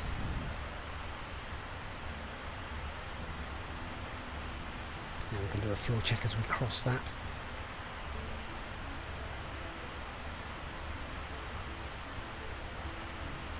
So we should have about 29.2 tons. That's going to be 39.2. 39.5 in total, and we've got 41.2. So yeah, we're still doing absolutely fine.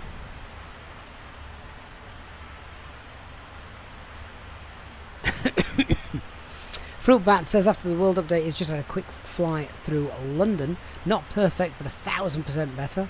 HMS Belfast is still a cruise liner. Right, and now we're actually making a turn to where's next? Somax.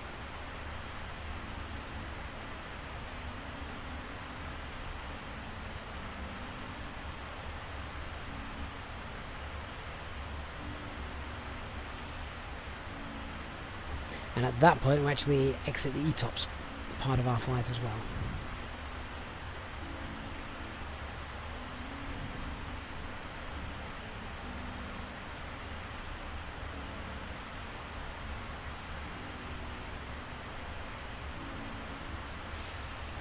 So we might do a giveaway as we fly past London. I say fly past London. We're not actually going to touch London, are we?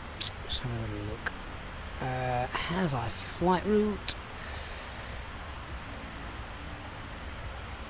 Oh, I reckon we could probably maybe just about manage a giveaway as we fly over Jersey. A turn, you know what that means? Heading bug, I know. Yeah, I reckon as we might just see the tip of Land's End. Nick.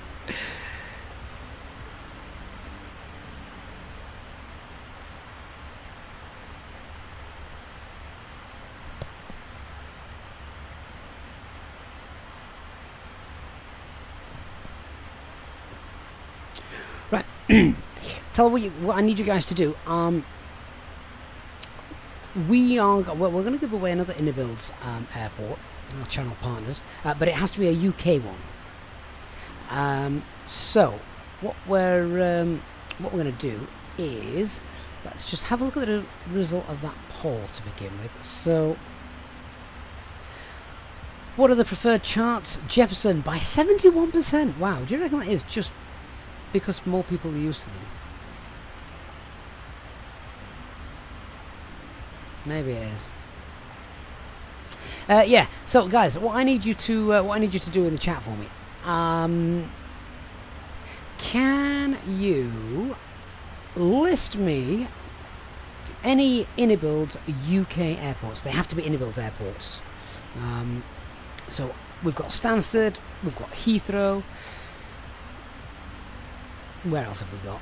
Leeds Bradford. If you can list me those, we will vote on it, and that will be the airport that we give away.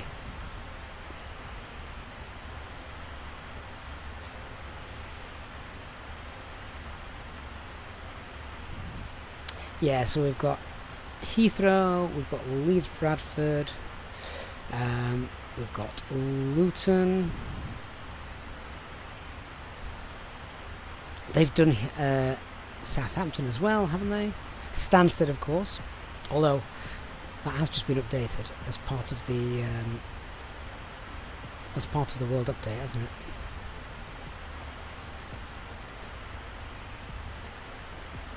Juliet Charlie Mike, Echo Golf Papa Echo. Isn't that Inverness?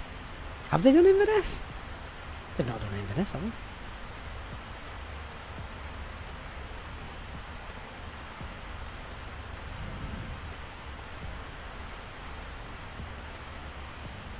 It does have to be an Innobuild airport. Oh, wrong button.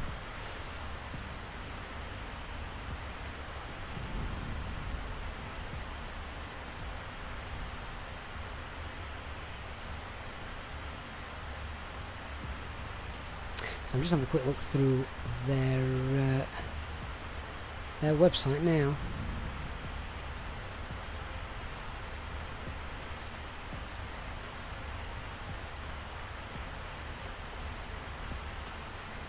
Yeah, so we've got Stansted, Southampton, they also do Gatwick as well, don't they? Forgot about that.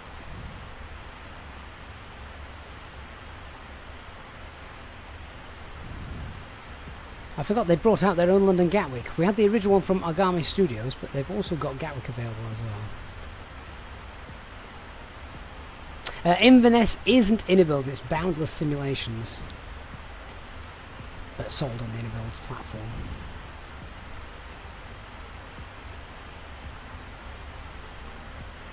In fact, I think Boundless Simulations have just brought out Bournemouth Airport as well. Might have to check that out.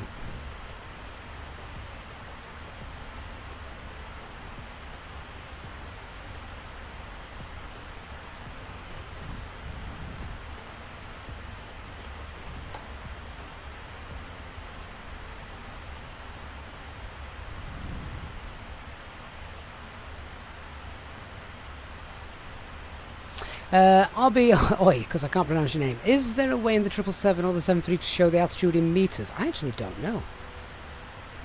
You're asking the wrong pilot.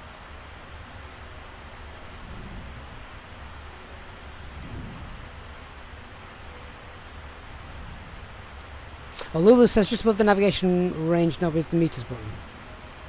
Oh yeah, there it is. There you are, look. For when you're flying in China.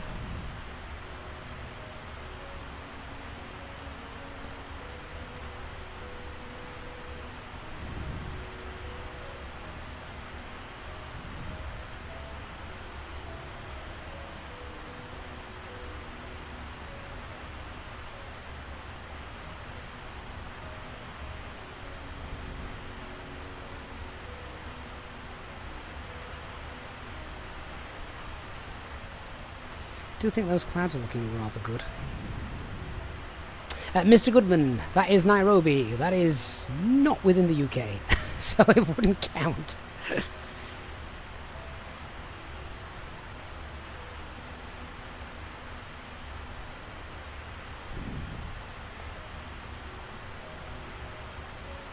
Right, give me a minute. I'm going to set up a new poll.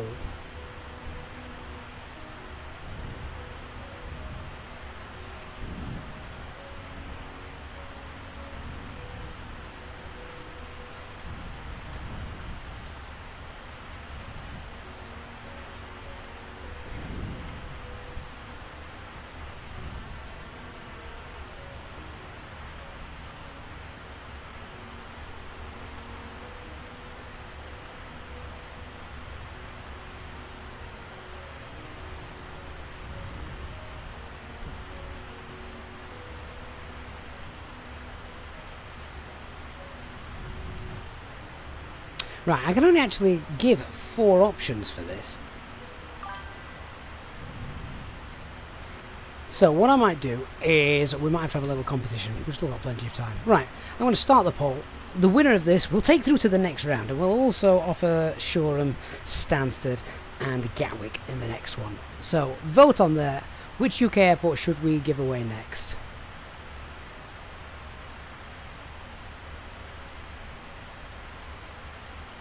Chris, what do you have to do to bribe us to win an airport? I cannot be bribed. Though apparently every person has their price. Buy me an A320 flight deck and I'm all yours. Abigail, good morning to you. How am I still liking the 777? Really want to get the freight variant when it comes out. We were talking about that earlier.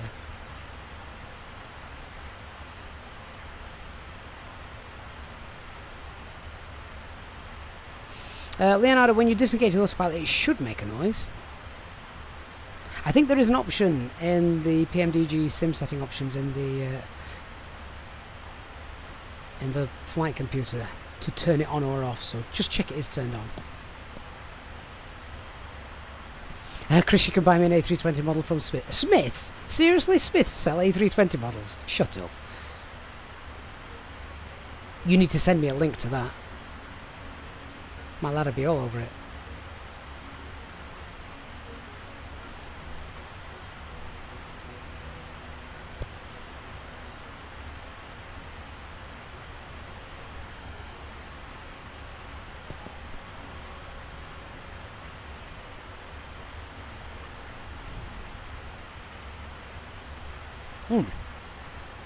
Oh, I've just had a swirl of my tea.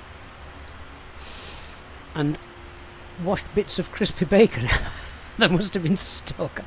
Sorry, that's disgusting, but quite tasty.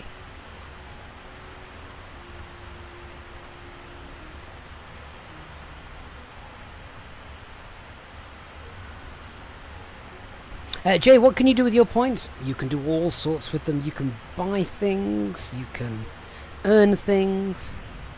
Not real things, it's only for fun, but the option is there.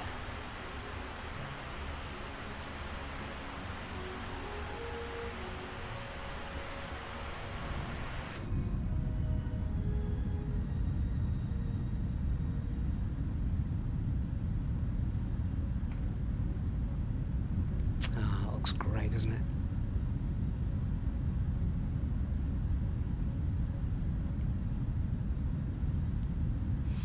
Yes, I'm going to leave that poll running for 5 minutes or so, and then we will take it through to the next round. Nick Burrows, jam and toast tea with bacon. Oh, you've got to have a cup of tea with a bacon sandwich. Of course you do. Maybe not in your mouth at the same time, though. No, you might be right about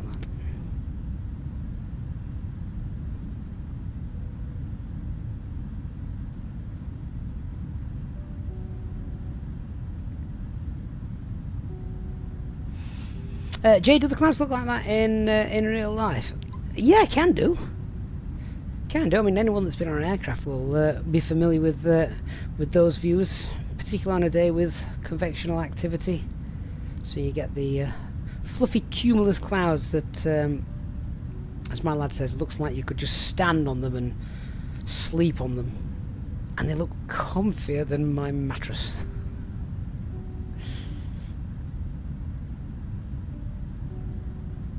Lotta, what tea did British people drink? Red, black or green? Well, I think they certainly drink green tea, but black usually... Well, I say black, we normally throw milk in it, so it's tea coloured. Chris says coffee all the way. Nebjo says, apologies, I've just learnt to read. How you doing, guys? Hope you're alright. Mr. Goodman, you like vegetarian bacon. How does that even work?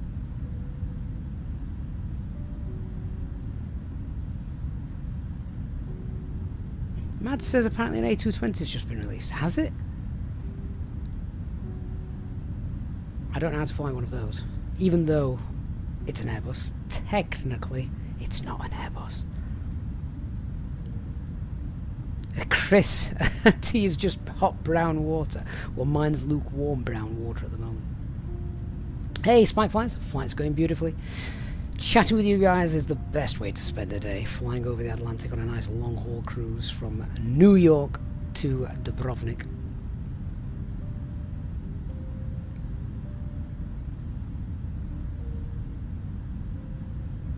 All good fun. If you're enjoying the stream today, guys, and you have had us on in the background or whatever, then please do consider leaving a like. It really does support us, and it's free. It's always a bonus. Leon, why is it not an Airbus? Well, because it's not, is it? What aircraft is it, actually, that Airbus then bought and gave it their name? I forget. I want to say Bombardier. I don't know if that is. Someone will tell me. Mads has just put it. There you go. Thank you. Started out as Bombardier. I knew I got that nugget of info in my mind somewhere.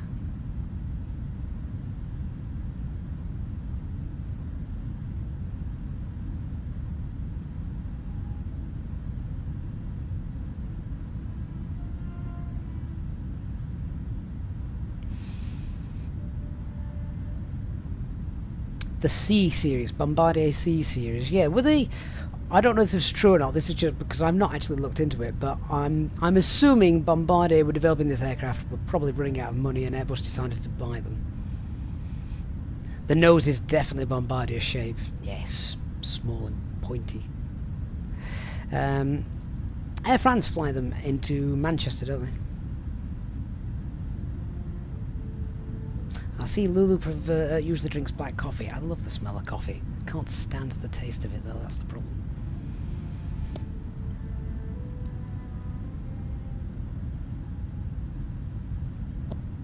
Matthew says someone needs to make a mod that spawns random UFOs whilst you're watching out the window on long hauls. Now, Lulu, have you ever had a UFO cross across the sky? I mean, you might not be able to tell us. You might be sworn to secrecy by the United States Defense Department.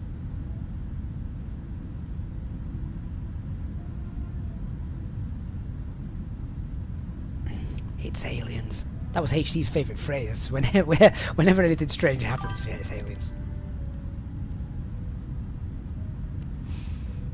At least at night time now, we get the occasional shooting star. Now all we need is a satellite. The internet, surely, right? There's clearly an ability to put in the stars, the constellations, and the night sky, the phases of the moon. They're all there, and they're all there for years and years. So it's a mathematical prediction where everything is going to be at any given point in space and time. They've modelled that in the simulator. So surely someone could mod the flight path and route of the International Space Station, which is exactly the same. You know what it's going to be for weeks, months ahead. Surely someone could pop the International Space Station in as a mod. How cool would that be to see?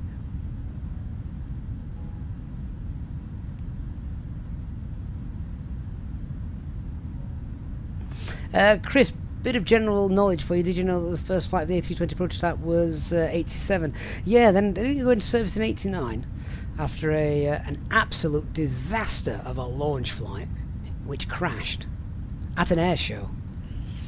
I mean, God knows how it ended up becoming the best-selling aircraft after that.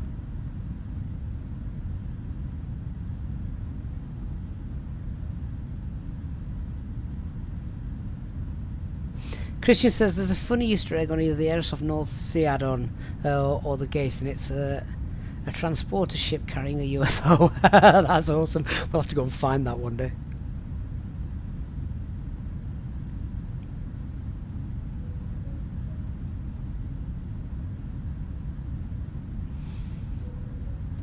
Mads, you can't see what? The International Space Station? Yeah, you can. I've seen it loads of times flying over.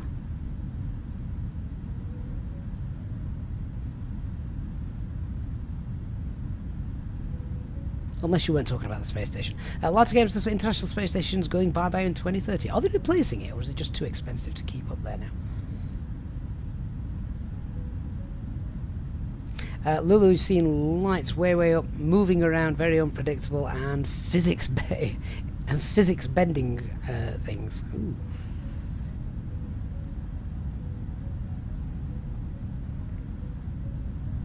Right, I'm going to close that poll. Let's see which airport has got your vote, and then we'll open up the second round, and then you'll vote again for the final round, and we'll give that airport away as we pass the UK.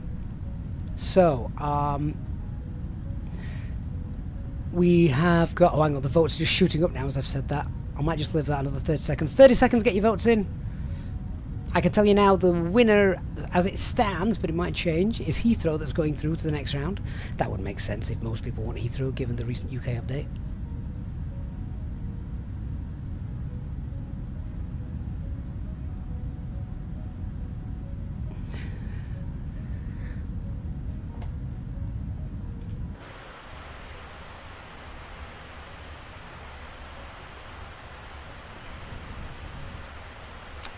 Okay, so we will end that poll. And London Heathrow is the winner of that one. So now we'll start the second poll, leading with Heathrow, Stansted, Gatwick, and Shoreham. Okay, get your votes in for that.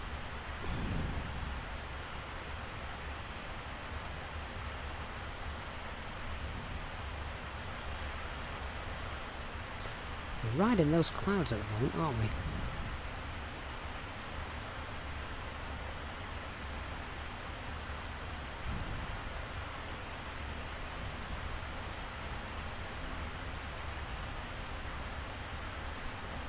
Remind me again where the SAT temperature was.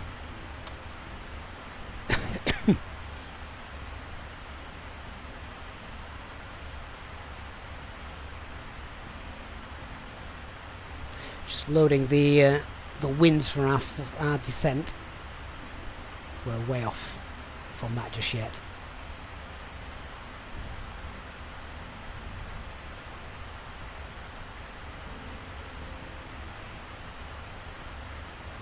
Matthew, there are 2 Gatwicks available. Innobuild's brought out their own Gatwick. Is it prog page 2? Thank you. Oh, SAT's 51. Thank you. Yeah, there we go. Don't need anti-ice. I was just flying through this cloud layer. Just wondered if it needed it. Jay, why did Boeing make its 777 cockpits brown? Maybe it was cheap. Mads, did you know in the sim you apparently can't cross the poles? I had heard something similar to that, but I've never tried it.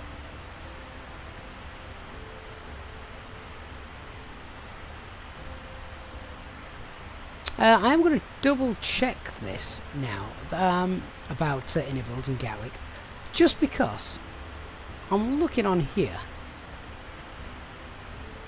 and if you go to right, 1 second.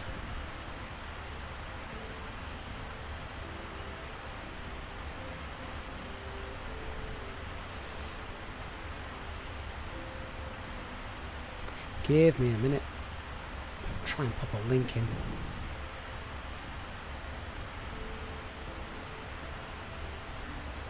Okay, if this works, click on this link.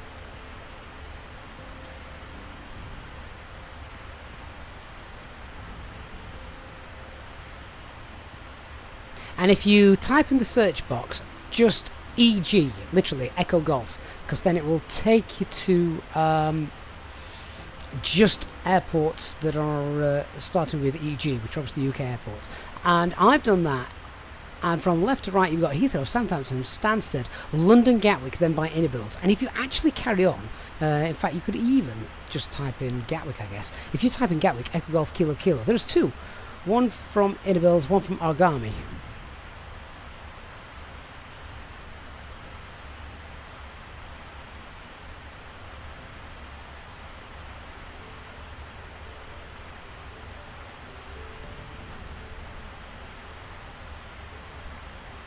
What's more, they're both different prices.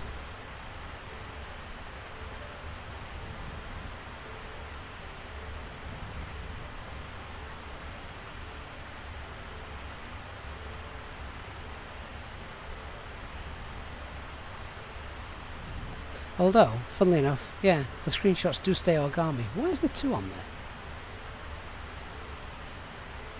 That are both different prices. That's a bit weird, isn't it?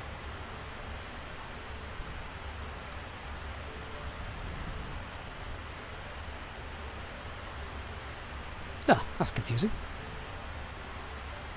I didn't think Innibills did Gatwick until I was searching through that list and I saw one which was listed as Origami and one that was listed as Innibills. I thought, oh, maybe they have, and I just missed it.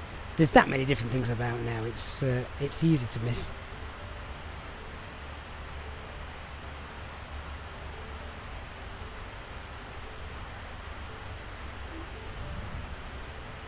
Oh, is the other one for X-Plane? Ah, right, there you go.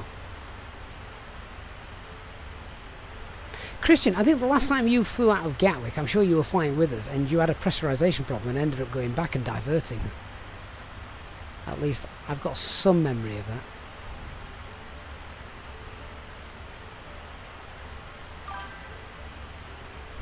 that. Latter Game says, have I seen the Airbus design for commercial space station? They've got rotating to simulate artificial gravity to reduce bone density loss for astronauts. That is such an Airbus thing to do. If it breaks, do you just turn it off and back on again? SY says he's hidden away in the office parking lot watching the stream. Brilliant. Yes, Christian, that was a short flight for you. Can't remember where we were going.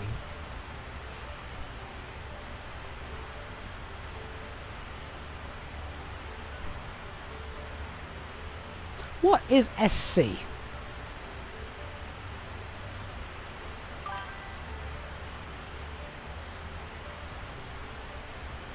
Anybody know what that is?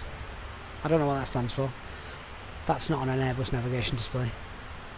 Sophie and Goodell, thank you for subscribing, guys. Oh, step climb. Okay. Yeah, you don't get that on the 320.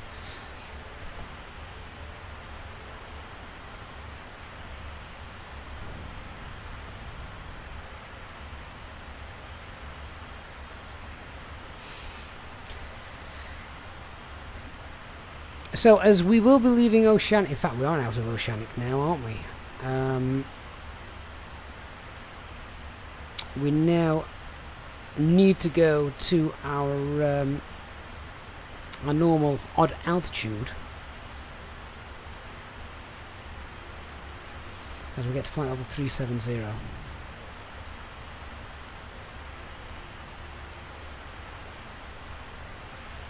So let's do that. We can do it.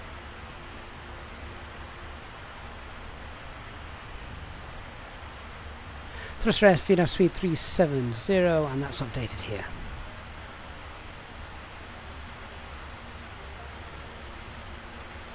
There is an aircraft in front of us at the same altitude.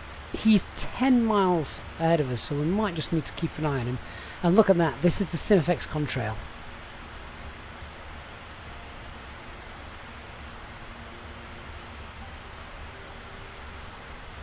Nikan, how long is this flight? About 7 hours 45 minutes flight time.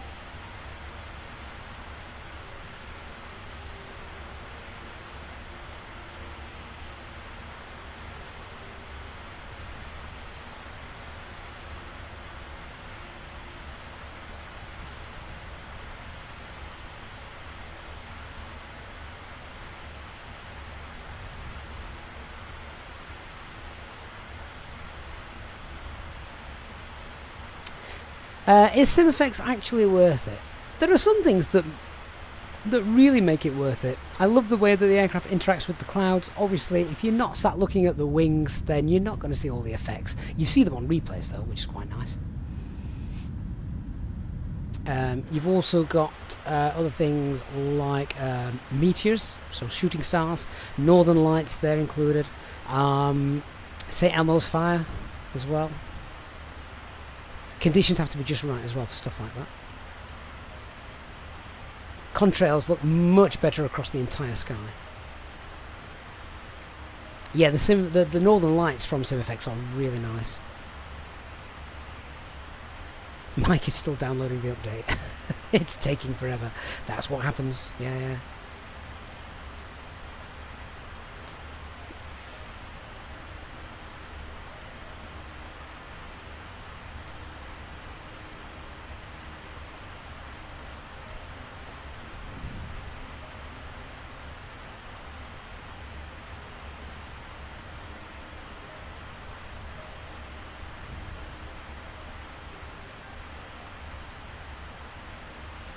So if we just double check where we are now, you can see on the flight map there. If we just see as well, is Heathrow the winner of the giveaway? Is that going to be the one? Let me see. Most people want Heathrow to be the giveaway, so I think we'll give away a copy of London Heathrow, which is nice, right in the heart of London. And obviously, it's also just had the major update as well, isn't it? So that works. I think that's fair.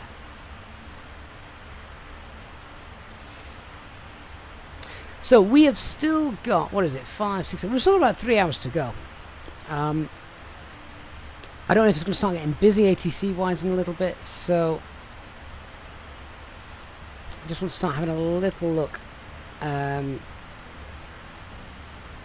gross weight here, I can't recall. That is not our landing weight, is it? That is our current weight, I believe. I think.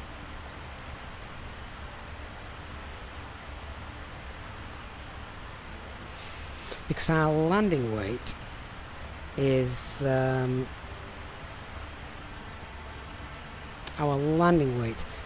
to be, just working this out.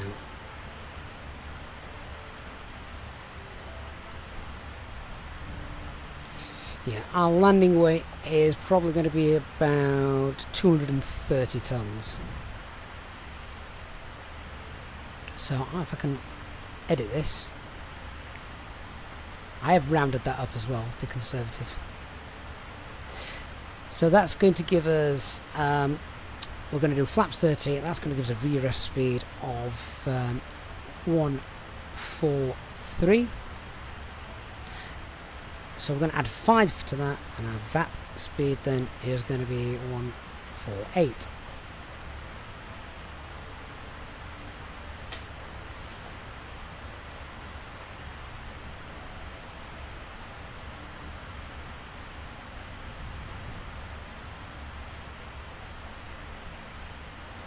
David, am I using custom views for the interior? I am indeed, yes. Yeah. So then we can just zip around and get these wonderful views.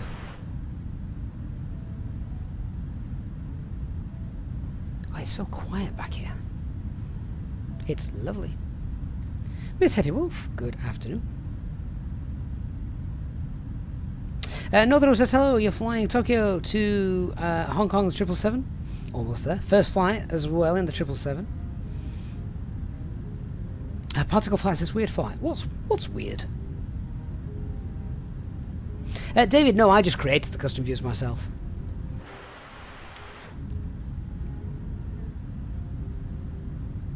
Looks like we've got cloud rows.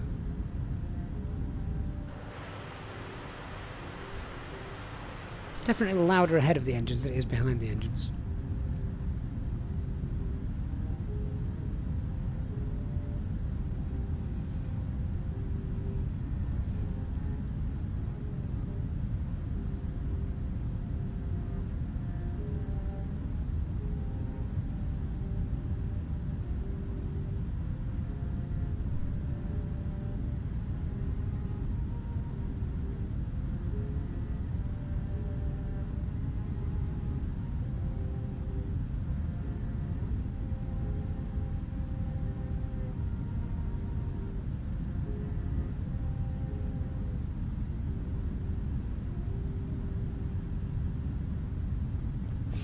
Yeah, David, that's it. Using the Control Alt and number.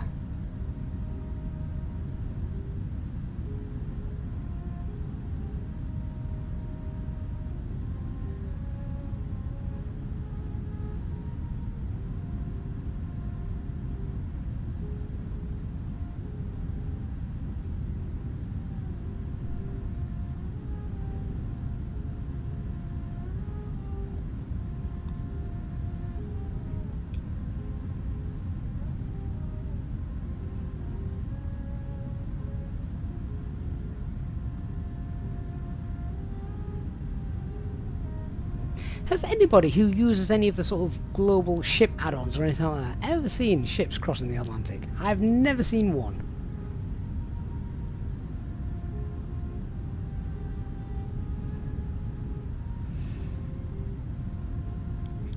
Christian, now might be a good time to activate that airport button on the EFIS? Whatever you call it. What, on this thing?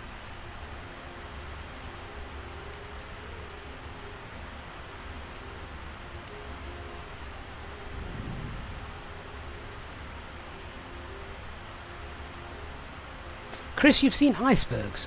Have you? Or have they been scenery glitches? Nikan, what's the hardest plane I've ever flown? Aside from the Antonov 225.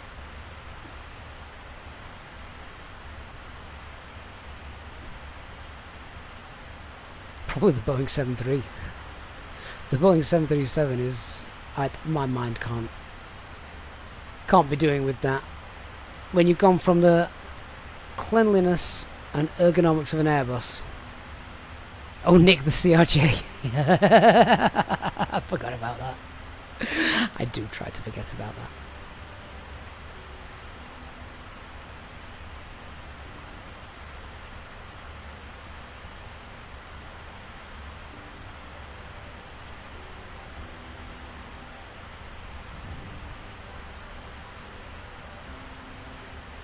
Nick, and the Antonov 225, I'm going to presume that is, and the 73 are harder than the A300. Oh, definitely, the A300 is still a breeze.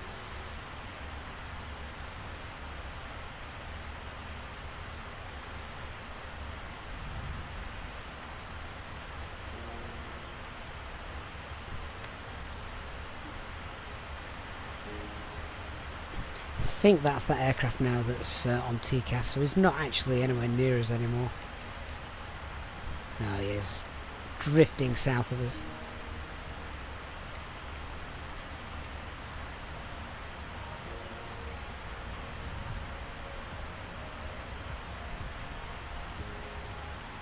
We'll leave the weather radar on.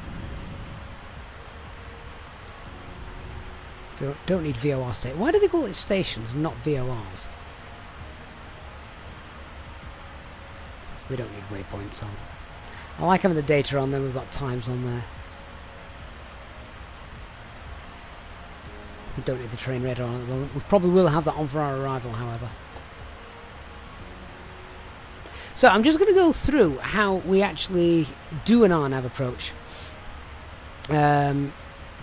So it'll be the RNAV AR approach, as it's the only one that we're licensed and legally authorized to do. So first thing we're going to do is we're going to go through the can I get rid of that? There. First thing we're going to go is just check the legs page. I want to check the constraints in there to make sure they match up with our charts. And I will be using Jefferson charts for this. Do this now in the cruise, then it's not they're not worrying about it later.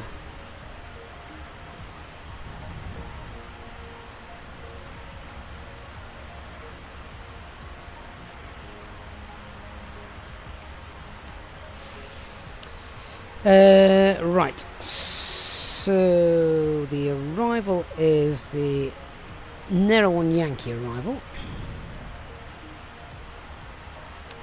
So let's find Nera. There we go. So we need to be above 5,000 feet. Yep, that's fine. Then speed 250 and above 4,000 at 407. 250, 4,000, yeah, that's fine. 207 is 4,000 dead on. 701 is oh, that's got 240 in there. So we will amend that. According to the chart here, it's 230. So I'm assuming, just like, now, do I have to put the full thing in?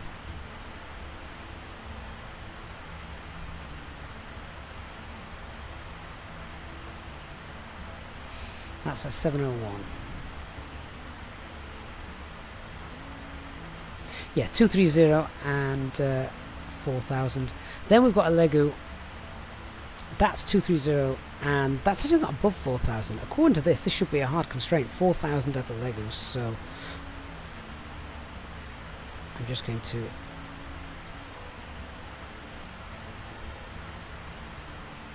confirm that. Oh, that's cleared the speed constraint. Oh no, it hasn't. Let's put it back in. That's fine. Ancient Dano, have I stopped using self-loading goggles? Yes, I have. Yeah, I'm now using Cabby. I like Cabby. It's nice. Okay then, from a Legu, then we go on to the RMP approach. We will need to check as well as we start the approach that we are that the IRS etc. is showing that the GPS is working. It knows where we are. Right, and then we have got at 500, we will want 210 knots, 250. That's got above 250 there. However, looking at that, it wants us at 25. And I'd rather, you know, not being proficient in this aircraft, I don't want to be still doing descending. Let's get configured early. So let me pop in 210, 25, and that's it. Dubrovnik 500. Execute that. And then at 502, max speed is 200. Yeah, see, there's a little difference there.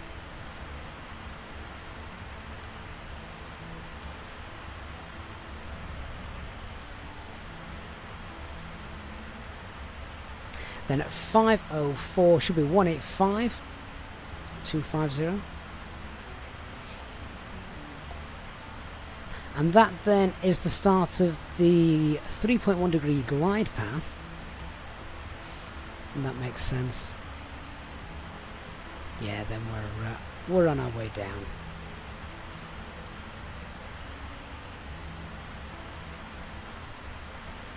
Alright, so first thing we needed to do was check that all of the charts matched what was in the box.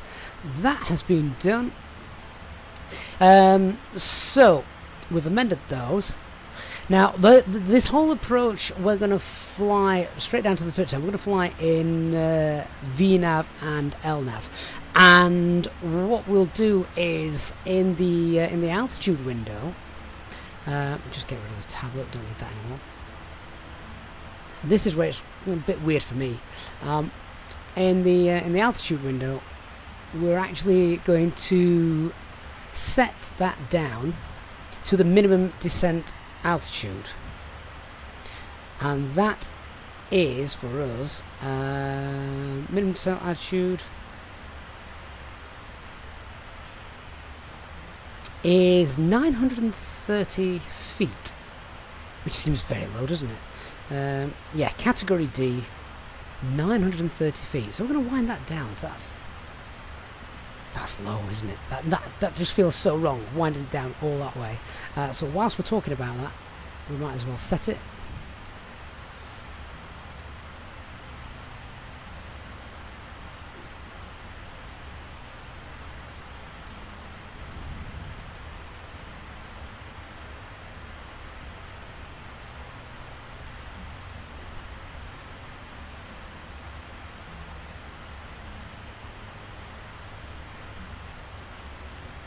Right, so minimum descent altitude 930. Okay, so that's set. That's what we're going to be winding this down to. So we're going to leave it all in VNAV mode anyway. So we're going to set the altitude window to the MDA, and then once we're 3,000 feet below MDA, reset the altitude to the go-around altitude, which is, where is the go-around altitude here? 5,000 feet.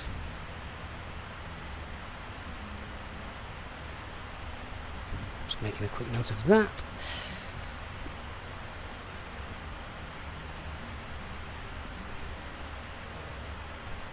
And then basically, once we're on the way down and lined up, we can get the autopilot off and down we go. Now, we're also going to set the speed manually as well.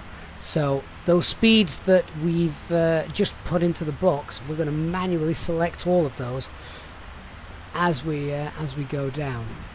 So hopefully the aircraft should be in VNAV path on the FMAs all the way down. Then we just disconnect whenever we like below the MDA and bring her in.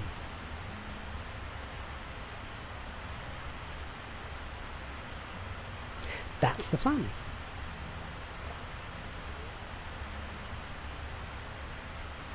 One other thing we need to do, I said, mentioning about making sure that we were legal for the approach. So we just need to check the RMP. So that's in the prod page 4. Just checking. This is what is required. This is what we actually have at the moment. We'll check this once we're close to the approach. So yeah. If this goes higher than this value here, we can't make the approach. Similar to Airbus, just done in a different way.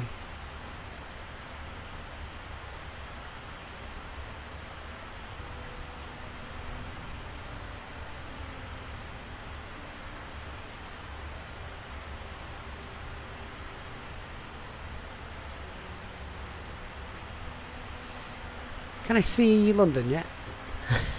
We're nearly at London.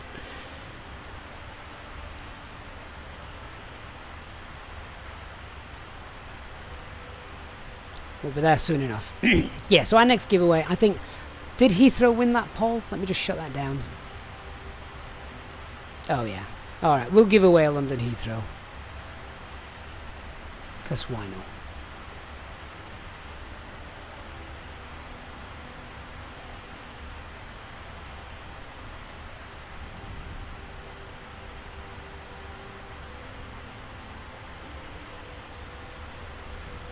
Look at that, I remember to set the heading bug all by myself. Nikan, what does the updated ARAC actually do? So the ARAC cycle is a database of all the waypoints, the approaches, the airport data, all of that, and it changes every 30 days. So it's just your latest navigational database, basically. Mad says doesn't think Dubrovnik can handle the 777. Bet it can. It's nearly a 3,000 metre runway, and it can handle the 7.6, so it'll be fine. Although you make a very good point. Now is the time to check. So we already did our landing,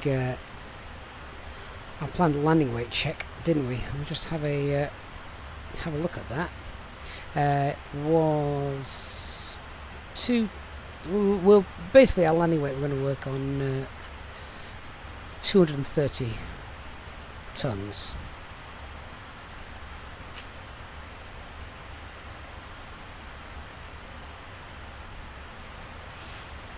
So let's have a look.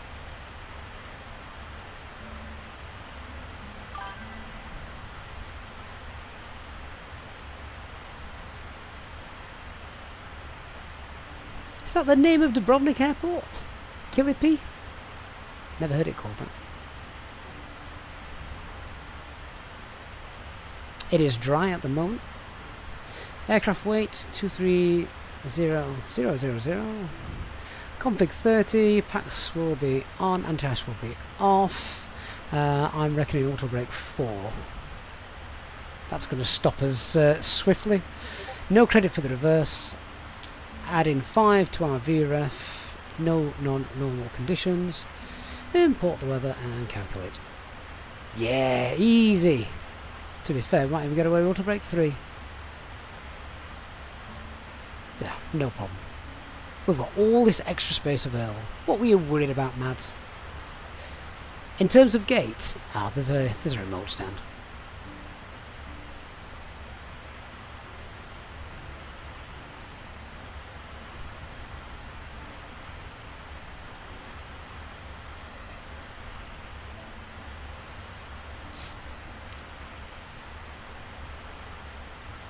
Fyunghas says, thinking of getting Navigraph for a month just to update the AIRAC. Well, Microsoft Flight Simulator aren't usually a million miles away, are they, behind updating the AIRAC cycle?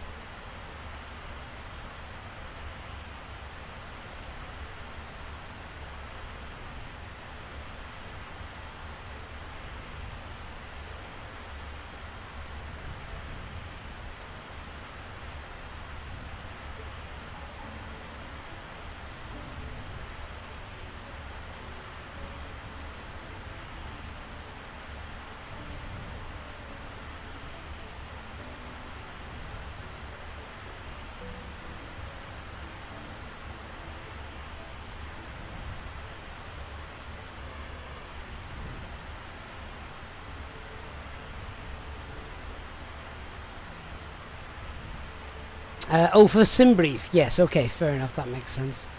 Can you get Navigraph just for a month and update it? I don't know how that works. It is worth having a look at the ground charts for Dubrovnik, though.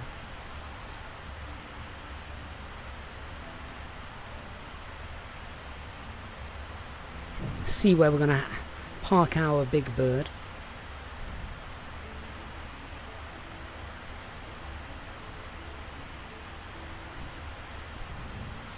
Yeah, I mean, we're probably going to be looking at one of these gates here, aren't we? 2, 3, 4.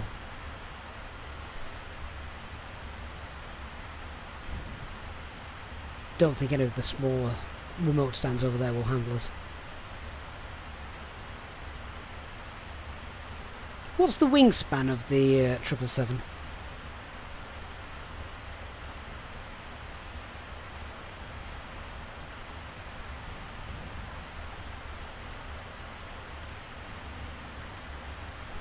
Gary says the room must be very hot with the computer running flight sim for this long. Well, you know. That's why I'm not wearing the full captain's uniform. Man's it's 61 metres, is it? I mean, that's fine, because those restrictions only apply here, down there. So we don't go on we don't go on hotel. And we don't go on Juliet. We won't do those anyway, so that's fine. You're still worrying over nothing, Mads. Don't worry. Do you know, Dubrovnik did actually take 777-300 ERs in the past, which is why I know it's fine. They had summer flights from, I want to say Seoul in Korea a few years back. So I know the airport can handle it. I check all this stuff before we fly, Mads. We don't just jump into the simulator and fly. You know me better than that, Mads. Everything's checked and double checked.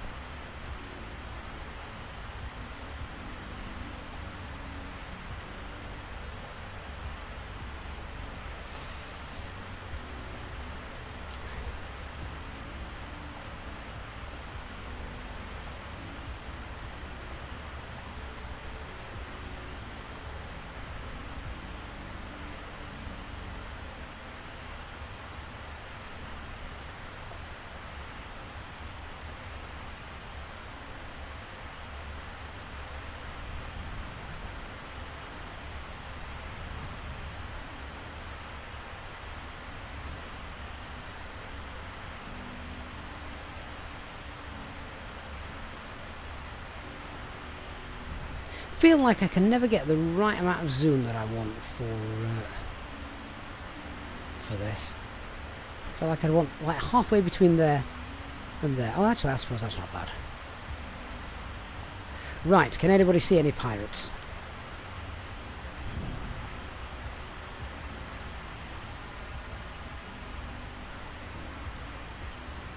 And we will give away London Heathrow Airport shortly then, as we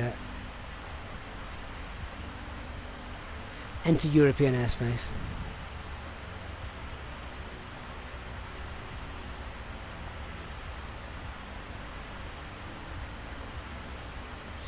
So Scotty says, flying almost past where we live in Cornwall. We are actually quite a long way from it. Let's have a look. So that is HQ. Is that Newquay?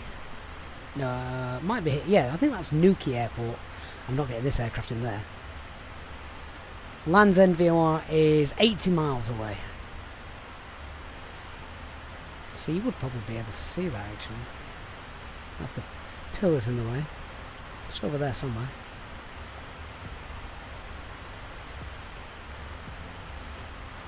And Nick is just flying over Land's End now.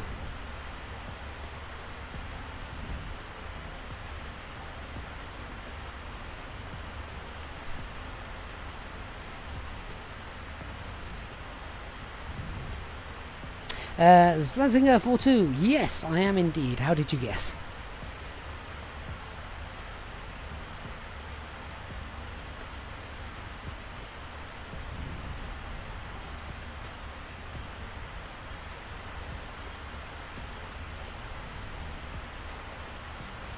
So Scotty says, can tell us that the clouds are looking right above Cornwall. Good, good. Mads has finally got the GSX at Charles de Gaulle to work. Wonderful. Charles de Gaulle's not somewhere we fly to too often. It's huge. I can't be bothered with the taxiing. It's worse than Schiphol.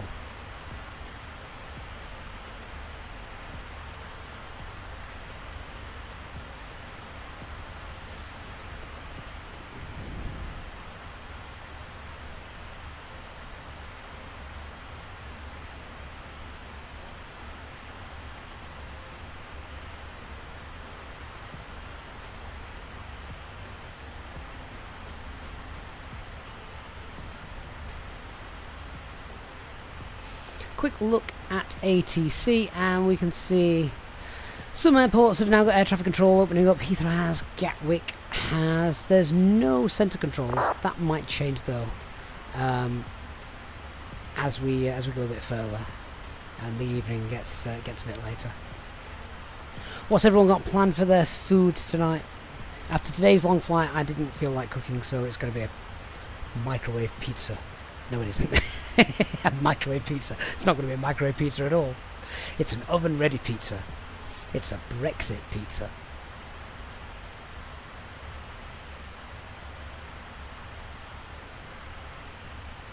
Lots of games. You've got a chicken curry. Nice.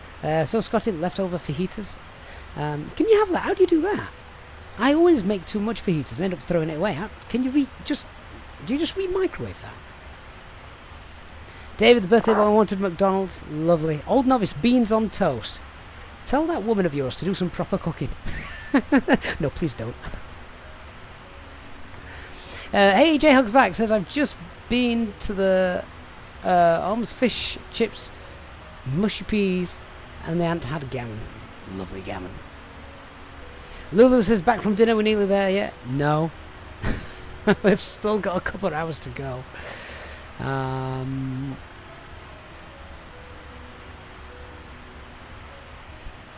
Yeah. Actually, no, maybe not. An hour. What time we got? Oh, yeah.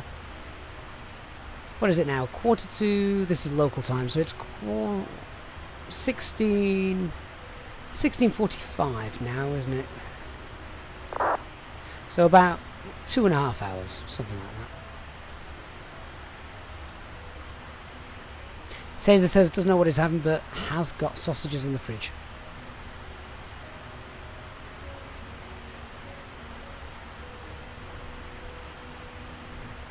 Leon, old novice pilot, only codes things. He doesn't get the he doesn't have the data. He just codes stuff. So no good telling him, mate.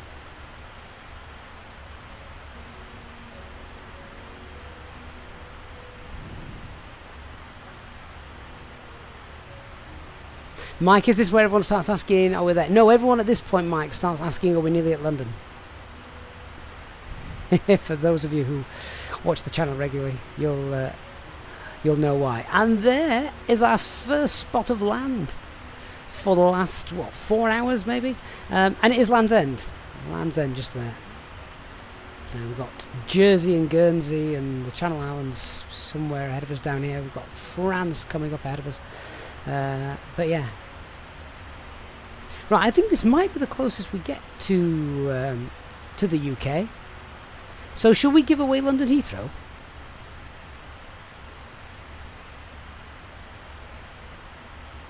So if you're watching over on Twitch, because we are both on Twitch and on YouTube, the giveaway only takes place on YouTube. So if you want to head over there just for the giveaway, then you can do so now. Just to enter the giveaway. You do need to be a subscriber on YouTube to enter the giveaway. And let me just set up the bot and we'll get it all sorted.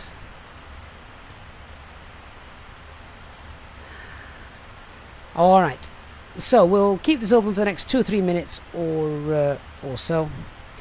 And London Heathrow is the airport of choice that you've chosen to be given away. So, Ethan, what if we already have Heathrow scenery? Don't enter. This is the London Heathrow from Builds, of course, our channel partner. So type into the chat then. Echo Golf Lima Lima, the ICO code. And yeah, that will be open for a couple of minutes. Only need to type it in once. Don't spam the chat with it.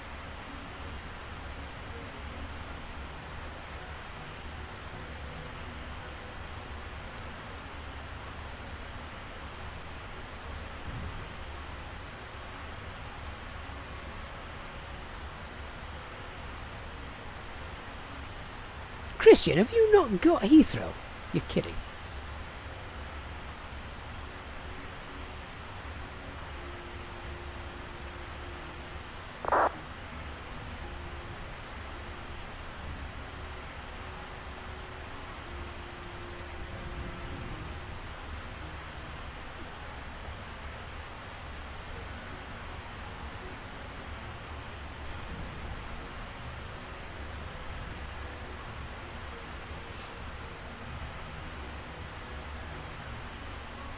Nick says ban him.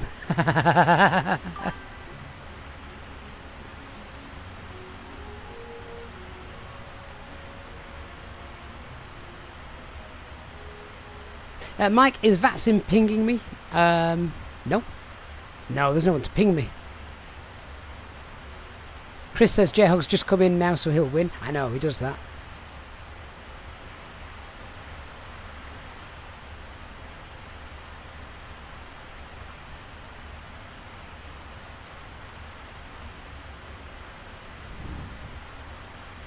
So I'm just going to get some en route weather then for, let's just have a quick look.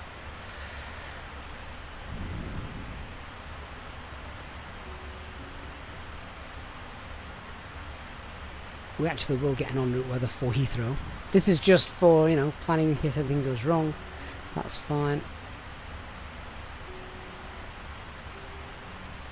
Charles de Gaulle.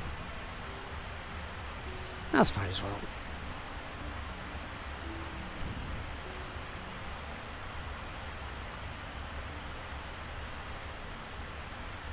Alright then guys, let us roll the giveaway then. So you will need an Innibuilt account.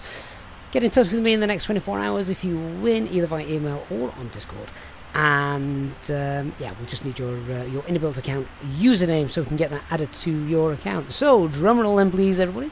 The winner of Innibuilt London Heathrow is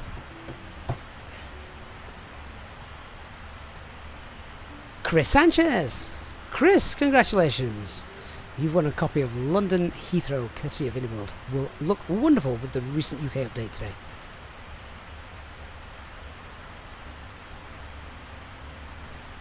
So Chris, yeah, just get in touch with me, mate, and we'll get that added to your Innibuilt account for you.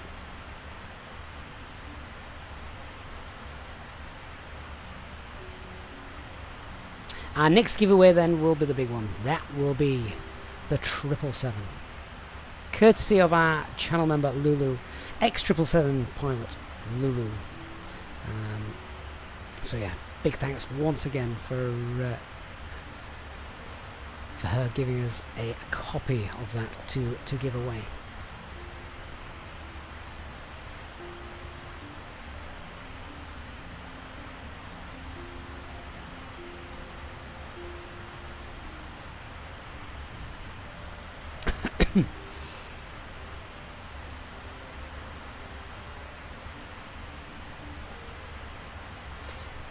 So probably just want to have a quick look at the fuel as well once we get to Oftofi.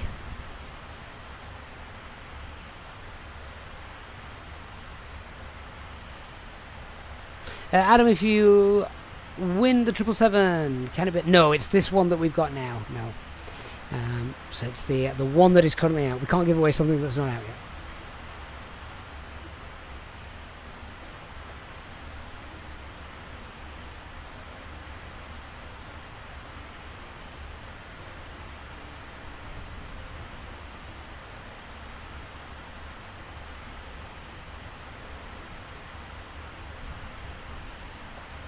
Just wondering if we could climb any higher for the last couple of hours, but I don't think we can.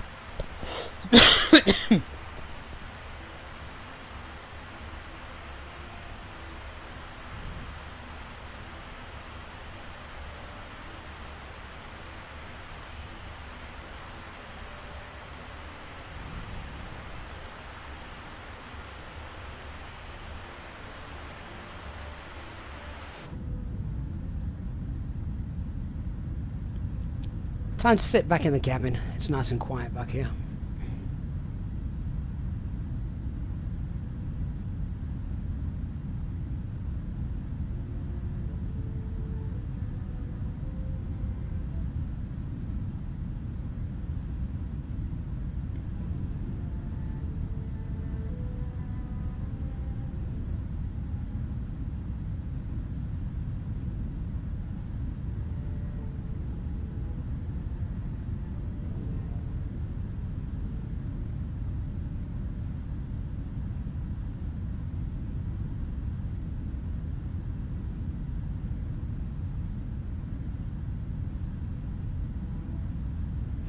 J-Hug, I do not fancy a failure. Not in an aircraft I can't fly.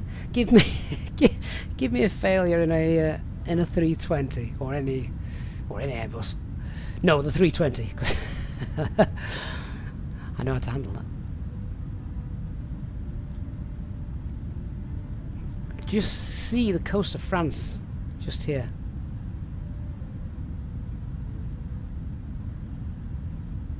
Hakan says, nice long haul we're doing. Yeah, how long we've been live for now?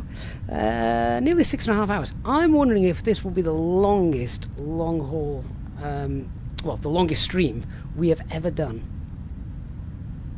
Although the Christmas stream is pretty epic when we head up to Romnieri and back, go and visit Santa.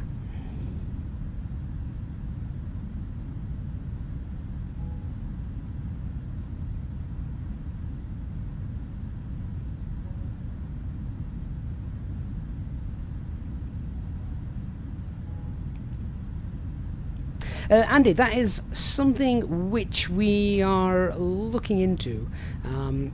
There's a few things myself and some of the moderators and of the channel and things are looking into for stuff like that, because obviously really appreciate all the support that the channel members give. So we do want to really start, coming up with things to really thank them for the support, because you are all awesome. So yes is the answer, the short answer to that. Nick says Singapore to Sydney was long. How long was that, Nick? Can't remember that.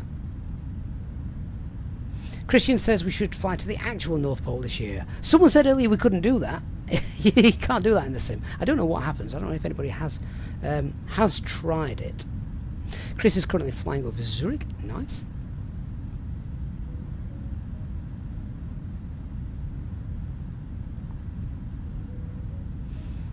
Few got 19 hours. We didn't do Singapore to Sydney in a Cessna.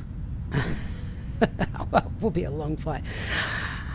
Can you imagine being one of these guys that transports Cessnas across the Atlantic, chugging away at low level altitude, one with no autopilot?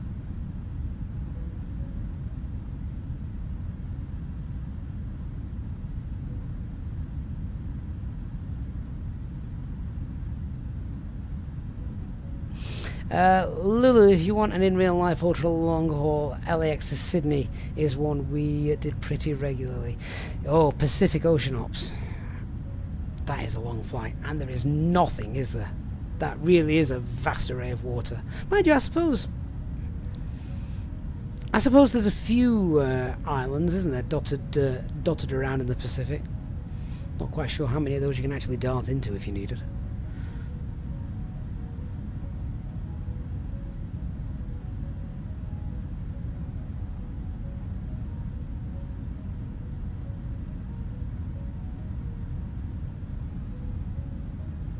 Andy, if we get an engine out on the 777, am I familiar with the procedure? Yes. I scream for Lulu to come in the chat, I ban everyone else from the chat and allow her and her only to speak. That's the procedure. My personal choice of divert airport is already set. I would probably be looking to go to Heathrow. Although we're probably closer to Paris now, depends what we've got. Heathrow is just because I know it. I don't know Paris that well. We rarely fly in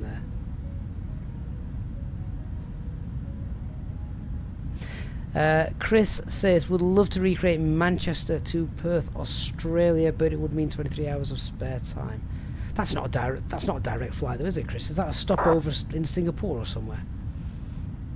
Nick, we are I think have we flown over Jersey? Don't know if it's beneath us. Let's have a quick look. Jayhawk's favourite airport.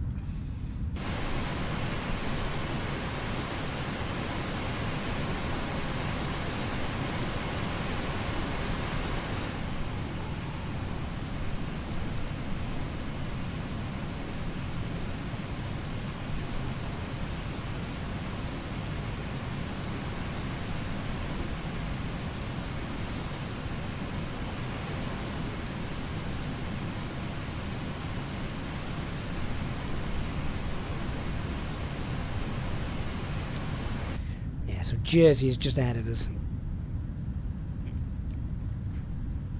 Jersey traffic, easy 152 41 nautical miles over the out of Bromley 26 for the ILS, and we are going to descend to 2,000 feet, easy Jersey traffic. That is the first radio comms we have heard for about 6 hours.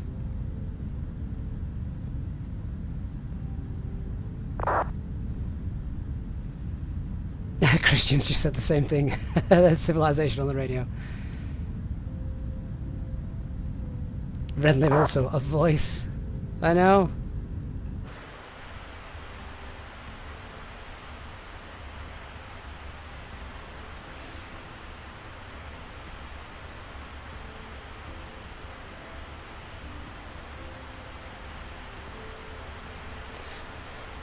Channel Islands down there.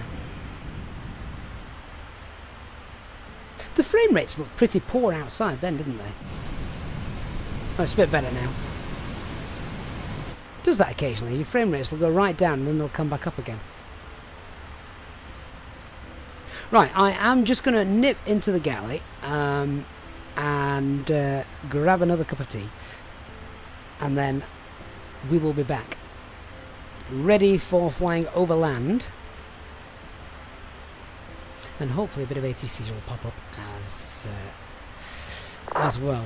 David, we should do the 16 hours raft due to Mount Pleasant and the Falklands. Indeed. Don't they do that in something like the A310 or the A300?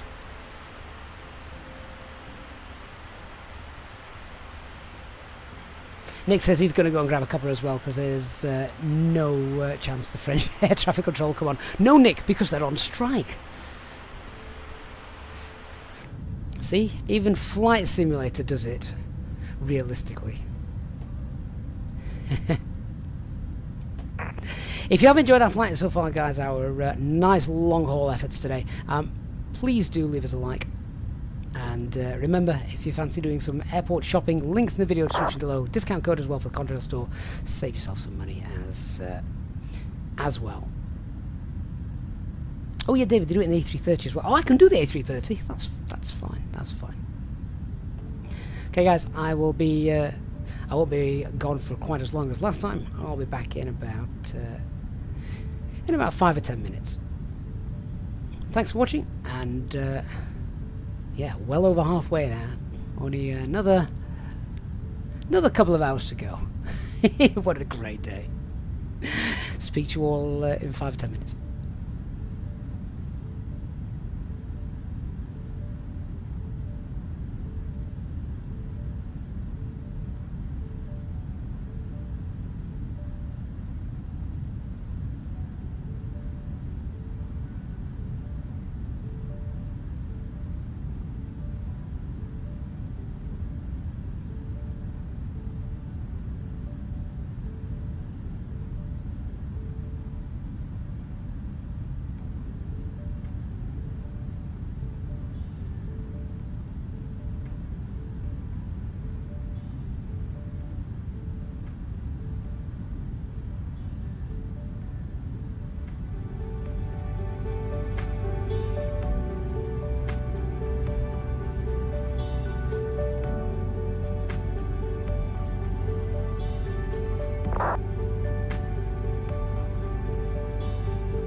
Jersey traffic issue 152, we are 33 Newark miles out of runway 26.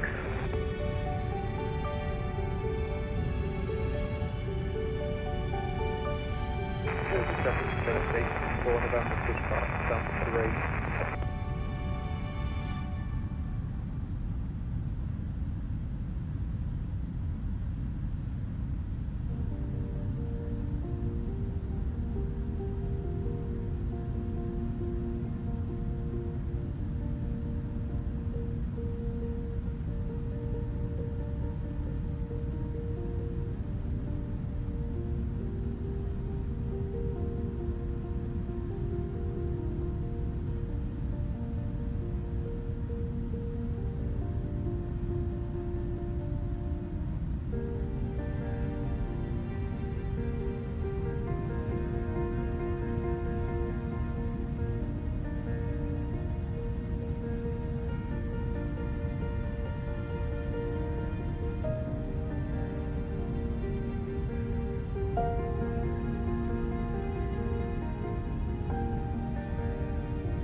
here's the traffic, easy 152, 18 nautical miles over and out of runway 26 for traffic on ground.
Actually, fruit bat, I was shaving the bikini line. Anyway, welcome back. We got any ATC still? Brussels controls online. Amsterdam. Don't think we need that.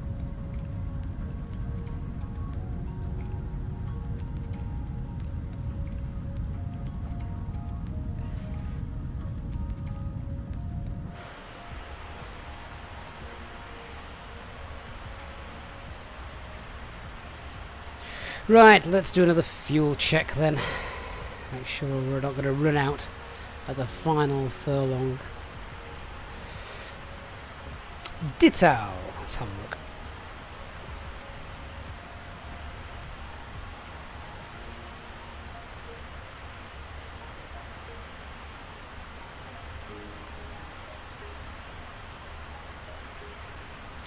Uh, 18.1, 28.1, 28.4, yeah, okay, so 28.4, we've still got 2 tons more than planned, that's great.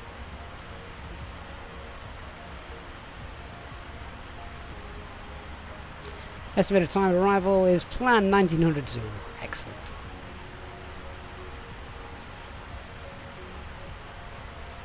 So at the moment we're in France, FIR. We'll be going over to Switzerland, then Milan, Zagreb, and then that's it.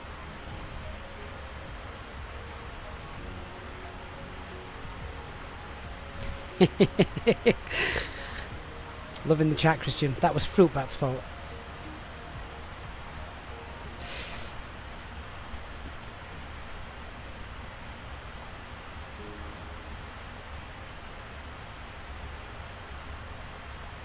Christoph, will we be passing Belgium?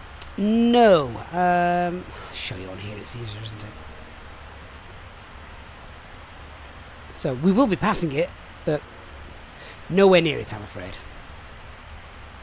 This is where we currently are. Should get a decent view of Paris. I think it's going to be too cloudy though, isn't it?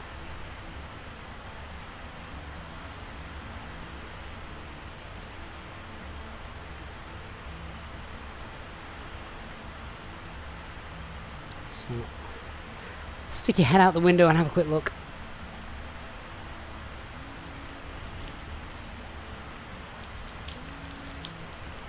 I am munching a crunchy.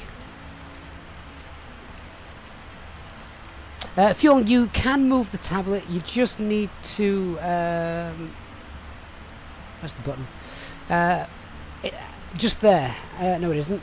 Where is it? That one there. Lock location. So if you lock it, it keeps it fixed. If you unlock it, you can now move it around. Look. So yeah, that's how you do that. Christian, if you click the pen 30 times you get a random aircraft failure. Is that true? Because that is just daft enough to be true. I'm not going to try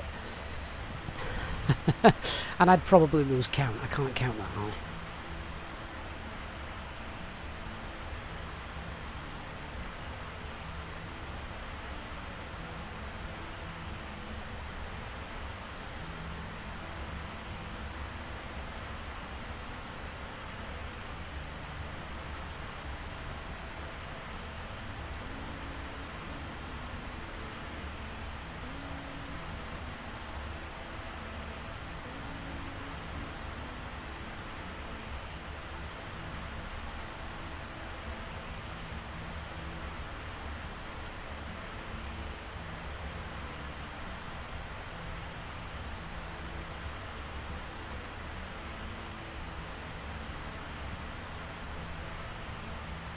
So as my chocolate bar of choice right now is a crunchy, I am muting the microphone as I as I eat it, because as the name suggests, it wouldn't sound very great for you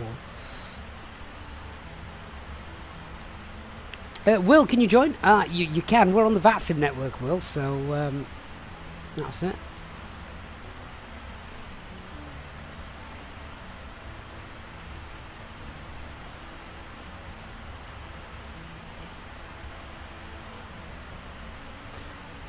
Wow, Luxembourg has got ATC. That's rare. I don't think I've ever seen Luxembourg with an ATIS report before. I think Luxembourg's got a really nice long runway of memory calls.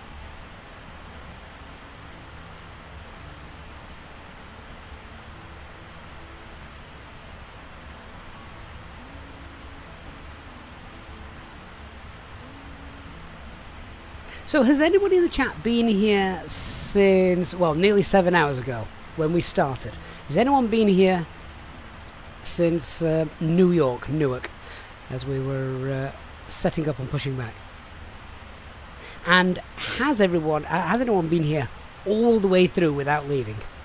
I can't imagine there's that many people that have done that. It is a long all day and flight. If you have managed to be here for the last 7 hours, non-stop, in the odd tea and toilet break, etc. Nick, of course, has been here. Yes, because you're the cabin manager. Flyby John's been here on and off. Christian has been in with a short nap. Me too. I've not even been here for the full time. I had an hour off. Lulu has been here since a break for dinner. Absolutely fine.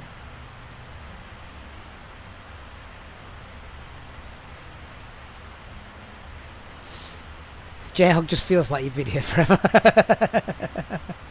Leon has, Miguel has, Christoph has.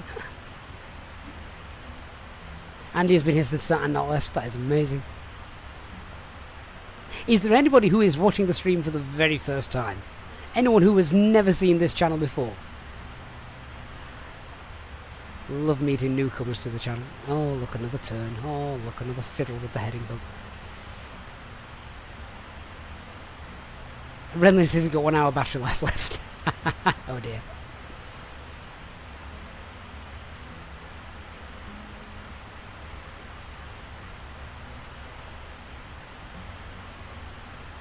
Captain Lancy says, hello, you watch so much of the videos about Microsoft Flight Simulator and hardware. Saw the video about the WinWing FCU. Do you still need to update the firmware? I haven't used my WinWing FCU for a while now, so I'm afraid I don't know. I don't know if anyone in the chat does.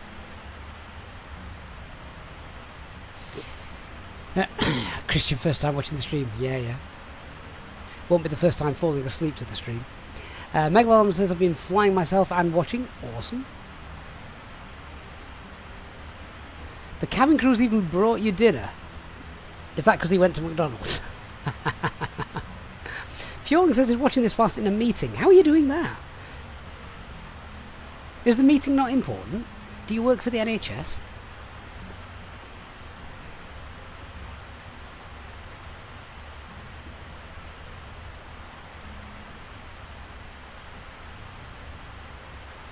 The problem with this whole heading thing is it changes so often. It's still got a lovely tailwind though. Beautiful tailwind. Flyby John says he did a flight to Dusseldorf during this stream.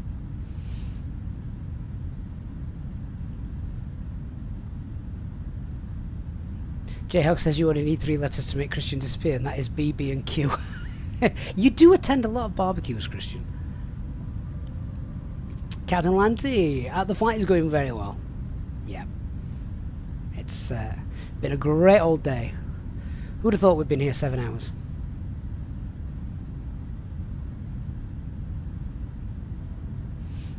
Fjorling says at a virtual meeting, diplomatic phase. Funnily enough, we are in a meeting with the UK's FCDO colleagues. So when you're in a virtual meeting, how many people are dressed on the top half and have got very little on below the waist? Hopefully still maintaining some dignity, but particularly when it's warm. Shorts, And maybe no socks. Sandals.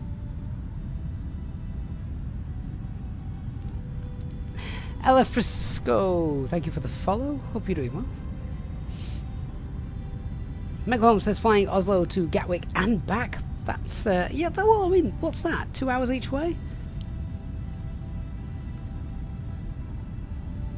Akash says, need to see a Singapore JFK flight on this channel once the Indy 350 comes. Oh, we'll be flying that A350 a lot. I like the A350. I think it's an amazing aircraft.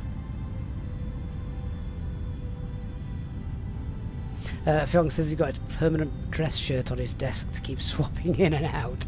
Yeah, well, why not?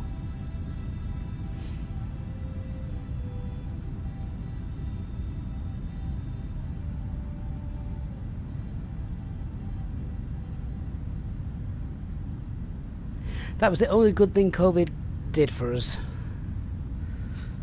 The pushing virtual meetings into being more commonplace, which is good for the environment, I guess.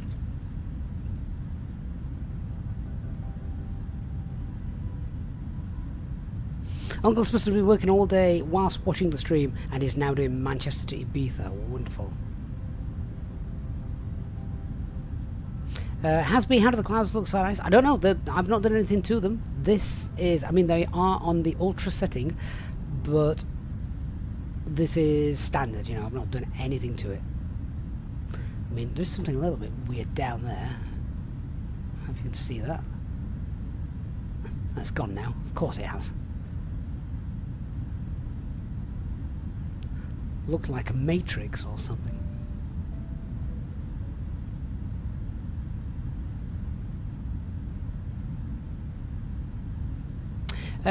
Rick Rashid, you have missed a couple of giveaways, but we've got the PMDG giveaway still to come. So you haven't missed that. Christoph says it loves virtual meetings with a stream of EasyJet in pilot in the background. Yeah, but you have to have us on silent, presumably.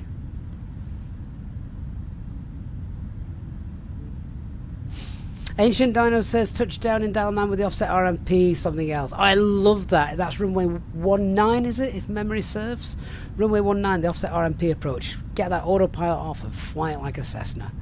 Bit of hand flying. Love it. Well, I love it in the Airbus.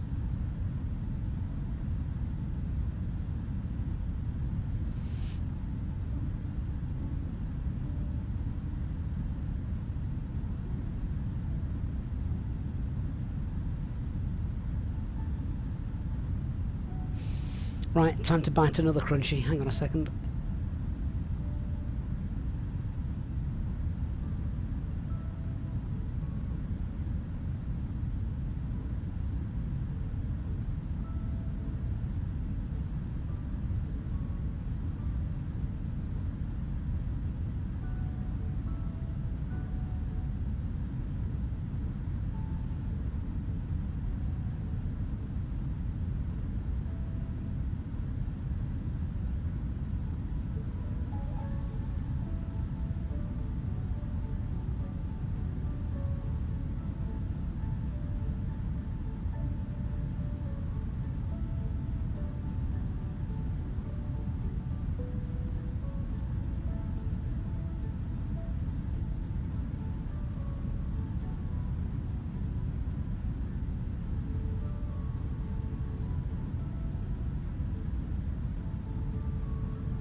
Yes, I do think those clouds are looking particularly nice. I think it's just the angle of the sun.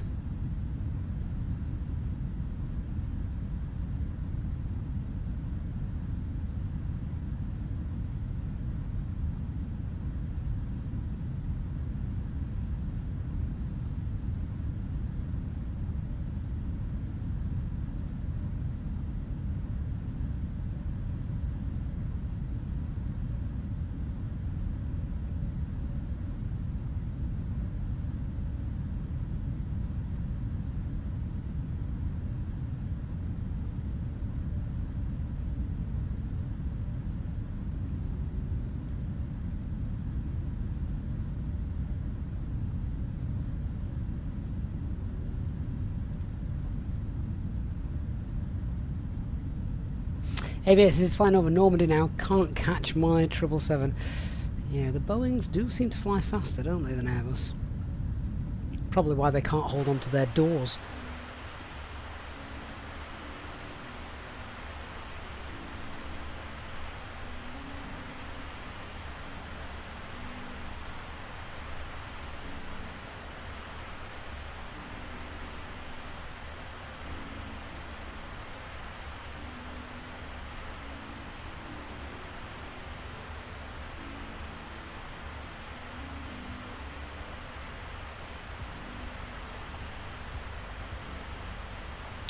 Still can't get up to 390, so I think we'll stay where it is. Let's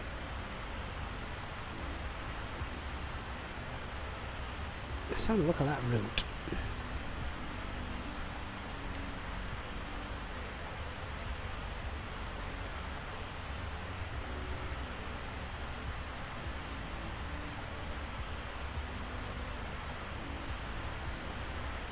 Seems like there's a bit of a dog leg in there, doesn't it?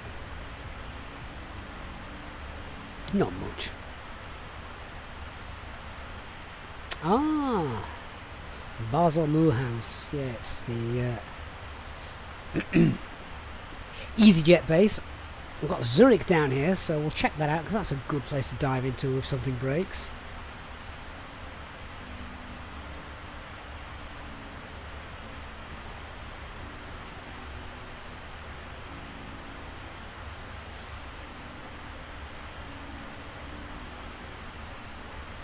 I actually can't remember the code. What's the code for Zurich? Zulu Hotel. That's it. Couldn't think. Okay, that's Cat 1. That's fine.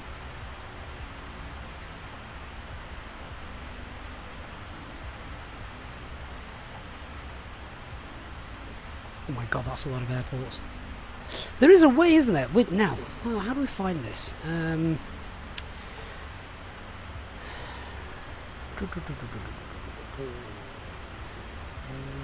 Won't be on there.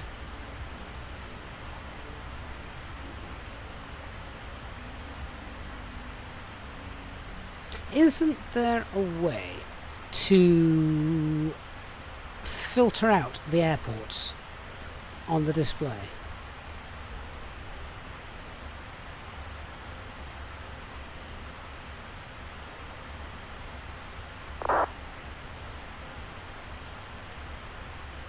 Can't remember how it is. Sure there's a way to do it, but I don't know which menu it'll be on.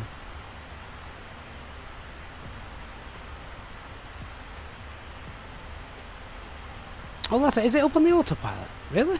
What? Up here? Surely not.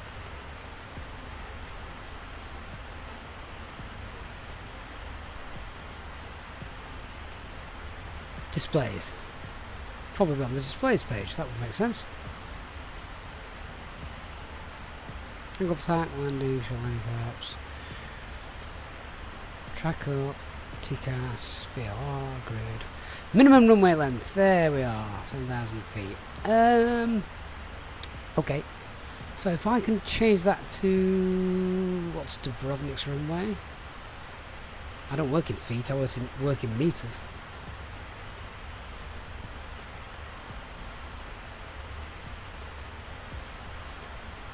Right. Let's go 10,500, which is close to Dubrovnik's. There you go. That's much more realistic. Now we've only got major airports on there.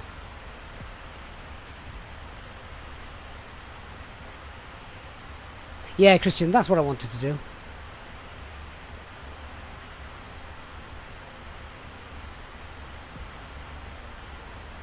Now I've only got aircraft capable of accepting this aircraft.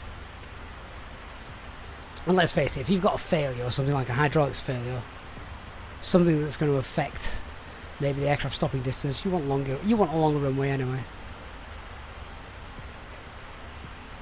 Organ conversion factor of 3.28. That's great to know, but I'm still going to need a calculator. It's easier to get the charts up. Hey, flight designers, you're back. How was work? Does it not feel strange that you saw us take off this morning, went to work, and we're still here, and we're still a good hour away? Probably a bit more, actually, aren't we? Hour and a half.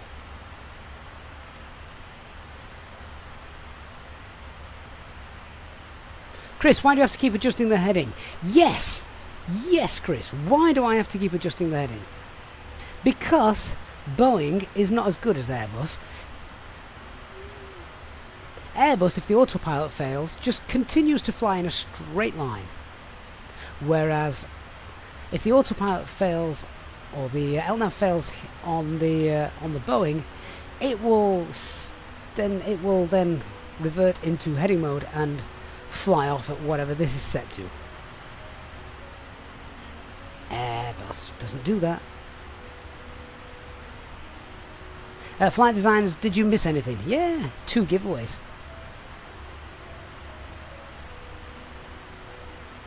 Jayhawk says, Chris, you've just started him off. I started 7 hours ago, Jayhawk.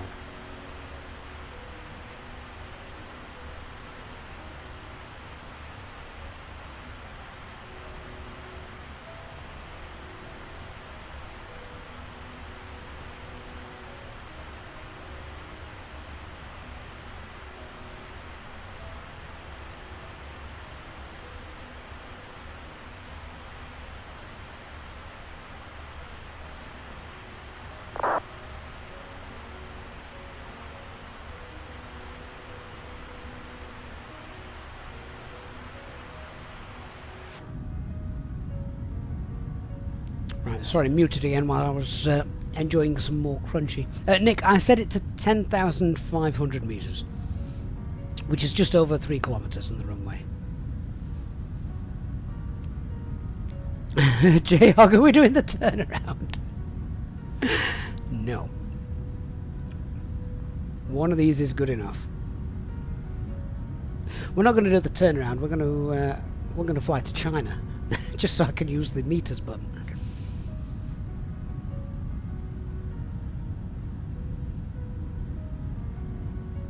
Milano radar is online, so we're going to be flying over their FIR region soon. Lulu, night stop in Dubrovnik sounds lovely. There are worse places. Dubrovnik's very nice. I want to stay. There's a hotel almost right on the flight path as they're coming in on runway 11, right on the coast, looking out of the Adriatic. Perfect.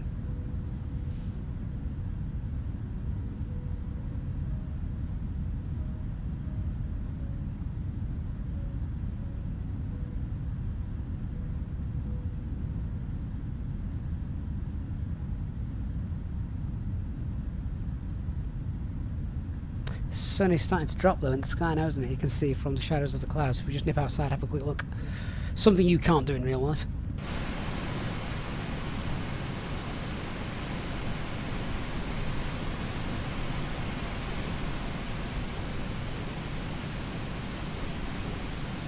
No contrails.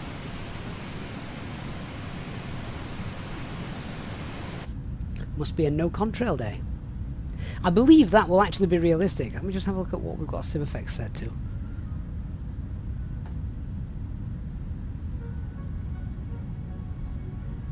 Immersion, dynamic, density spread. Yeah, so...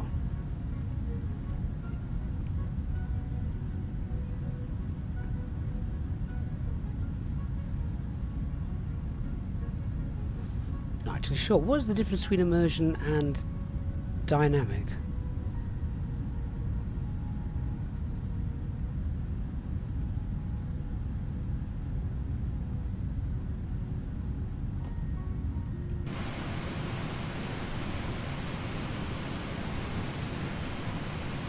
Still not got any.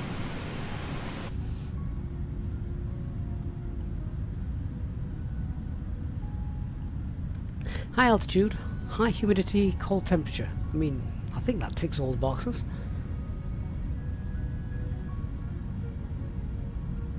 Overall quality. I'll leave that set to dynamic, I think.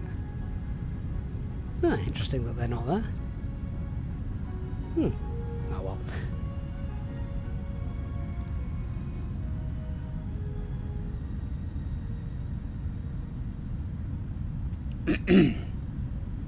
These ones have worked. We've seen these today.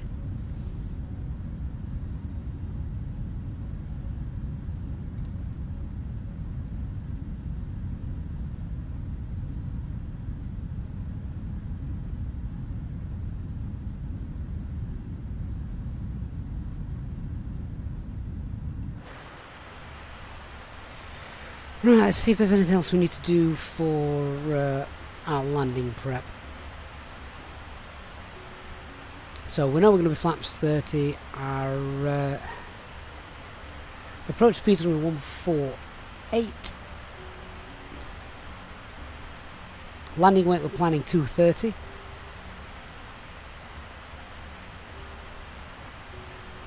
I think that's it, isn't it? Done.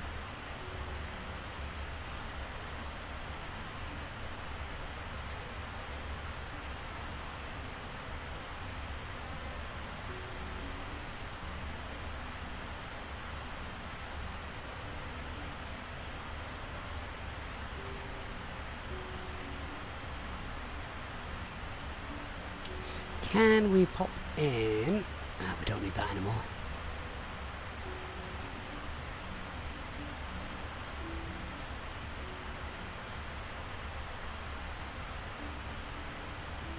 As we're flying over the Alps, 225090. There we go, that's our Alp line. We've got Geneva just down there to the south of us. So just the same as we do at EasyJet. So if we get a decompression this side of the line, we fly north. This side of the line, we fly south. Hey, right, where are we? This will probably help if we just show you here. So these are the Alps. That's Geneva. There's Torino, Milan. Actually, I could have just shown you the map, couldn't I? That might have been a bit easier for you. There we are.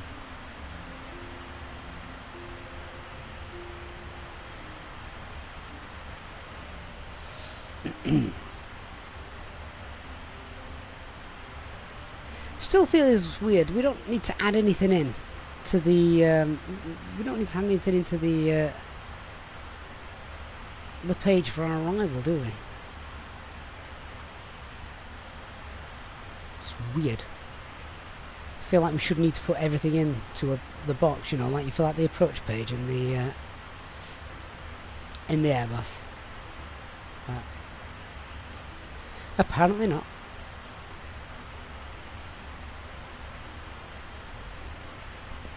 Right, last bite of the crunchy.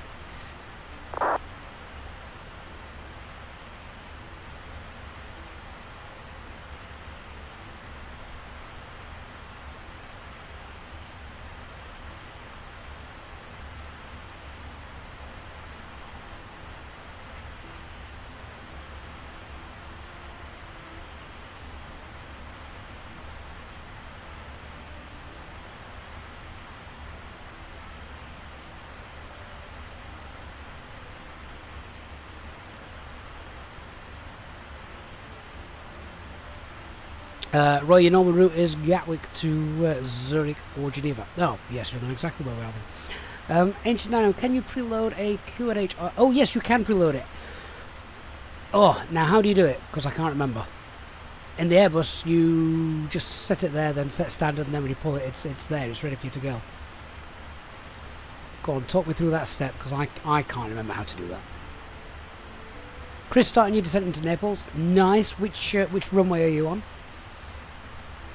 Because that airport has its own challenges, regardless of which runway you're coming in on.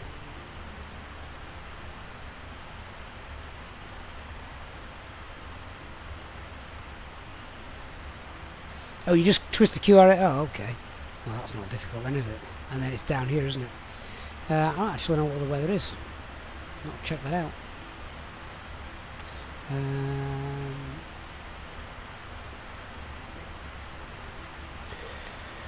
17:30 times it. Yeah, so that's 12 minutes ago. 1010.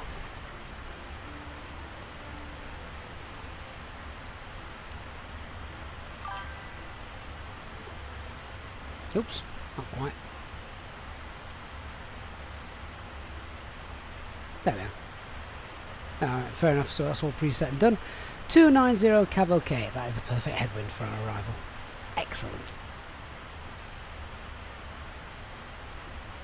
Chris, you're coming on runway 24. Wonderful. Manage your speed, otherwise you can be left high.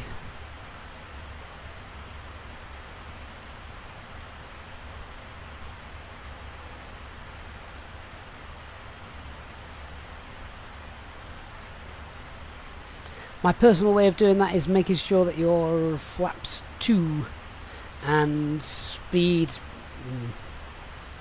probably about 190. I've forgotten the name of the waypoint. What is it? Let me find it.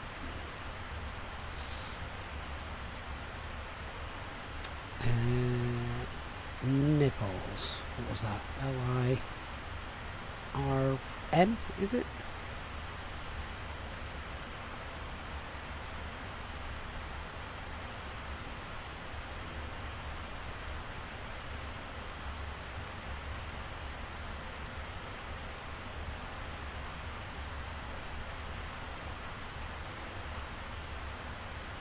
Yes, bento, that's it. 7,000 feet bento.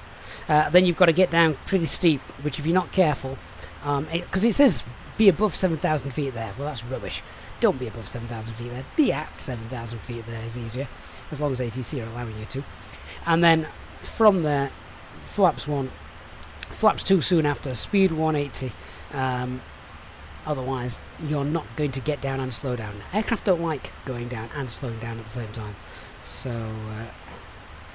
yeah, that's how you get into Naples. So I like Naples because you've got to think a little bit about it. And then also, if you're doing the opposite approach, runway 06, it's an offset approach. So fun, no matter which side you're going. Hatrin, insert forecasting the VNAV page. Had we already done that? I can't remember if we had or not.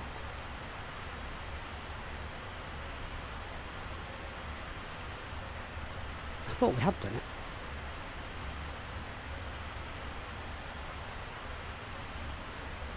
Yeah. That's been done.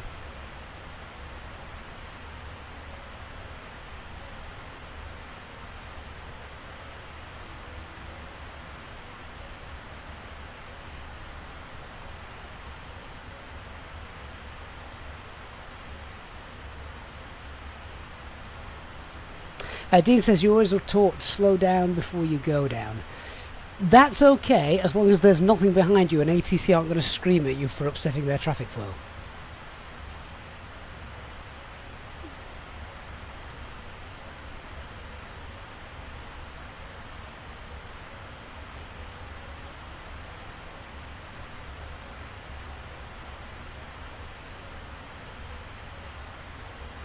David says you're going to approach mode. If we're talking Airbus, it would be approach phase. You're going to approach phase early to get my speed down. Yeah, again, the problem with that is whilst you're slowing down, you will level off. You can't go down and slow down. So if you're in open descent and then you go into the approach phase, whilst you slow down, you're travelling forward but not going down. So then that's where you can be left high if you're not careful. It's just one of the little puzzles, which is why I never get tired of flying the same aircraft and different routes, because everyone is different.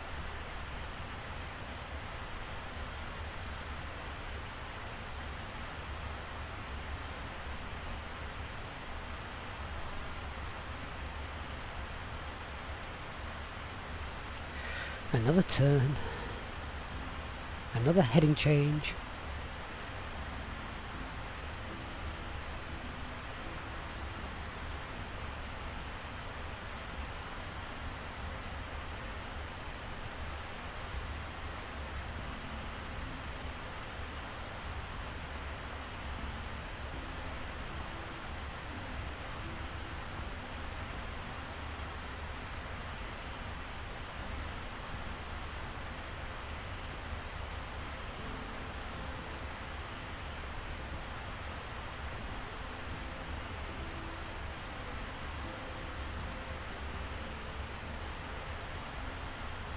So when will our top of descent be?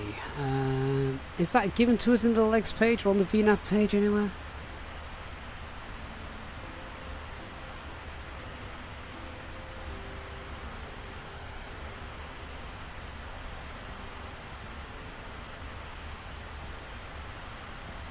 We're now not oceanic anymore, are we? So our step should be back to 2000, shouldn't it?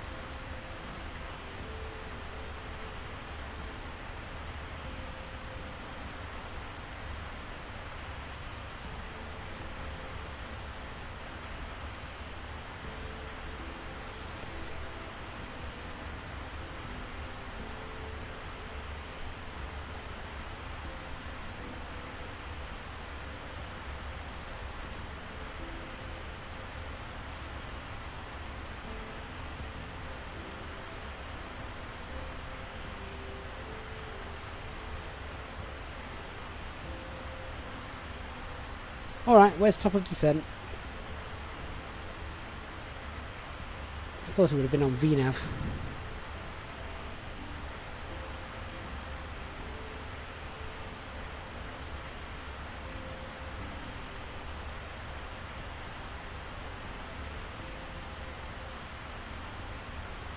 It's not on the legs page.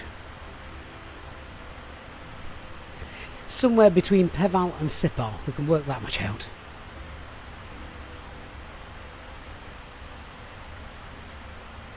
Oh, what a gorgeous view. Hatred, is it in the progress page? Whereabouts?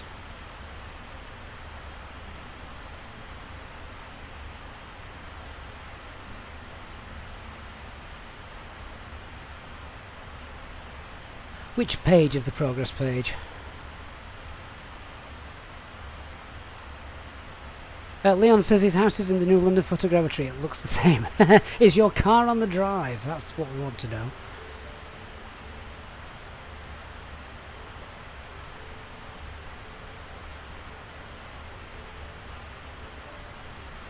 The Madcap VNAV prog page. That's fine. No, I don't want to see it on the map. I just wanted a time. I wanted an estimated time of arriving at the top of descent.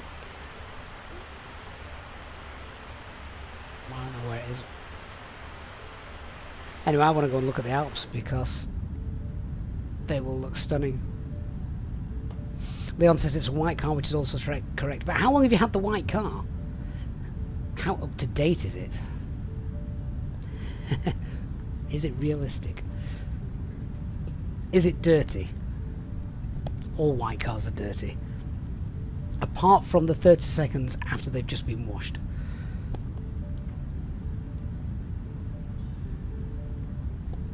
Oh, right. Nice flask of tea for the next hour. And then we'll be on our way down.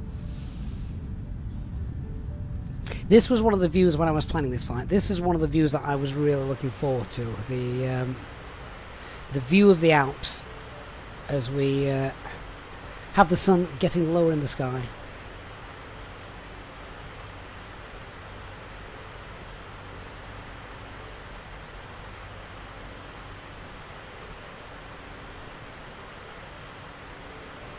Nick should be on VNAV page 2. Alright, I will have another look. I might just be being blind and completely missing it.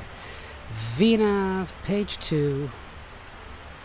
Max LDD. Where? Where?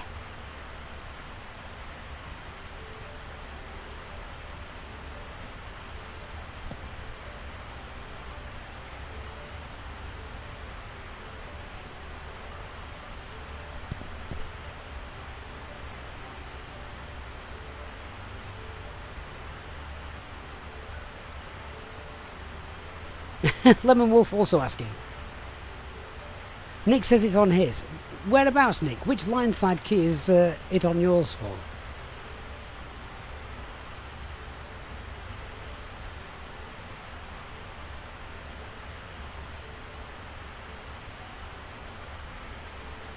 Oh, Christian, it appears when it says the step 2 altitude, but we're not close enough yet. It only shows within 300 miles. Right. Okay. Right, fine. We'll not panic then.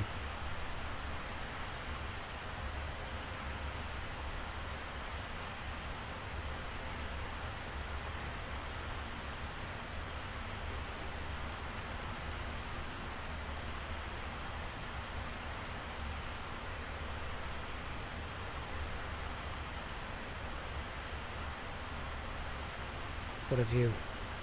Let's nip over to the first officer's side. Wow.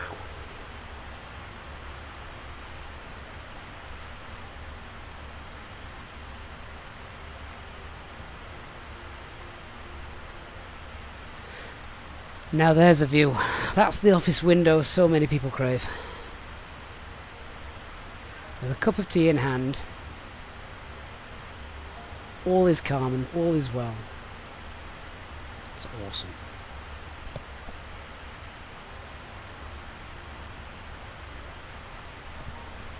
Spoiled soon by the fact we have to land.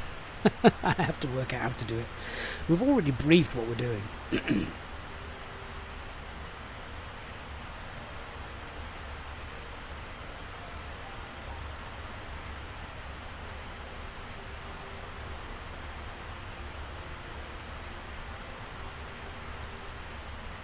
Funk says unless something dramatic happens. Well, yeah, because.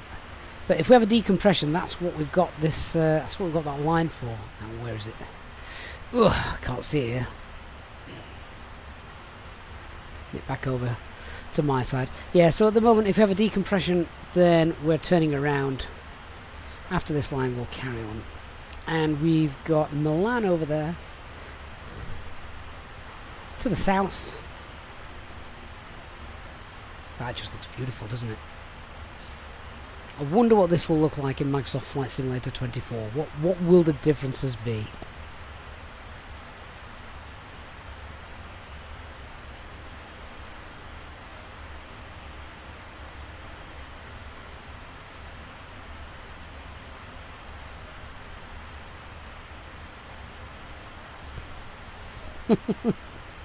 Christian just goes straight down the valley to Innsbruck.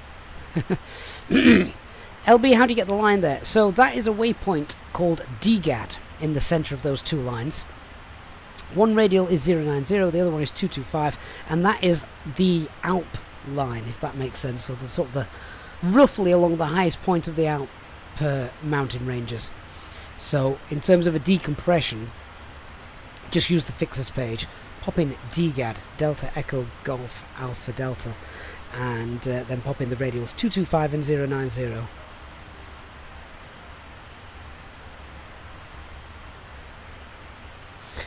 Oh God. GD says, has anyone been foolish enough to buy their other half a flight attendant's costume?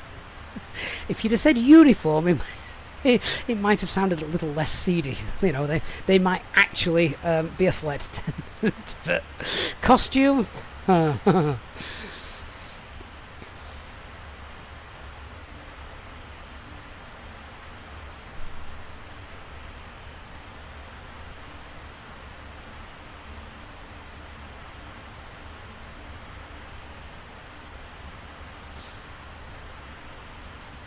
Ivan's RS, do I have the seated passengers in the 777? No, I don't. I've not updated GSX yet, so I don't have that.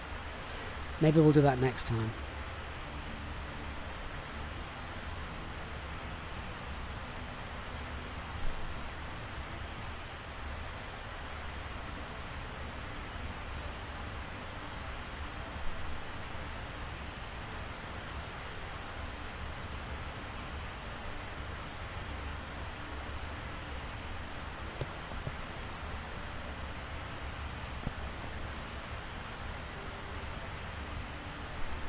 LB, overall opinion on the PMDG 777? Oh, it's a great aircraft, and this coming from a guy who doesn't know how to fly it. You know the next transatlantic crossing we're doing it in an Airbus. We might even do it in an A320. Although, to be realistic, it would have to be a Neo.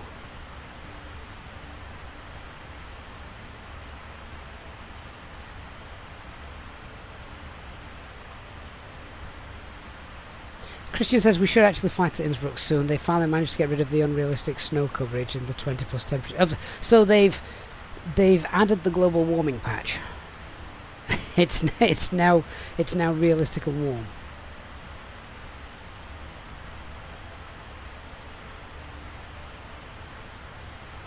LB, will I get the 777-200? No, probably not. I'm happy with this. The ER.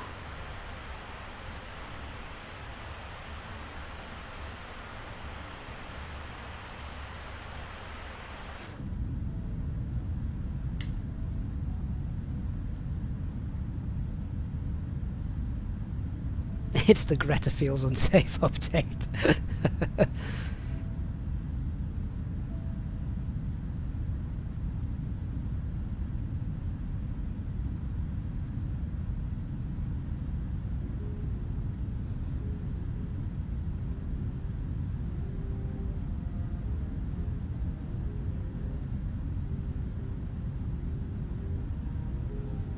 Zagreb radar is online, covering all of Croatia. Excellent. That's what we want.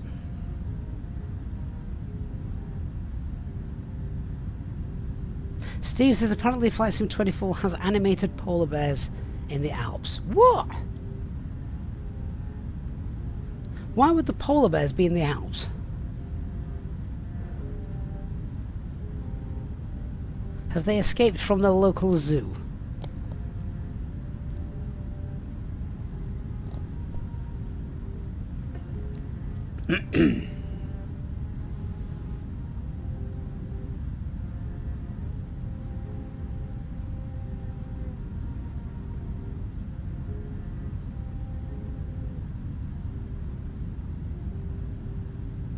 Lemon says, can we please visit the polar bears that live in the Alps? To be fair, I've got polar bears that live in Doncaster. About 30 minutes from me.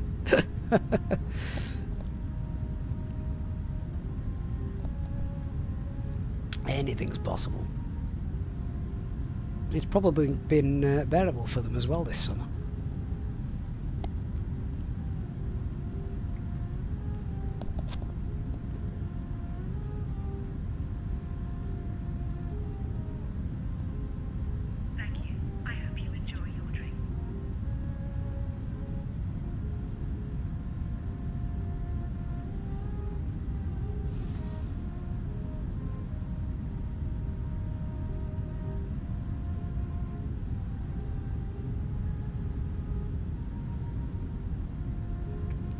Fruit, but I don't think Fox's Glacier polar bears count, but fair enough.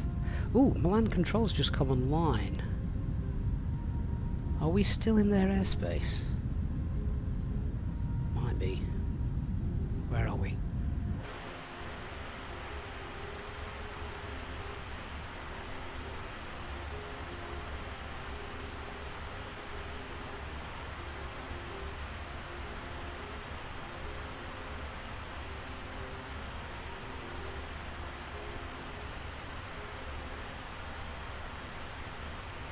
I think we might be in their airspace at the minute.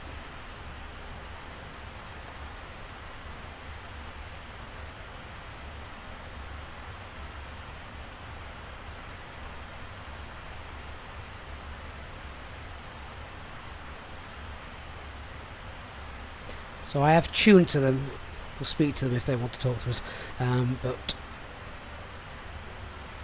we will be in Zagreb airspace pretty soon.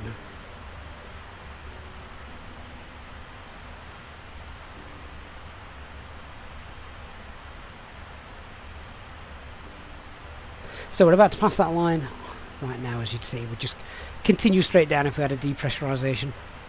Maybe head to the right a little bit. How's our heading doing? Oh, well off.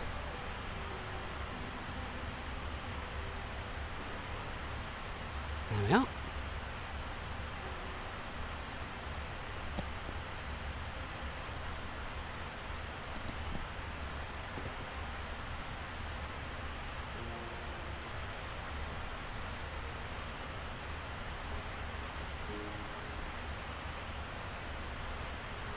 Roy, are the frequencies on the Jefferson charts accurate for VATSIM? I've never actually checked, to be honest, Roy.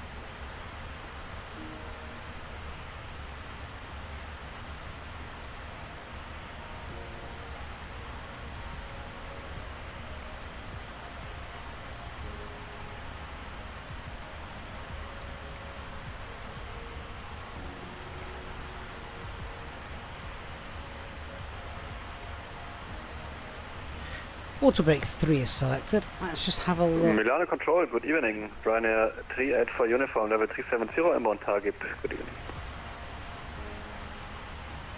So our descent checklist, auto brake set, landing data, we know our VRF, minimums are set. Let's just go through our approach briefing then together. Probably more so for me than for you. Alright, so as we said, the way we are going to fly a RNP approach, we are going to be doing the NERA arrival, and it's going to be the RNP AR approach onto runway 29.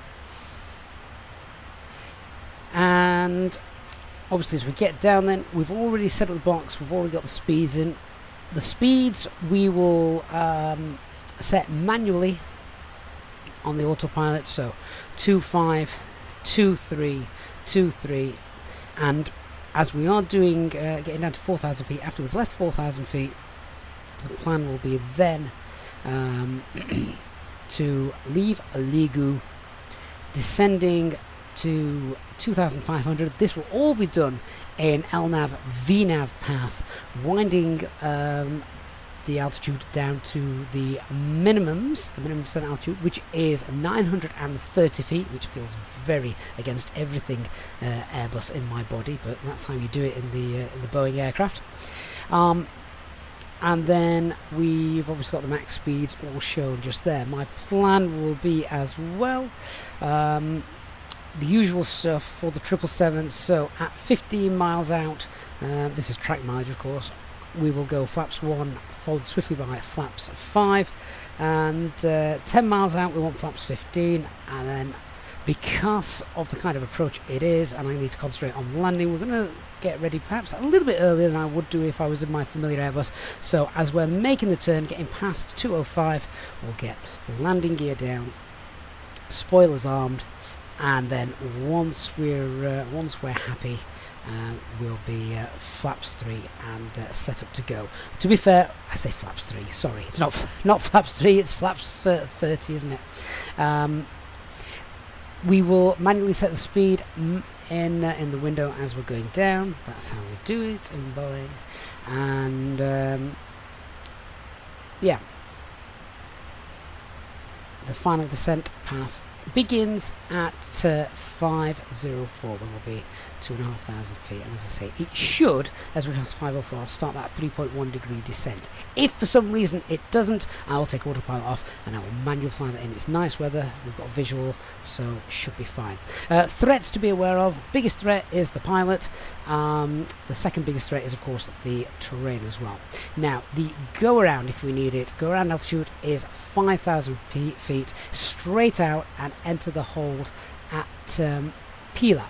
Now in terms of doing a go around with this, if we need to go around, then we could do there's no terrain straight in front of us, so we can do a soft go around. I don't know if that's actually in the 777, PMDG 777. So we can press toga, then that will give us the soft go around, about 2,000 feet per minute, and we pitch for 15 degrees, and if we're disconnected, once we're happy and the thrust is coming up, retract flaps, set flaps 20. Once we've got a positive rate, gear up, and then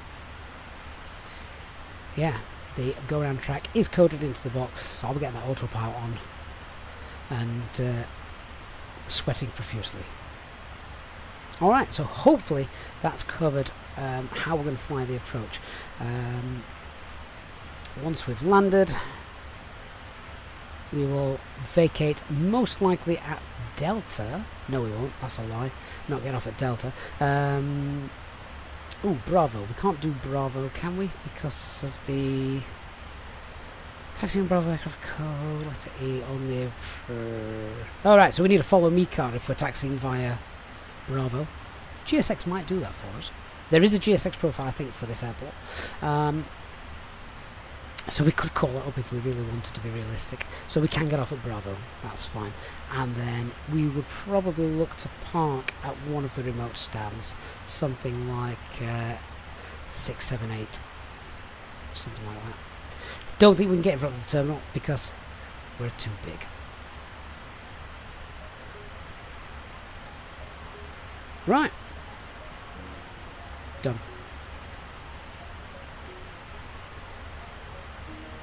Have we got a top of descent showing? Yes, there we are. 1831. That is in 20 minutes. Approach brief is complete.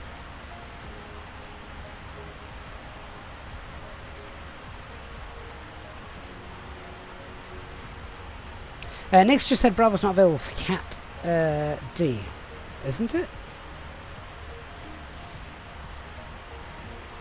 Which chart's that one?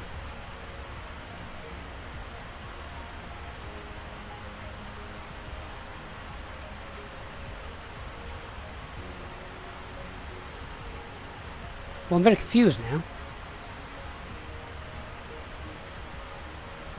Taxiing on Bravo by Cody or need approved by ATC's triple. Oh, well, that's a cat, so it can do it, but ATCs don't want us to. Well, in that case, we're going all the way to the end. I'm taxiing back on Alpha.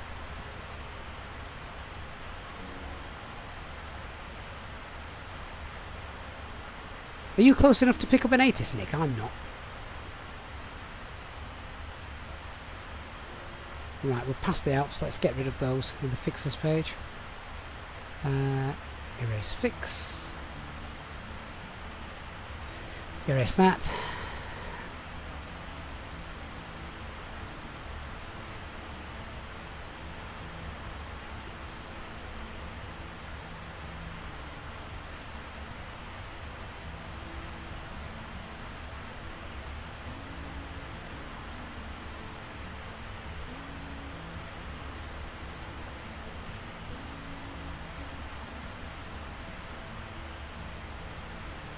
And a 15-mile ring around that, just to help me.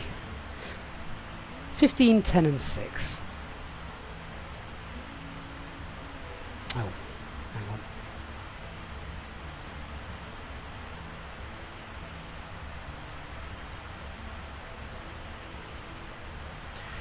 So that's flaps 1 and 5, flaps 15, and gear down no later.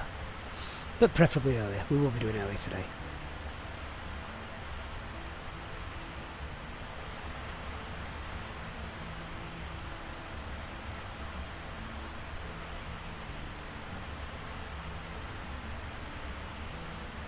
Christian says the biggest threat here is Nick going sloth speed on approach. Nick, what are you flying today? Are you in the 777?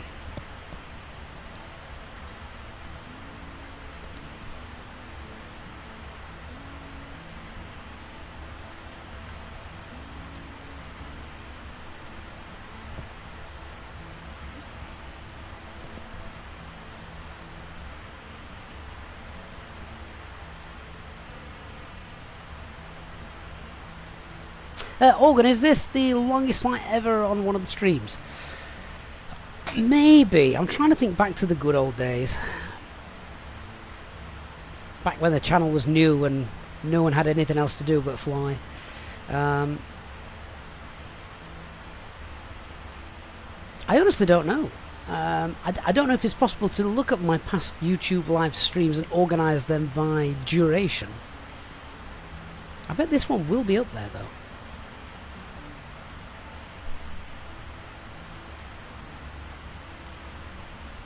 Christian, what about that Easter Island flight? Oh, that was a boring affair, wasn't it? We took off and then looked at water for 6 hours or whatever it was. Morph, you can put the runway in as a fix. I tried that because Airbus, you do LDDU 29, but it didn't like that. So is it just RW29? Is it that?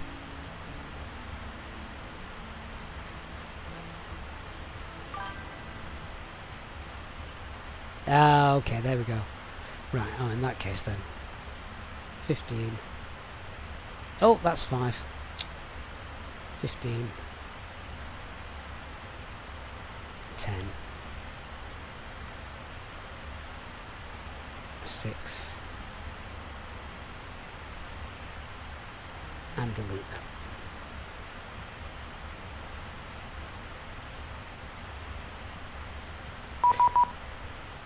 And we're in Zagreb. Or we will be in a minute.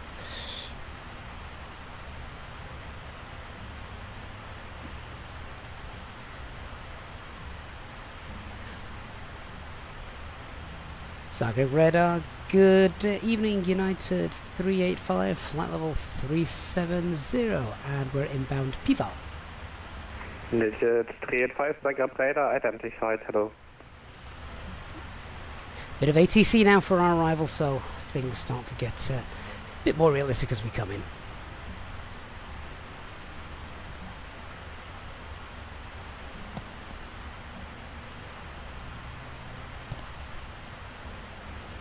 Aviation KPHX, I should fly the 737 more often. No thanks. I've got kids. I've got enough stress in my life without trying to fly that thing.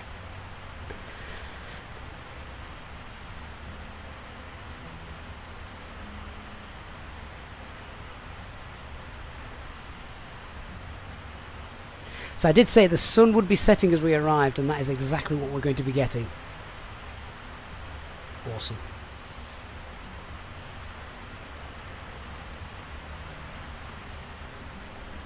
Right. Let's just update this. 1010, Cavalcade 29. Wow, it's warm there. And 298 is the winds. Beautiful. Alright, they're stowed.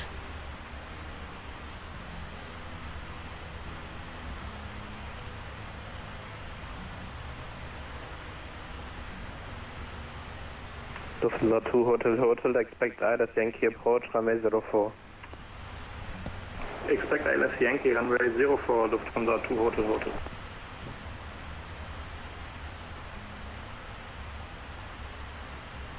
940, welcome copy. 940, roger. When I was planning this flight, SimBrief gave me my alternate, my primary alternate, as split.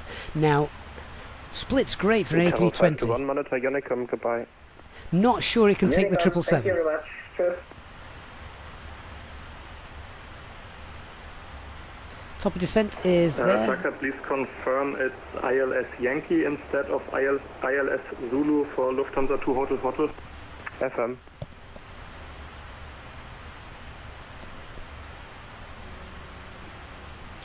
Oh, the last 8 hours have been building up to this moment. The approach into Dubrovnik. Lulu, landing performance calculations, yeah, they're all done. VAP speed is 148. Auto brake 3 with space to spare. And that's flaps 30. Christian, I did think about Elgav, Athens as an alternate, but then I also thought, wow, that would be a lot of peed off passengers, wouldn't it? So I think I did opt for somewhere like Zagreb, somewhere which got a nice long runway, and still in Croatia. Clever Trevor, would I be more confident in the A350? Absolutely, yeah. Of course I would.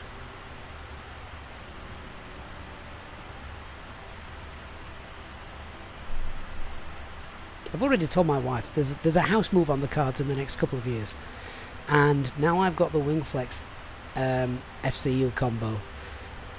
My next office, it will be built around a flight deck.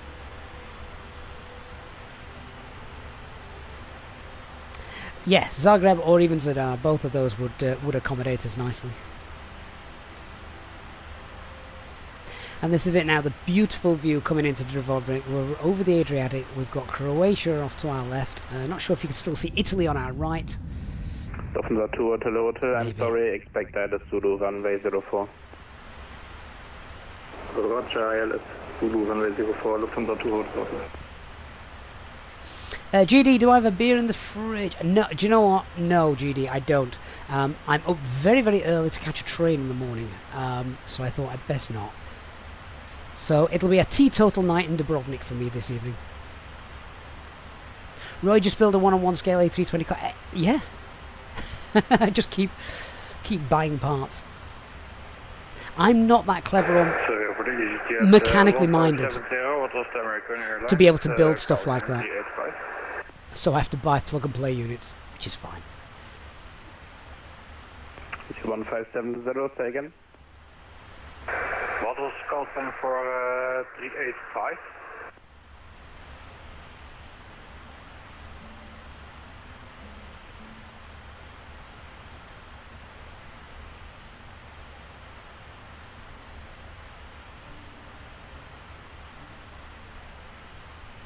AFM here. Yeah, I know. Well, what, American Airlines or Delta? FM United Adams. United, thank you.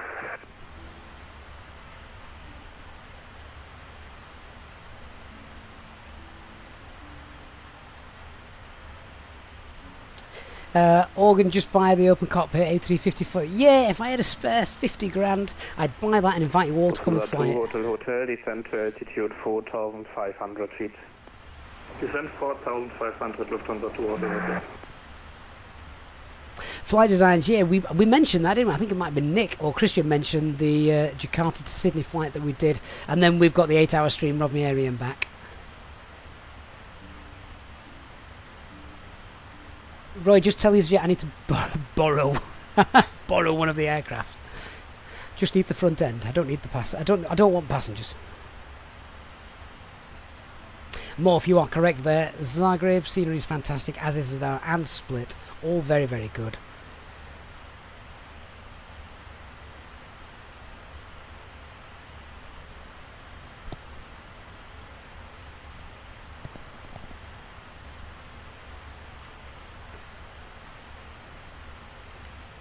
Lufthansa 200 Hotel via Exxon, cleared, published ILS Zulu approach, runway 04, maintain 4,000 feet until glide path intercept.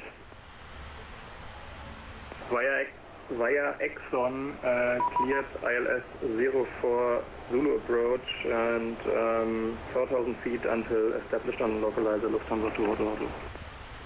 Contrails looking nice, stretching across the sky as well. Leon, I think if I span it, they'd be pretty annoyed.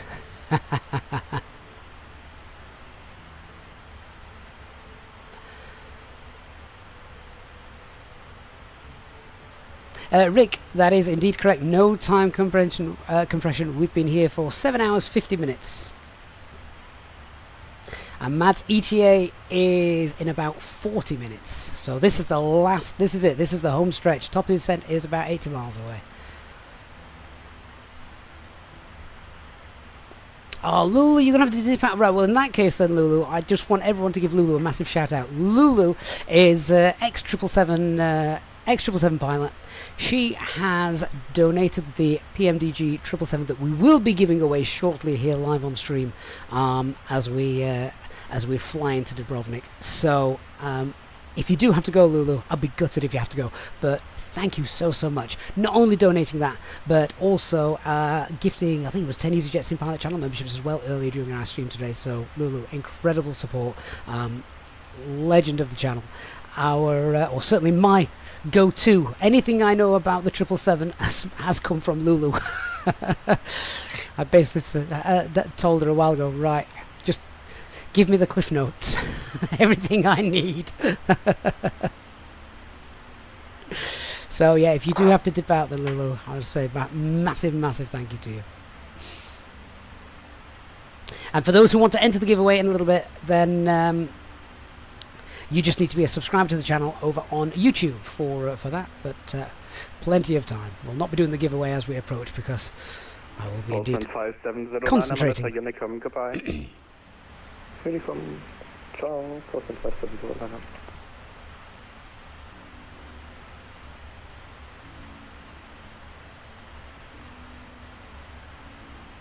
Flight designs, Darwin, Heathrow, 787, when? I would have to sleep at some point during that flight, I think. Flight designs. Can't do that. United 464, descend to flight level 240. Can't do that in one. That's the flight number 240, United 464. My lad was really excited the other day because he saw 2 Japan Airlines, which, given we live Lufthansa 2 Hotel Hotel is around Sheffield in the centre of the UK, we rarely see Japan Airlines. Lufthansa 2 Hotel Hotel. They were clearly taking a Arctic route Runway 04, clear to land. as they took off from Heathrow and were flying over to Japan. So he was very happy about that. Eric Vroom, the ETA is about 35 minutes.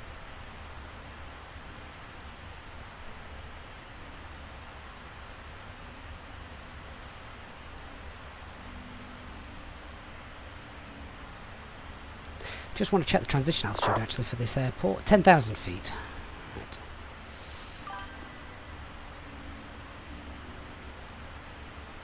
Right. Mads, we need to do a flight to the freeway OOMS. Where's that?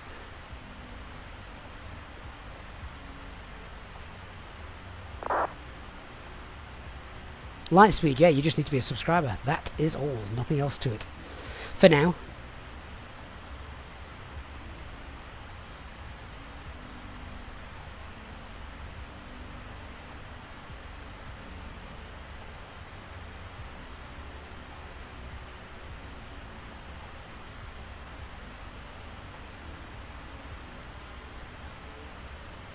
Aviator, how much was Premium Deluxe when it first released? I think it was about £110.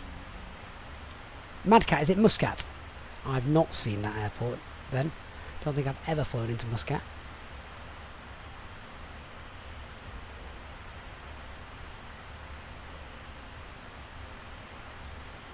DC Gert says a great senior is waiting for us in 20 minutes. Yes. Looking forward to Innibuild's Dubrovnik. Now, I am surprised Innibuilds have brought this out, only because Orbex had Dubrovnik for FSX, and it was great. One of the first payware sceneries I ever got for FSX.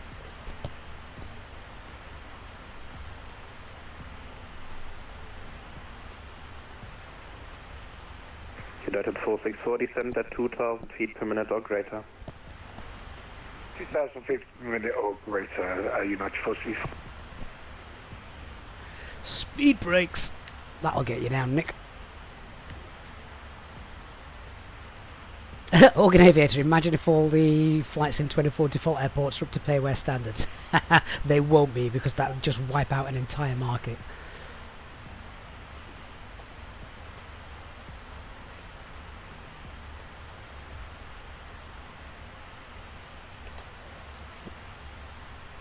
I suppose you could say, imagine if Microsoft bought all the all the airport creators, just bought the companies. Mads, I've just got that, thank you.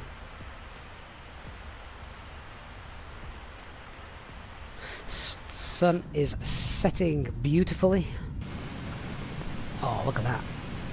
That is gorgeous. What a flight we have had today. In our beautiful 777.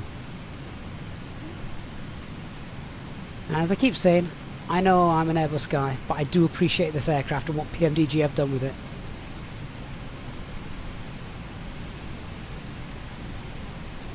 Oh, wow.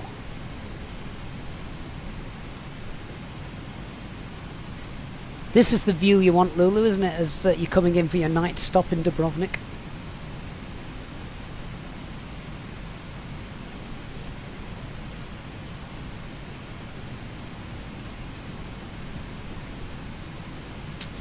Frisco, how much flight time left? About 30 minutes. And Elliot's back, or are you still at work? Have you just come home, Elliot?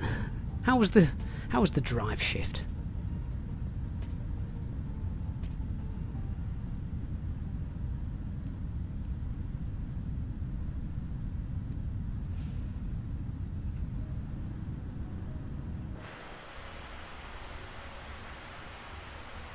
Organ, I have seen the OFP. Yes, thank you. That looked very doable.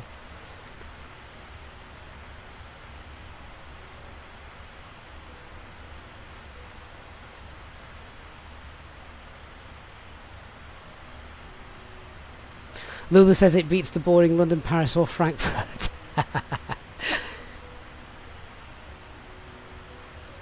United 464, contact Dubrovnik on 123.6, goodbye.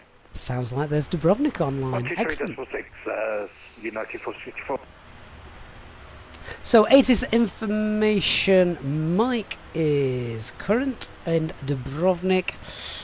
QNH 1010, it's Cav OK, 290 at 8, transition level 115 for in use, 29, taxiway Bravo, available for aircraft Alpha Bravo only, advises you have information, Mike, fine. 940, contact 125, Alright, decimal that just means, as we discussed a little bit earlier then with Nick, now we've got that, then we will look to get off at Delta. I don't think that's going to happen. Probably go all the way to Alpha and backtrack. Descending 3000 feet, inbound Papa Lima 401. Croatia 380, fly heading 060, vectors for ILS Yankee, correction ILS Zulu, approach runway 27. Heading 060, vectors for ILS Zulu, runway 27, Croatia 380. Croatia 380, stop descent at flight level 130. Stop descent flight level 130, Croatia 380.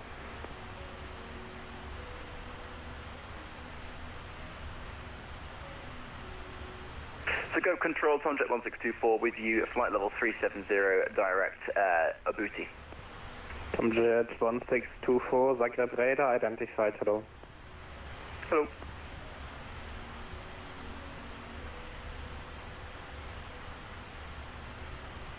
Lufthansa 2 Hotel Hotel, contact Zagreb ground on 121.850.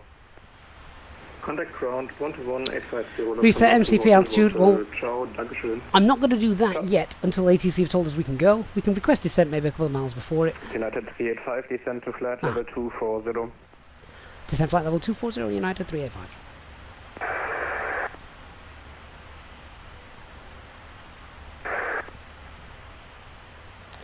So, thrust LNAV and VNAV speed.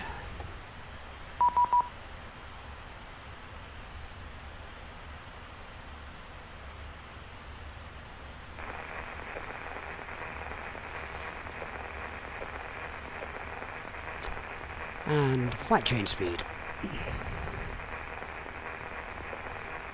Who's got an open mic?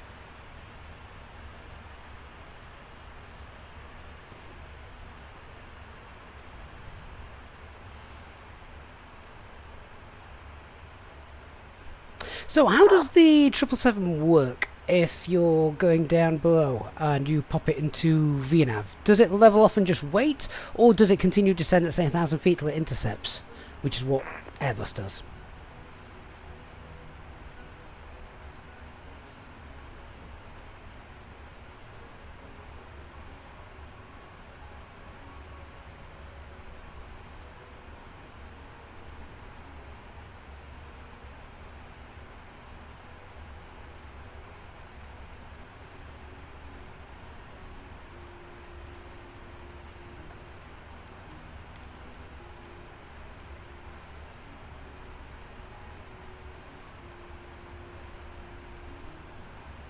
So if we pop that into VNAV, this won't level off, will it? But it will...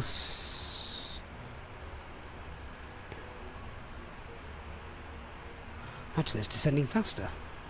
EV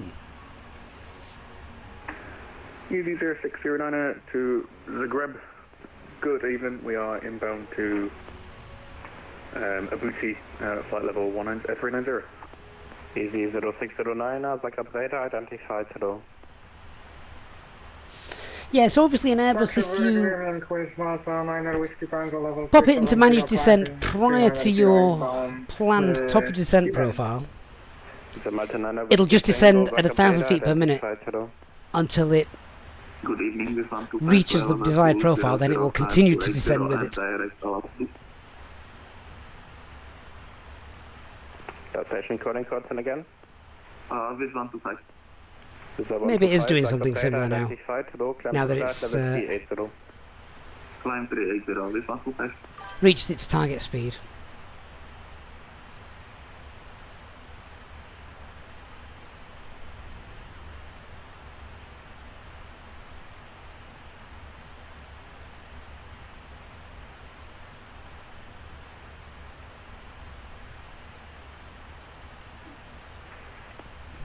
Zagreb Stewart 5 Charlie Mike, KF level 170 for 200. Stewart 5 Charlie Mike, Zagreb radar identified, hello, climb to flight level 380. Wow. Stewart 5 Charlie Mike. Look at that. I don't think I've ever seen the sky so red. Clearly due to the heat and humidity. That is beautiful. The 1570 indicated flight level 400, report your requested flight level. Now transitioning, there we go, idle and VNAV path. For the 1570, 360. The 1570, roger, climb back to flight level 36, correction, descend back to flight level 360. Descending back to flight level 360, sorry. He needs to cancel his, descend to altitude his C major chord. Polar 1013. Descend 5000 feet, QNH at Polar 1013, Croatia 380. Inquiries, thank you for the follow.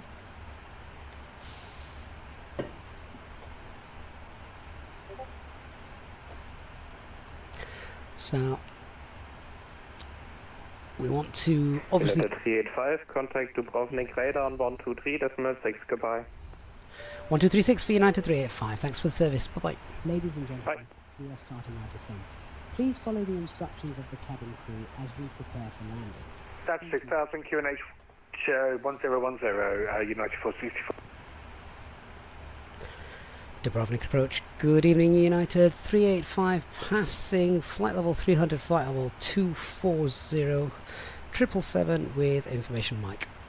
Ladies and gentlemen, as you... United 385 Heavy, dobro večer, Dubrovnik radar, identified information, Mike, continue descend level 120, follow NERA 1 Yankee arrival, RMP Bravo 29er. Thank you.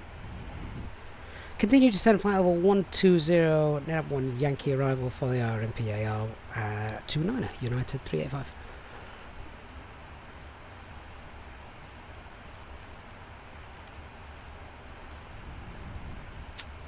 So 120 set.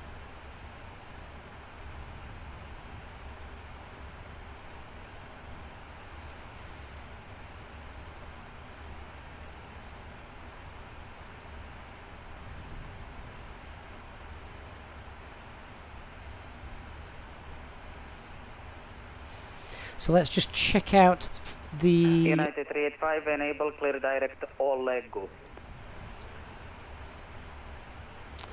Clear direct to Olegu for United 385.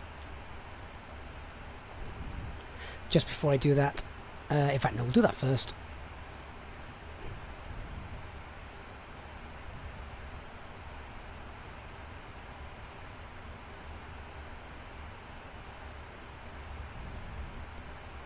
And now we need some spoilers.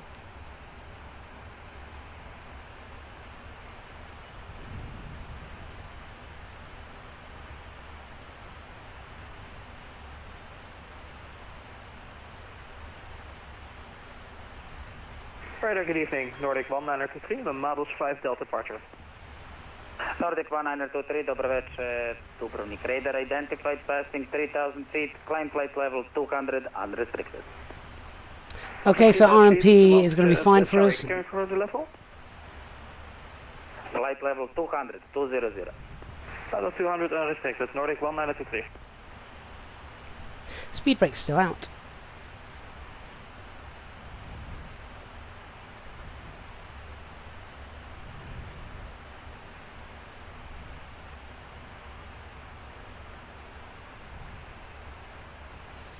And now we're back on path. Matthew, good evening mate. So it will first adjust thrust to maintain 1250 descent at its targeted speed, then once it reaches the descent rate it will enter hold mode in which the auto thrust system is not active. Fair enough.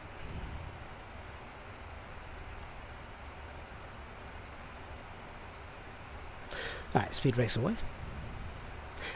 And then it will pitch to maintain that speed until intercepts in the profile. We're now back on profile and we'll have VNAV path, so that's good. I feel like I've still got lights on that I don't need.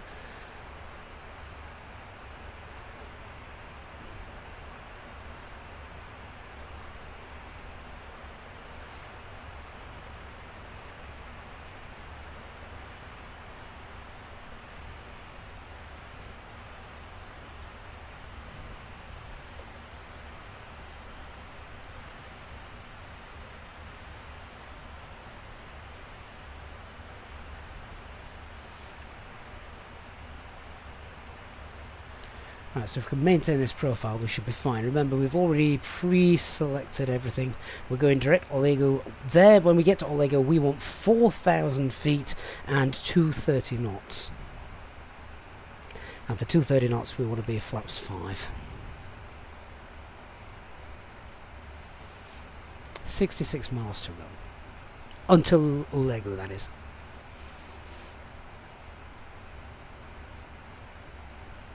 Mr. Monka, how do you get points? You simply chat and watch the stream, and they will accumulate over time. Nordic 123 in a left turn, direct to Ubuti. Left turn direct to Ubuti, Nordic 1923. Thanks very much.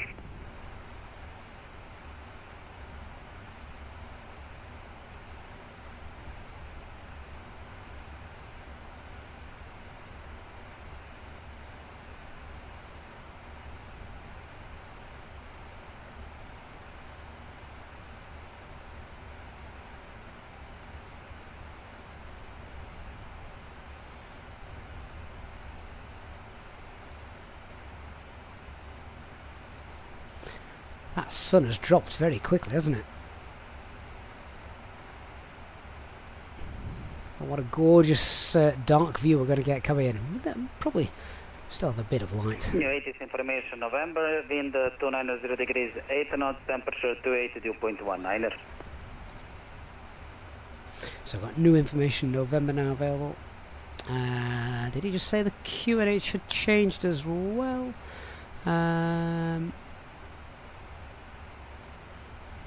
No, QNH is still 1010.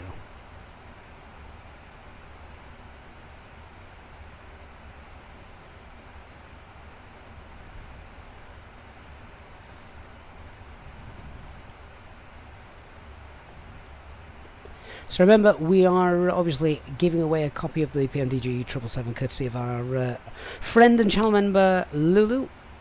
It's been a long day.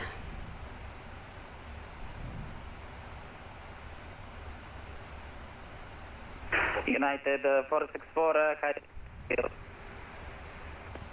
Oh. So you were broken there, United 464. Lost comms. United 464. Oh dear. Still broken. Oh, not what you want. ATC. Switch to alternate frequency.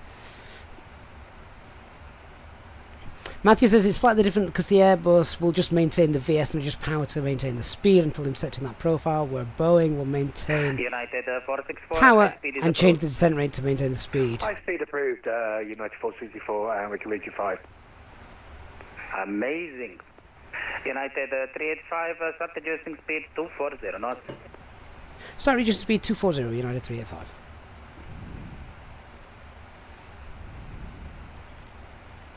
Nordic 1923, contact Zagreb, frequency 135.8, bye-bye. Zagreb 135.8, Nordic 1923, thanks, have a good evening.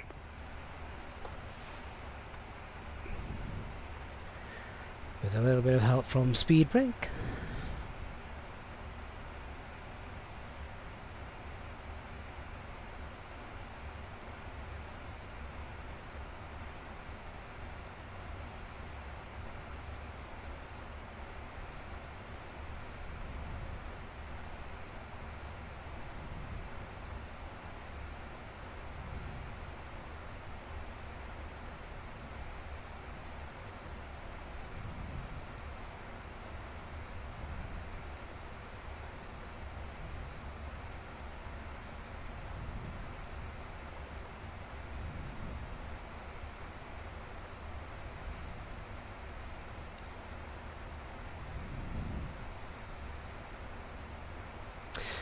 Okay, so just keeping our sort of mental arithmetic going with the miles we've got.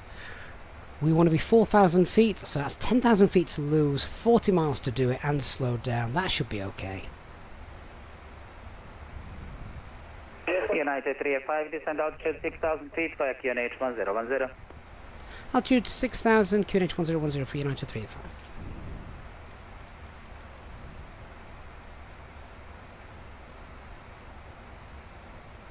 Okay, 6,000 and QNH 1010 set. Speed brakes away. Approach checklist. Altimeter is set.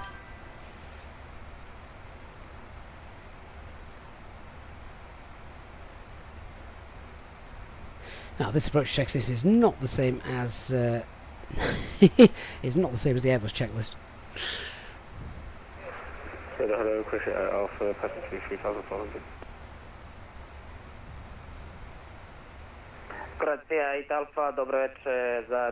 This checklist assumes ILS. We're not doing ILS. Climb runway heading and climb forward 200, Croatia Alpha.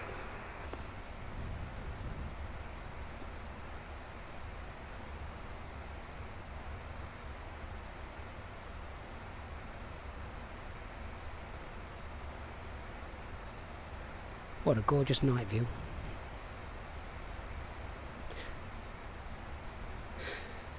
Okay, so descent checklist after passing transition altitude. Altimeter is set. Speed is 240. We can get the landing lights on as we get down to 10,000 feet. And get seatbelt signs on as well.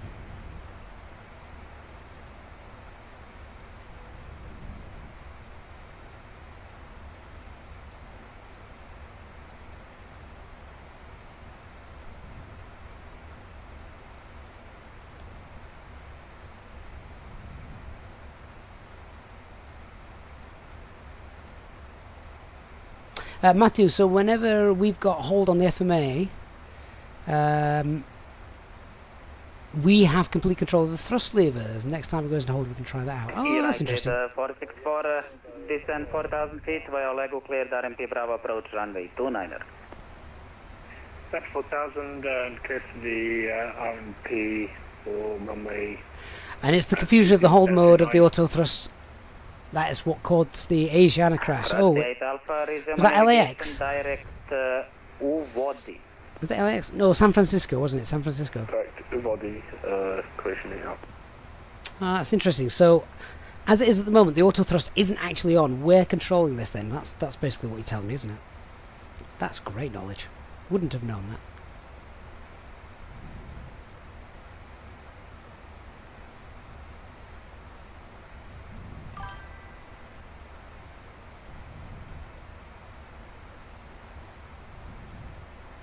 And that is our first little glimpse of Dubrovnik. Look, there it is. 23 miles to Olegu. Just for a reminder, from Olegu then, 4,000 feet, 230 knots, so the maximums. Well, 4,000 feet is what we're going to be at. 230 knots. I'd like to be a little bit slower if possible. Alpha, contact Zagreb radar frequency 135, decimal 8, bye-bye. Cruise ready. Before this mate, Croatian Alpha, boy.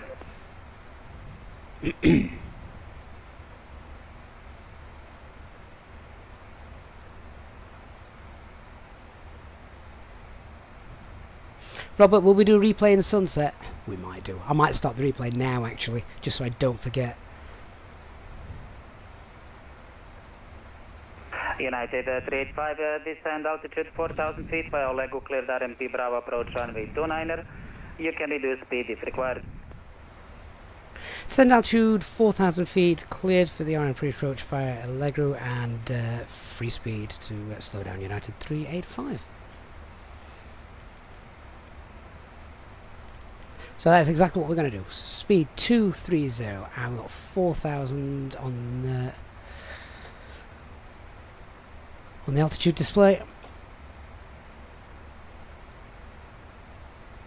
And let's start configuring. So flaps 1.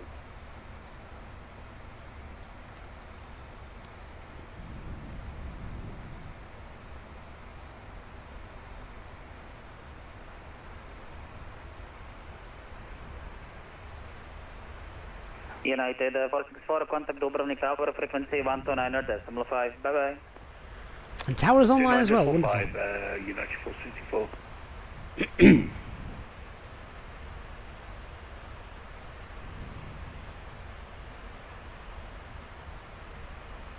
So as long as I've understood this correctly, we would then, once we leave Olegu, wind this all the way down to the minimum descent altitude, which is 930, and then it should maintain the VNAV path that's programmed in there, which includes holding at 250 until we get to 504, then the glide path 3.1, so it's a slightly steep approach as well.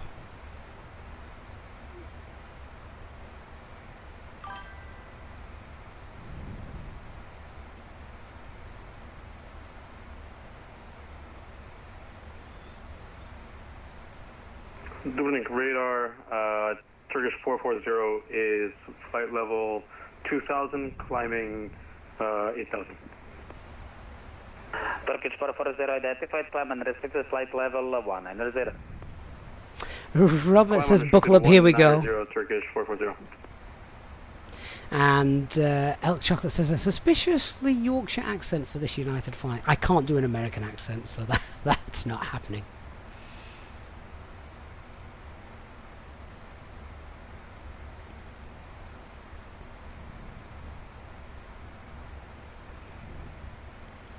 Right, we're going to start slowing her down.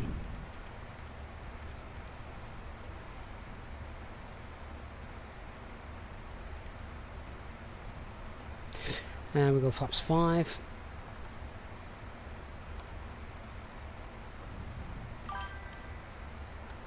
Oh, I don't want flaps 15, flaps 5, there we go.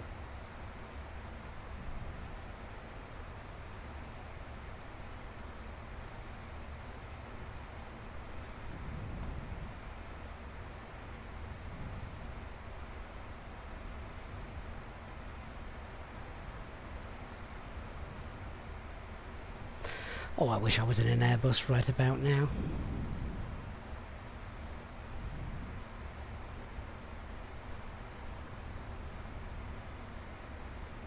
We're right on profile though, so that's good. And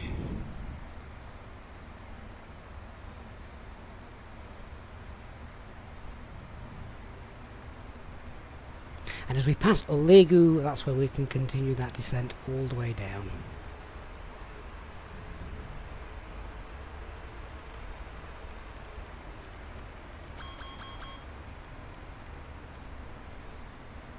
United 385, contact Dubrovnik Tower, frequency 129.5, bye-bye. Over to tower now, thank you, United 385, good night. Flaps 15.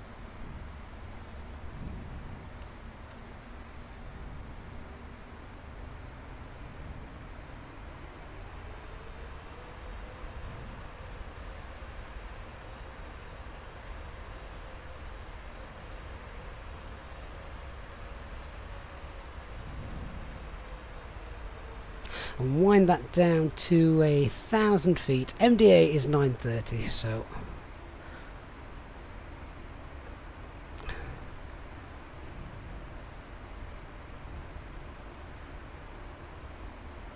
should continue to descend, holding that path. Flaps are 15, so let's set the right speed.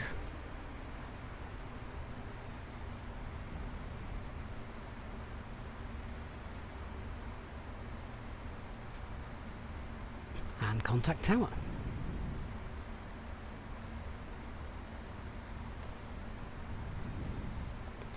Tower, good evening, United 385 on the RNMP approach and just passing 3,500.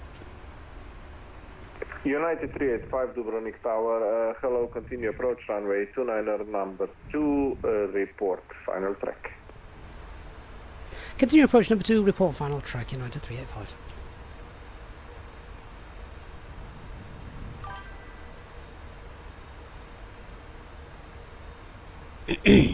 Ancient Dino can't use the approach mode on RMP approaches. Apparently not, I don't know. This is the way I've been told to do it. So if Matthew is still in the chat, or Lulu's still in the chat, I'm sure they'd be able to answer that question for you. Don't ask me how to fly a Boeing.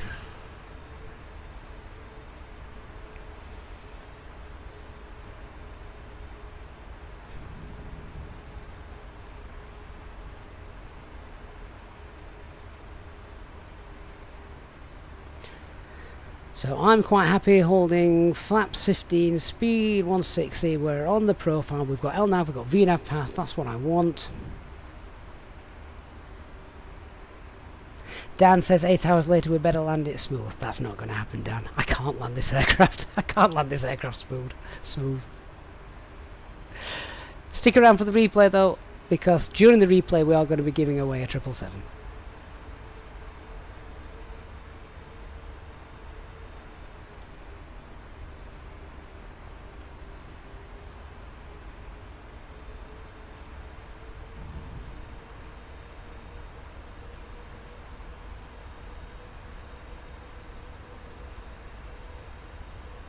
Fyong, I use Skydolly for my replay tool.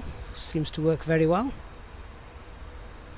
Right, so we now should hold 2,500 until we get to the waypoint 504. It's around here.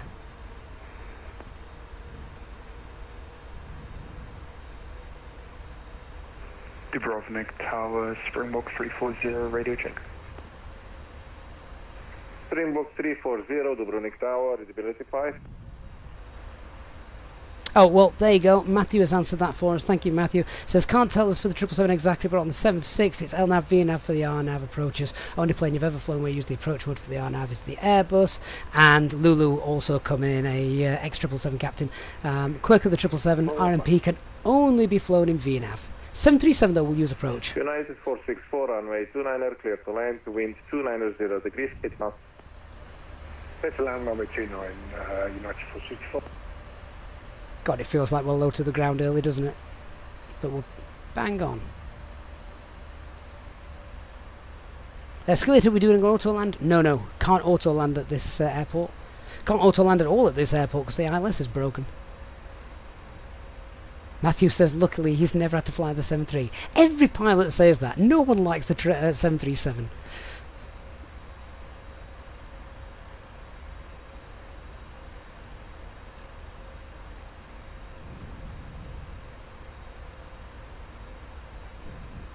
What's this here, by the way?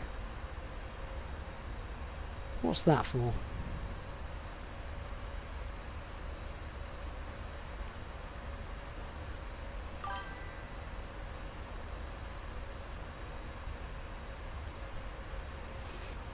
So obviously I'm just concentrating on landing and monitoring things at the moment. Harder than I ever need to in the Airbus. We will do a replay. Oh, is that the angle of attack, Matthew? Thank you. I thought it was something like that. I'm presuming green band is good.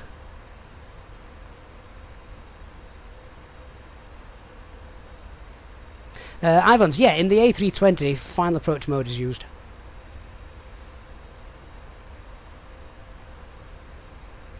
Okay, flaps 20.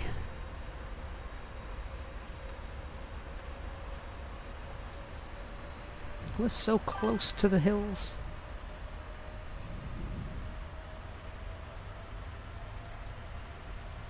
And final approach speed is 148. So gear down. Spoilers armed. Flaps 30. Wind that speed back. Clearly the gear is still coming out.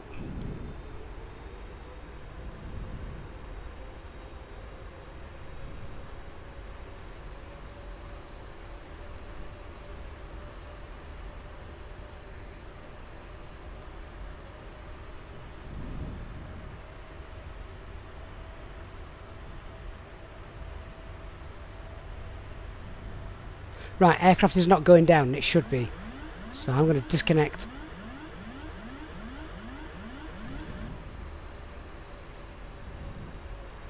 And we'll fly this manually. Not quite sure why it wasn't going down on the profile there, but look how we're a little bit steep now.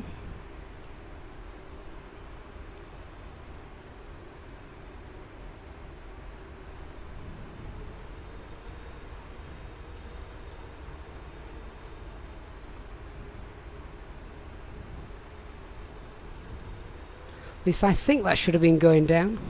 The real guys will be able to tell me in the chat later. Right now, I'm concentrating on what we've got out the window. Let's it back on that centre line.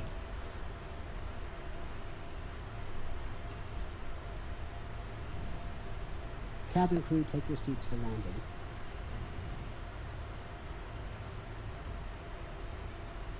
United 464, welcome to Dubrovnik, taxi stand 1 Alpha. Not liking the look of those puppies. United 464.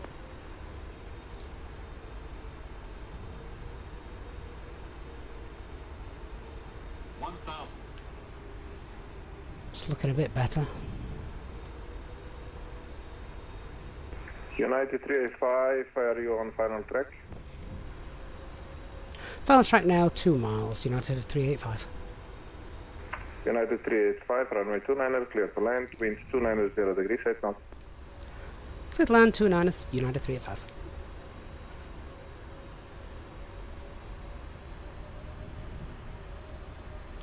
Approaching minimums. Dubrovnik Tower, Ryanair 9756 is information November, requesting clearance to Vienna. Ryanair 9756. 4 whites, real life go around. It's been a long day. Clear Vienna via Mados 5 Delta departure, runway 29er, initially climb 8000 feet, squawk 5226. Although... Can you please repeat initial climb, Ryanair 9756? Ryanair 9756, initially climb. Oh no, I'm not happy. Go around. Clear to destination of pilot via Mados 5 Delta departure. First ref. Initial climb 8000 feet, Toga. squawk 5226, Ryanair 9756. Why we're still losing speed? 9756, read the correct. United 385 going around. United 385, Roger, fly standard Mr. procedure and contact Dubrovnik Radar 123. Positive climb, gear up. Send a missed approach and back to approach United 385. Flaps 20.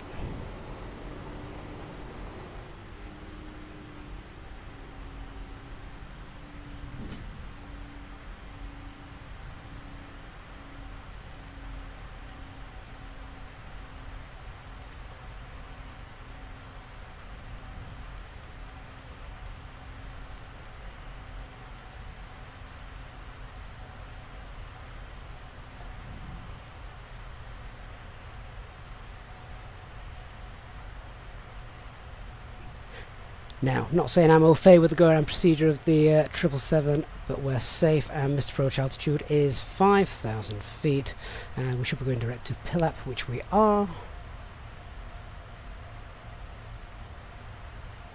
And back to approach. Dubrovnik approach, United 385, published missed approach direct Pilap, climbing 5,000.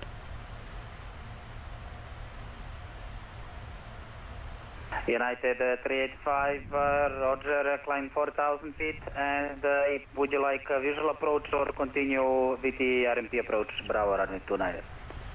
We can attempt the RMP approach again for 29 United 385.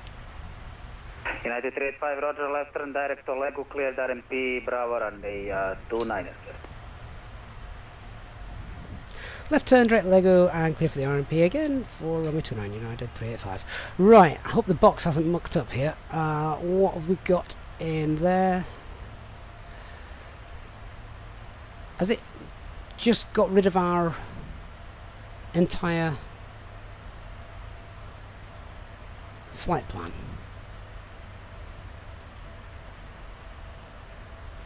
Missed approach, offset. No, wonderful. Right, I just need to build that back up. United 385, can we take up the hold at P-Lab just to reconfigure ourselves?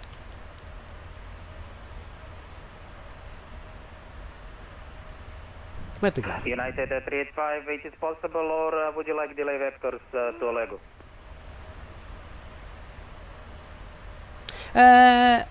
Roger, yeah, we can take the hold at Lego.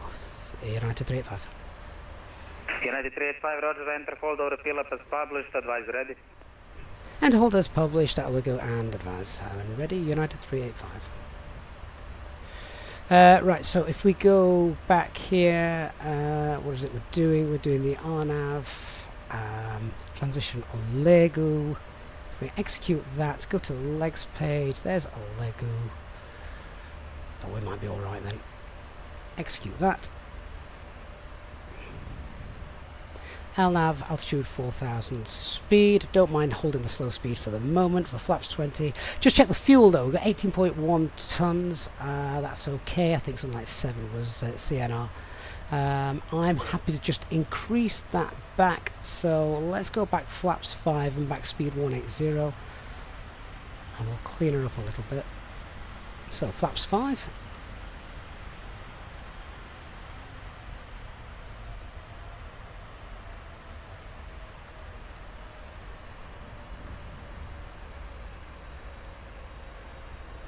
United 385, climb 5,000 feet. Climb altitude 5,000, United 385.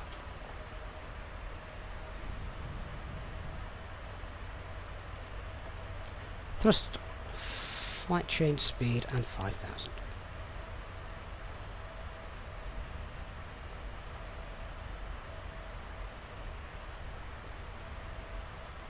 Okay, so let me just check that approach is reloaded. Not sure what happened with going down. We should have gone down. It didn't for some reason. We'll be ready for it this time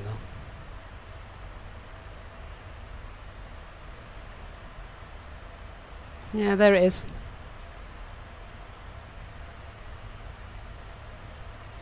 Strange. 504 it should start to go down. Funnily enough, in here it's got it. Oh no, it does. It does have it going down there. All right. Strange.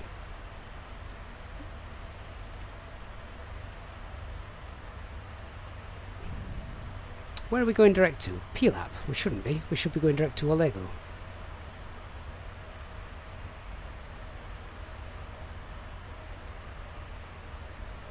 There we go. United 385, direct to Lego now, and no need to hold, we can take another approach if available. United 385, an approach is available, resume direct to Olegu, descend altitude 4,000 feet, cleared RMP Bravo 29er. Direct Lego, descend 4,000 feet, cleared RMP approach runway 29er, United 385.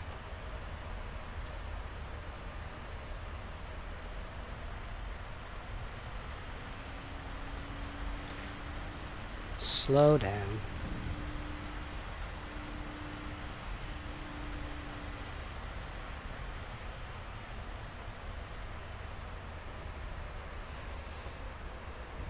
Right, let's run that down 2,500. We've got the constraint there anyway to Lego, so that should be okay.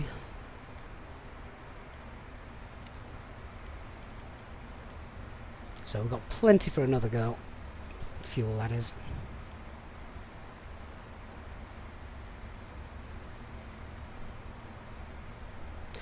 Oh, the last thing we wanted after an 8-hour flight was a go around, but there's no point, is there? There's no point in flying all that way just to completely mess up the arrival like that, so we'll do it again.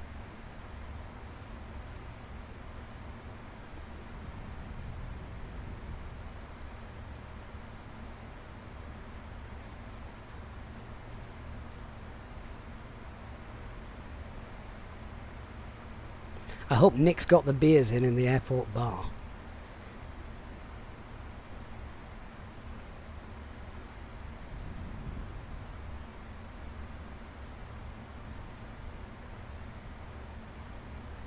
United 385, contact Dubrovnik Tower, frequency 129.5, bye-bye. Over to town now for United 385. Hopefully we won't see you again. Thanks, bye-bye. Cheers. Matthew says trust the plane this time. Do you think? Do you think it is going to stay in VNAV path and go down? I don't know.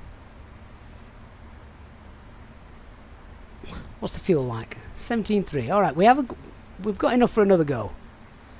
I don't want 3 go-arounds though, so What do we think? Do we trust the plane? VNAV path all the way down?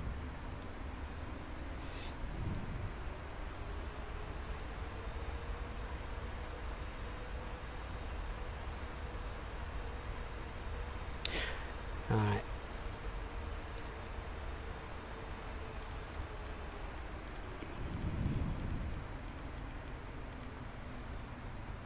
Flaps 20.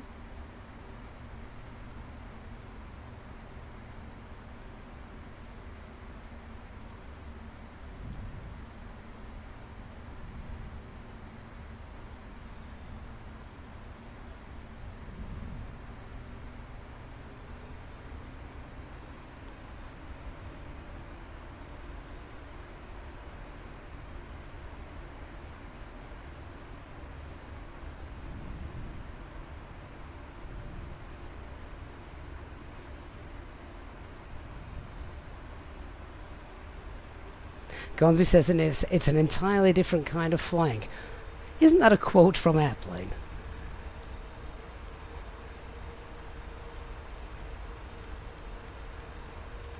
Right, minimums 930.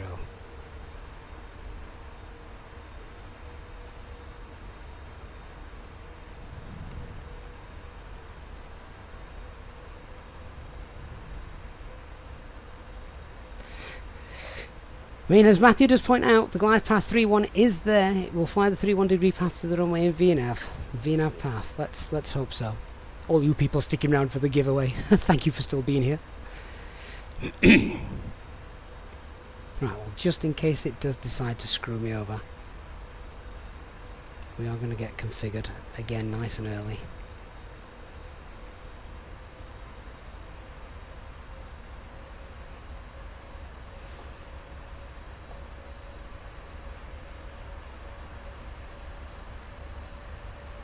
If we were in Airbus, we'd be in the hotel by now.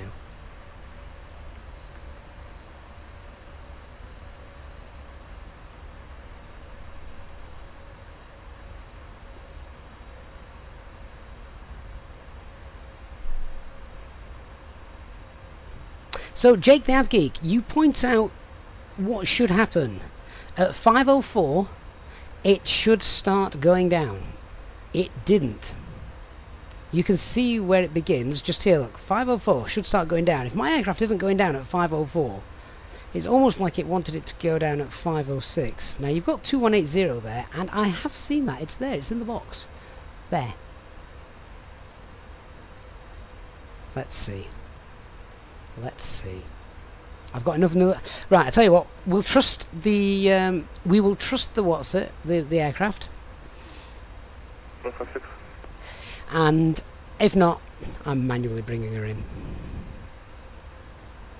Tower United 385, back with you. United 385, Dubrovnik Tower, hello, welcome back. Report final track, runway 29. Report final track, runway 29, United 385.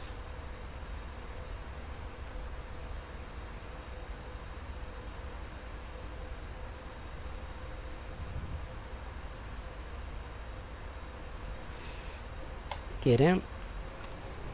Spoilers are already armed. Final approach speed is 148. And flaps 30.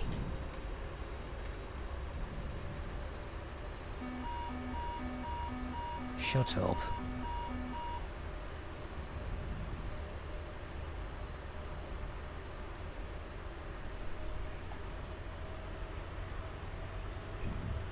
Those wings must be brushing those trees.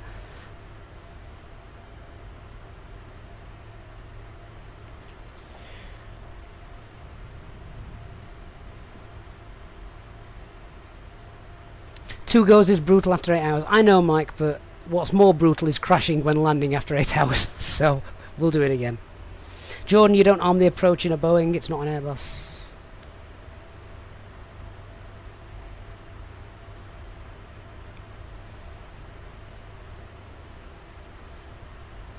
Right. See what happens. It is going down.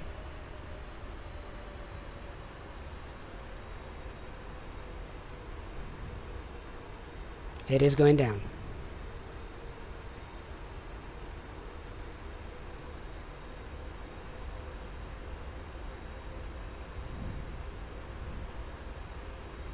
Tower United 385 on final approach track.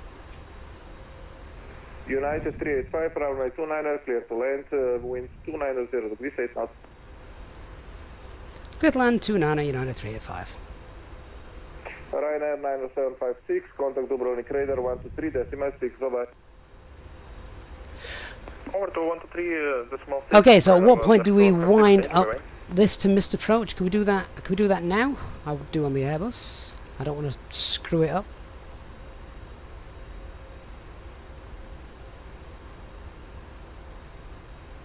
Do we need to be below this before we can set that? I can't do both. No chance. I need 2 people. Oh, we can change it now. Thank you. 1,000 feet call out.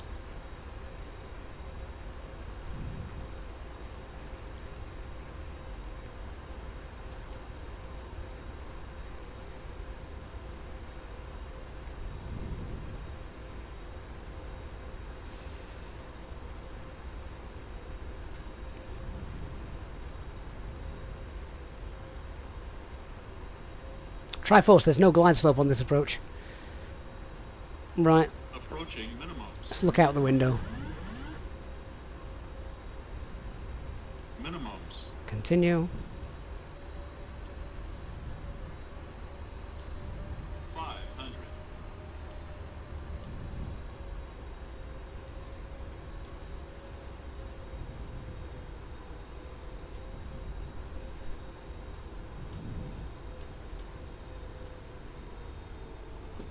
500. Sync rate. Sync rate. 20. 10.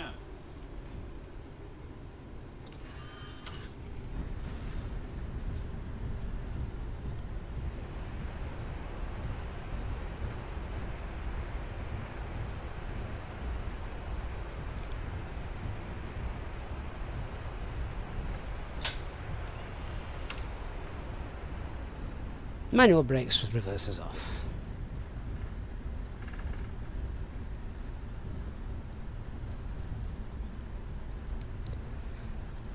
Now that was worth a 9-hour stream.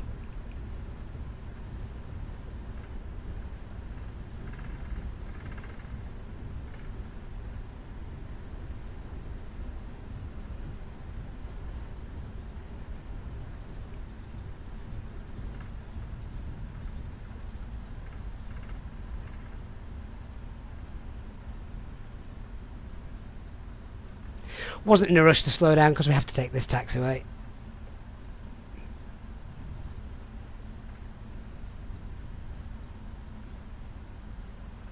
And now the PMDG 777 giveaway is incoming.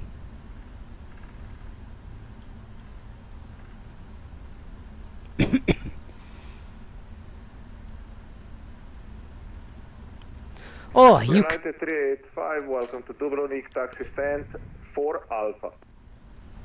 Stand 4 Alpha for United 385, thank you.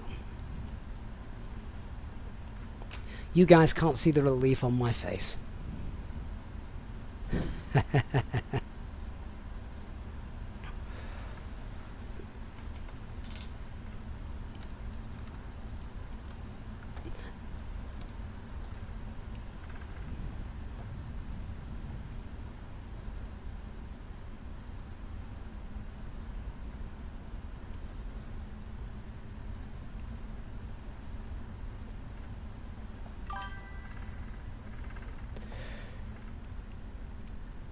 APU.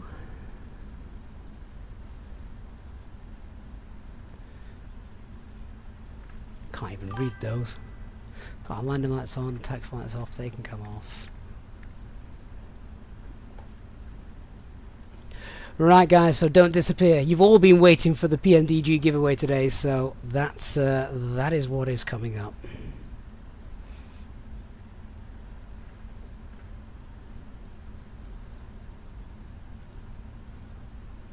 Stand 4 Alpha is ooh, nice. So that is a little bit different.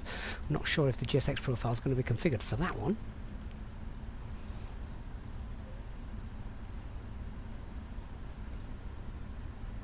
That's 4. Ladies and gentlemen, welcome Probably to not. Dubrovnik. Please remain seated with your seatbelt fastened until the aircraft has come to a complete stop and the seatbelt sign has been turned off. Please make sure you have all your personal belongings with you before you leave the aircraft. On behalf of the crew, I would like to thank you for flying with us today. We hope you had a pleasant flight, and we look forward to welcoming you on board again soon. Right, so we will pull up, we will then run the replay, and at the same time we will run the giveaway. Giveaway will be taking place on YouTube, so if you're watching over on Twitch and wish to enter, you will of course have plenty of time to get over there for that. And Fruitbat, what a way to end our stream. Gifting 10 EasyJet Pilot Channel memberships. That is amazing support. Thank you so much for that, Fruitbat. Really generous of you. And Clover Rocks also super chatting. Very nice and kind of you. Thank you so much, Clover Rocks. Says a nice butter landing as well. That's why we went around.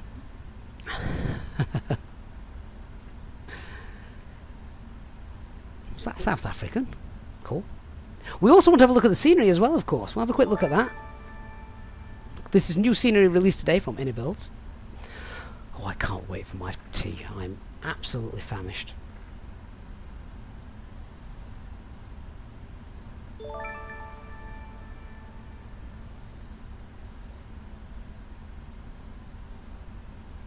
So 4 Alpha is a parking stand where we have to so basically we don't get pushed back, we're going to self-maneuver, as you can see there.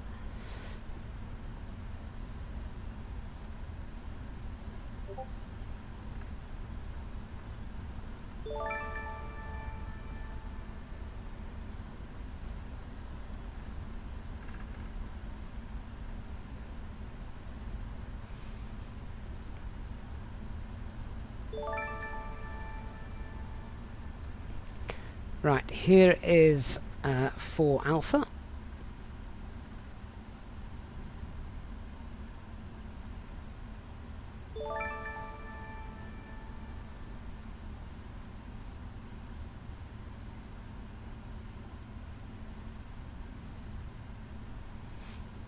I need to be taller.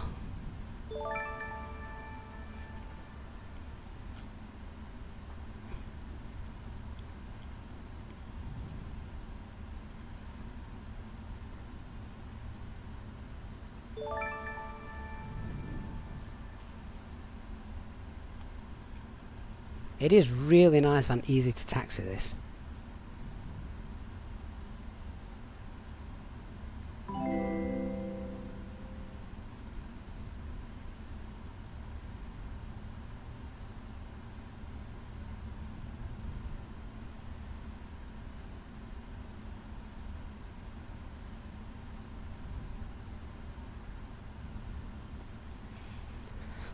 So first job, well done well done to Anybuilds on getting the getting all the taxiway markings correct, so we know where we're going, where we're stopping.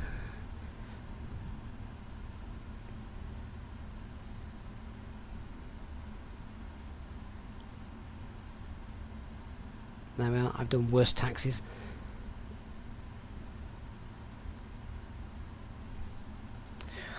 Right, lovely. Okay, so we'll not set the parking brake. I'll just hold it on the toe brakes. We'll not shut everything down because we're going to do the giveaway replay in a moment. So let's have a look at the scenery.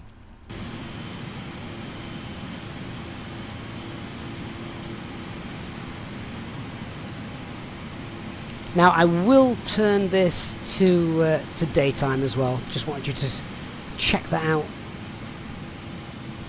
At night time, see what it looks like. This looks really neat. They've done a cracking job. Look at this. And I bet if we go inside, it will look amazing.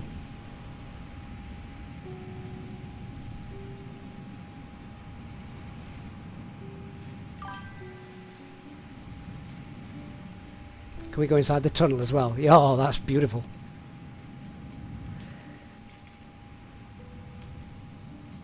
Yeah, nice detailed interior, which I like. I don't like them going too mad because it's a drain on resources, but when you've got a terminal which is all glass, like Dubrovnik is, then yeah, you definitely want to see that.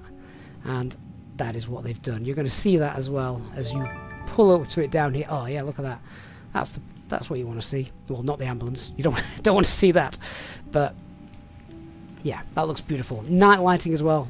Clear lighting, and as we've just seen, very easy to follow taxiways as well. Let's put it now then to, what do you reckon, a nice sunset? Oh, that'd be nice. That'll look lovely. Really high quality textures there. Look at all the road markings as well. Done very, very well. That is superb. And this is all the scenery that you couldn't see in the dark. Christian, how old's the airport building? I don't know. It's been like this for a few years. It's quite a fancy shape. So yeah, it is. I don't know what that is. Is that part of the tower ground controllers? Because there is another control tower over to the right. So maybe that is the ground controllers and things. But yeah, there's another main control tower. Where have you gone? Is it over there? Ah, there it is. A nice airport improves immersion. That is exactly right. They look far too relaxed. Clearly there's not much going on in terms of traffic today.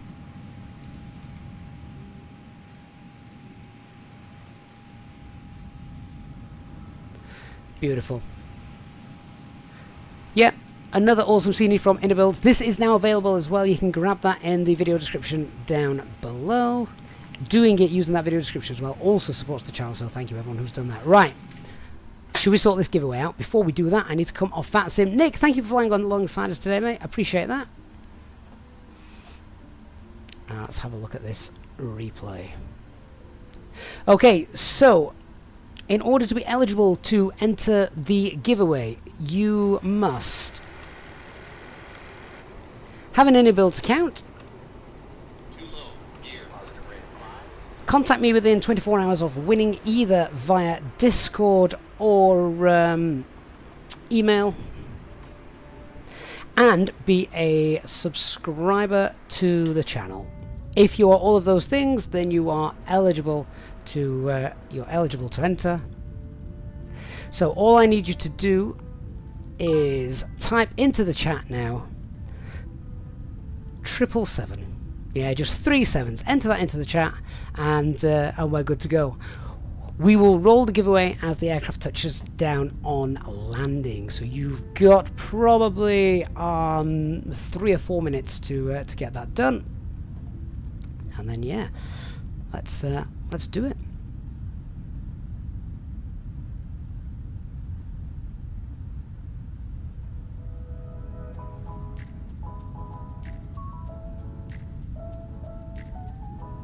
Get to see this amazing approach now, because it does look stunning.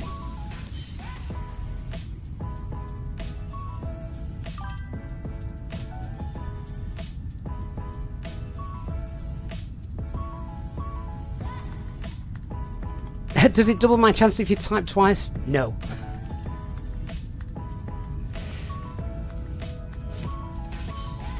Oh, did I say you needed an Innerbuilds account? That's rubbish. Ignore that.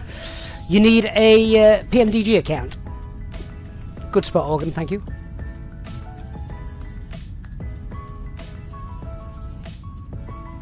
Oh, look at that.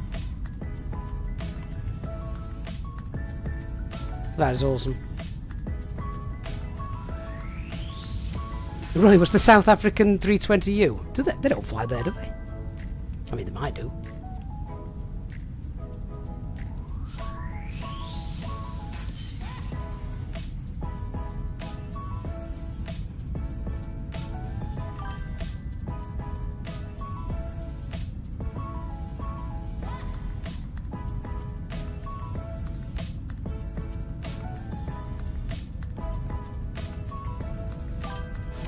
Elias, I use SkyDolly for my replays. David990 dropping 5 EasyJet SimPilot channel membership gifts at the end of our epic flight. This is going to be 9 hours. The clock is just about to tick over to 9 hours live streaming, which is awesome. Love doing that. Thank you so much for your support, guys. David, that is amazing support. Thank you for that. Elliot as well says, excellent flight today, celebrating 19 months of channel membership, which is fantastic. Thank you so much.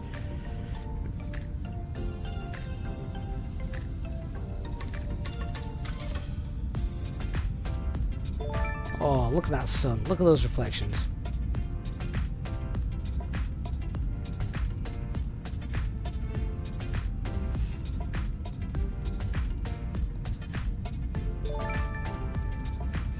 Boston Elf, no naps in between? No, but there was a bacon sandwich break.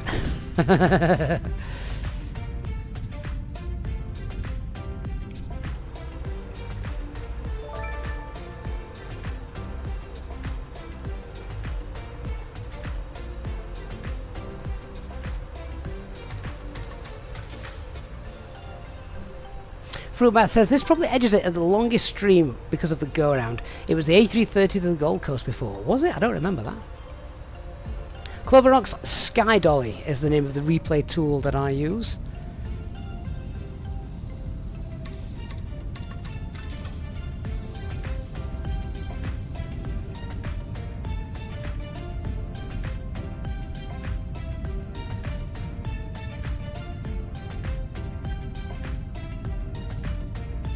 Hey DC, get us in the chat. Didn't see you there, mate.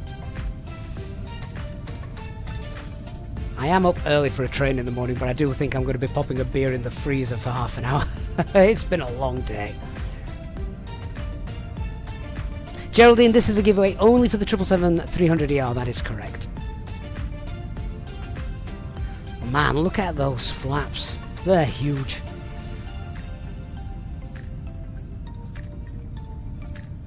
And that's how close you get to that hillside over at the other side as well. I mean, just like it looks crazy from every angle. It's awesome.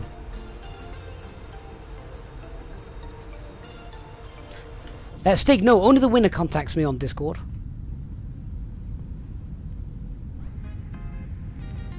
Leon, is there another Dubrovnik? No, we've given one of those away to get today already. We've given away Dubrovnik, we've given away Heathrow. Now it's the turn of the 777.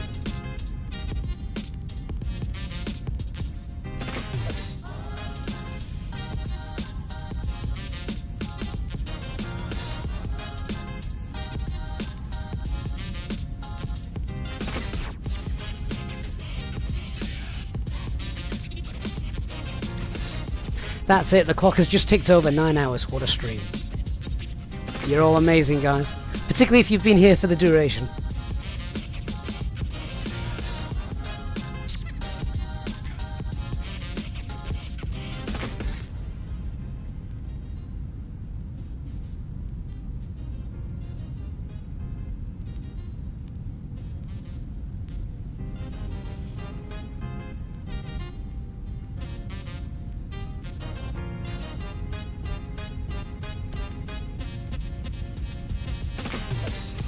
Look at that wing flex, just bouncing around up there.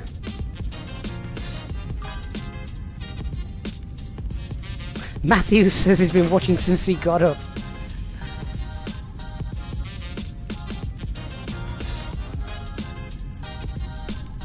Thank you to the new subscribers just arriving as well. Triforce, I can't remember what my terrain LOD is set to. Nick says, amazing flight, memories of long haul Mondays. Right, here comes the giveaway. We're getting closer and closer to touchdown, and that's when I'm going to roll it.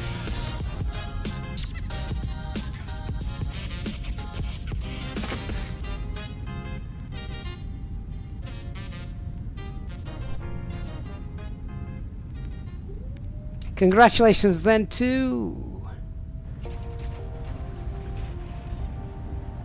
Jinties, congratulations, you've won yourself a 777. Get in touch with me with your PMDG account details. We'll get that sorted then for you, either via Discord or email.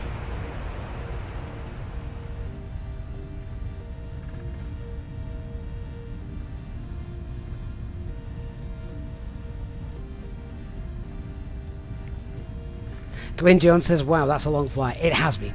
It has been indeed. But it's been great. It's been awesome. And you guys make it great. I love this community. You are all amazing. But that is me done. Shattered now after that.